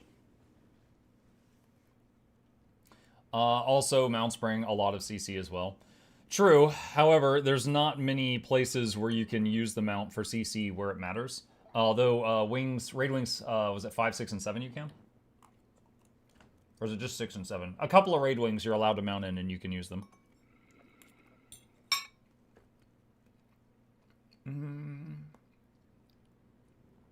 They added the bench, then EOD, they were like, I guess we should teach you CC. My biggest gripe with that bench was it was introduced in Icebrewed Saga, and there was the one thing where you would, the Medizuka, you would launch into the air and then launch healing rockets down at your team, and it was designed for the part of the story where you do Cold War, and then someone used the Medizuka to glitch through an instance, and so to fix it, they made it not usable in instance content, so it's not usable in the instance it was designed for, which was Cold War, and they never went back and changed that. It was one guy found a way to cheat with it, and so they just blocked it in all instance content. You can still use it in some stuff, like when you're fighting the Claw of Jormag in Drizzlewood. But in most of the content that you were originally supposed to use it on, you can't. And they've never gone back and changed that. And that makes me sad, because it was fun. As a healer, it was fun. Just floating above the battlefield, just like, ah, just blasting healing rockets all over the place. It's a very fun thing to do. But it, one person ruined it for everybody kind of deal.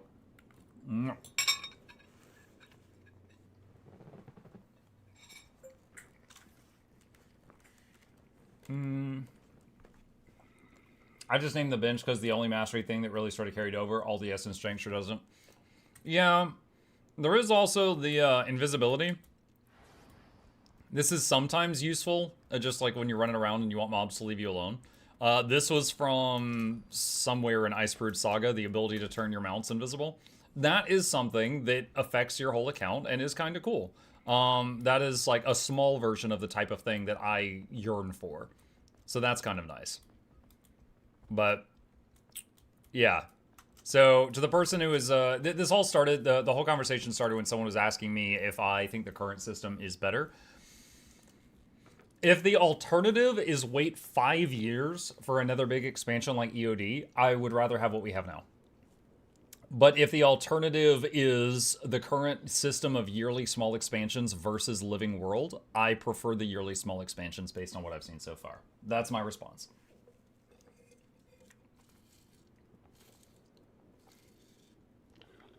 Maxing out the mastery makes the stealth last longer and gives regen. I did get some regen, yes. 1 hour content once every 4 months. Again, though, okay, one, it's that's at least use facts. You're exaggerating so many things. So when you say 1 hour content, like the story alone is a few hours long. Now that's still quite small, but the story alone is more than that. Additionally, on top of that, we get the convergences, which I've been having fun doing, and I've done them like 20 times already. And also the spears. And again, the things that change the whole game. You know, PvP and World v World and raiding and strikes and fractals and dungeons and dragon response missions and open world are all slightly different because of Janthier, because of all the new builds that came out. That's the kind of stuff that I love to see. That's the kind of stuff that I really, really love, is that. Also, it's not my thing, but there are some people really, really into home instances, you know? There are some, like, I like them for the money-making ability, but there's other people that love just going in there and playing Farmville, and you know what? I'm happy for them. I think it is a staple of good MMOs to have fishing and also home instances. And now we've got both of those. So after 10 years, Guild Wars 2 is finally a real MMO. So that's great. That's great. However, if you're not into that, like, you know, Heisen, you like, when I think of you, Lord Heisen, I just think of, like, you want to solo huge big bosses, and there's not enough of those in Janthier for you. I think you've done the right thing, which is expand out and try other titles and come back to Guild Wars 2 anytime you see something that's interesting. Right now, I know he's been playing a lot of Thrones and Liberty. I've been branching out a lot. I've been playing, what have I been doing? We played 110 games in 2024, for anyone who didn't see my tier list. So I've been branching out a lot, but I still love Guild Wars 2. I still think it's a great MMO. And I'm still happy to support it. Now you can tilt those ribs on the racetrack. I did not make this track. I would not dare to touch anything. There was one guy one time who came and was like, Muck, I want to, he's like, I love your content. I want to make a racetrack for you guys. And I'm like, that sounds really cool. And he's like, yeah, it'll take a long time, just to be clear. But I'm like, okay, what do you need from us to help with this? And, you know, we got him some materials and we gave him a rank in the guild so he could do this. And then one day he's like, all right, it's done. Come look. And now we have a racetrack. And I don't touch anything with it. That one turn, though, it's like the 4th turn with the pillars. I always nail those pillars. It messes me up every time. I was bummed Throne of Liberty felt really pay-to-play and grindy. I haven't tried Throne of Liberty. I just know Lord Heisen's really into it. Nico says there's also the issue that ANET has said they don't want to add any more elite specs, so a full POF type expansion isn't possible anymore. They had to come up with a new system for this and several other reasons.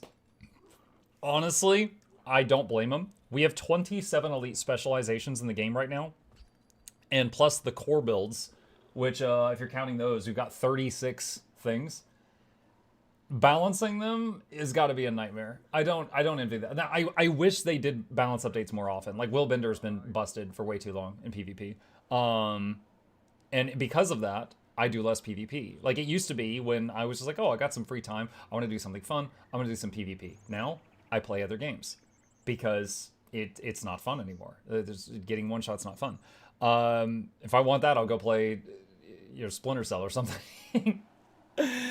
So I do wish they would attempt balance more often. However, even if they did, the idea of balancing 27 elite specializations is nightmaric. Just Chronomancer. That's one elite spec.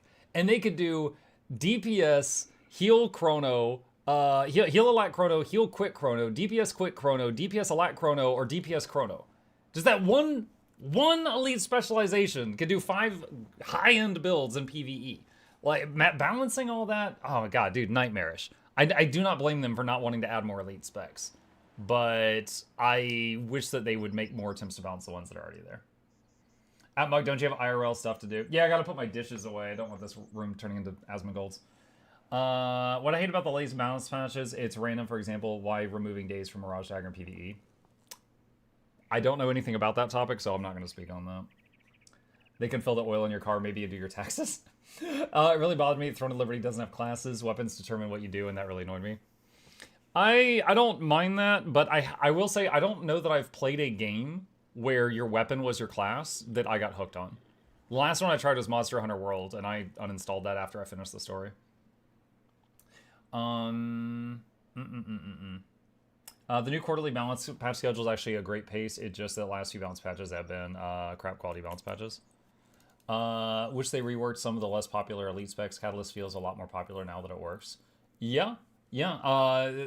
Especially the quick kata and heal quick kata feels so much better after the changes that they did to the orbs. It was really rough to play before. You can try it out whenever you feel free. I'll gladly gank you. Help you. Dude, I'm happy making my factory. In fact, right now, I'm playing Guild Wars 2, making a giant factory that spans multiple worlds in Factorio Space Age, and I am playing Kingdom Come Deliverance, where, yesterday, because my armor made noise, I took off all my armor to sneak into an enemy camp, so I was in my underpants, and I successfully picked off 6 guards, and I was coming up on the boss, and then it triggered a cutscene of me confidently walking up to the boss in my underwear and saying, "You're under arrest." And I was like, oh no, and I got thrown into a boss fight in my underpants. So, great game, 10 out of 10. I also, my character was hungry, and I had a debuff because I was underfed, so I ate some food, and it said that food was expired, you're poisoned. So I checked the expiration on food, and I ate more food, and it says, you overate, you are fat, like a pig, you have minuses to speed, stealth, and agility, you pig. And so I was poisoned, and fat, and slow, and I was crying. 10 out of 10 game, you could die from dysentery, highly recommend. The sequel to it comes out next month. I'm trying to finish the first game before the sequel comes out. What game is this? Kingdom Come Deliverance. It is a way too realistic medieval game. Hold on, another example. You put on a helmet, you get black bars on your vision like this, okay? Your monitor is reduced if you wear a helmet, so you trade armor class for vision. It is a game with too much realism in some ways. But yeah. Anyway, chat, thank you guys for a fun day. I learned a lot about this racing mod. Hope you guys enjoyed watching the troubleshooting process. Chipping away at this, once I gain an understanding of it, going to be helping make a guide just to kind of put it on blast, plug it for people interested in this, as I have with the other modules before. As always, if you enjoyed the stream, please hit that follow button on Twitch, like and subscribe if you are on YouTube, and let me double check here. I'm gonna make sure that they fix this because I couldn't access it this morning. We can access the giveaway vault again. That means we can, in fact, do the giveaway tonight. We're back on schedule. So there will be a giveaway later tonight if you are interested. These are my YouTube channels. Be sure to follow both of those. There are links in the chat, and a special thank you to our patrons. They keep the channel alive, and I thank them every day. With that, I am going to find someone on the Twitch side to raid.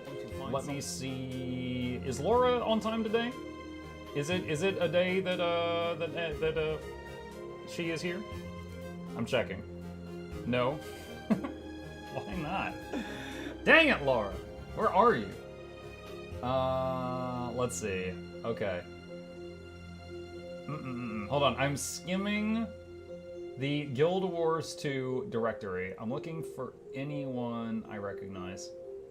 Shoot. I see Guild News, but that's like a German stream or something. Aurora Peachy. Aurora's good people. Is she live? I don't see her yet. Hang on. Aurora... Twitch.tv/Aurora Peachy. Why is it not pre-filling? I've been to her stream before. Is she playing Guild Wars 2? Oh, she's in Just Chatting, right. That's why I don't see her. She's in Just Chatting. Okay, that's fine. Yeah, I'll rate Aurora. She's good people. She good people. All right, I will rate Aurora just to show some support to another streamer that I like their content. I will see you guys on the other side. You guys have a great rest of your day. And again, I'll be back in 5 hours with a giveaway tonight for those who want to hang out with me in Guild Wars 2 later this evening. See ya!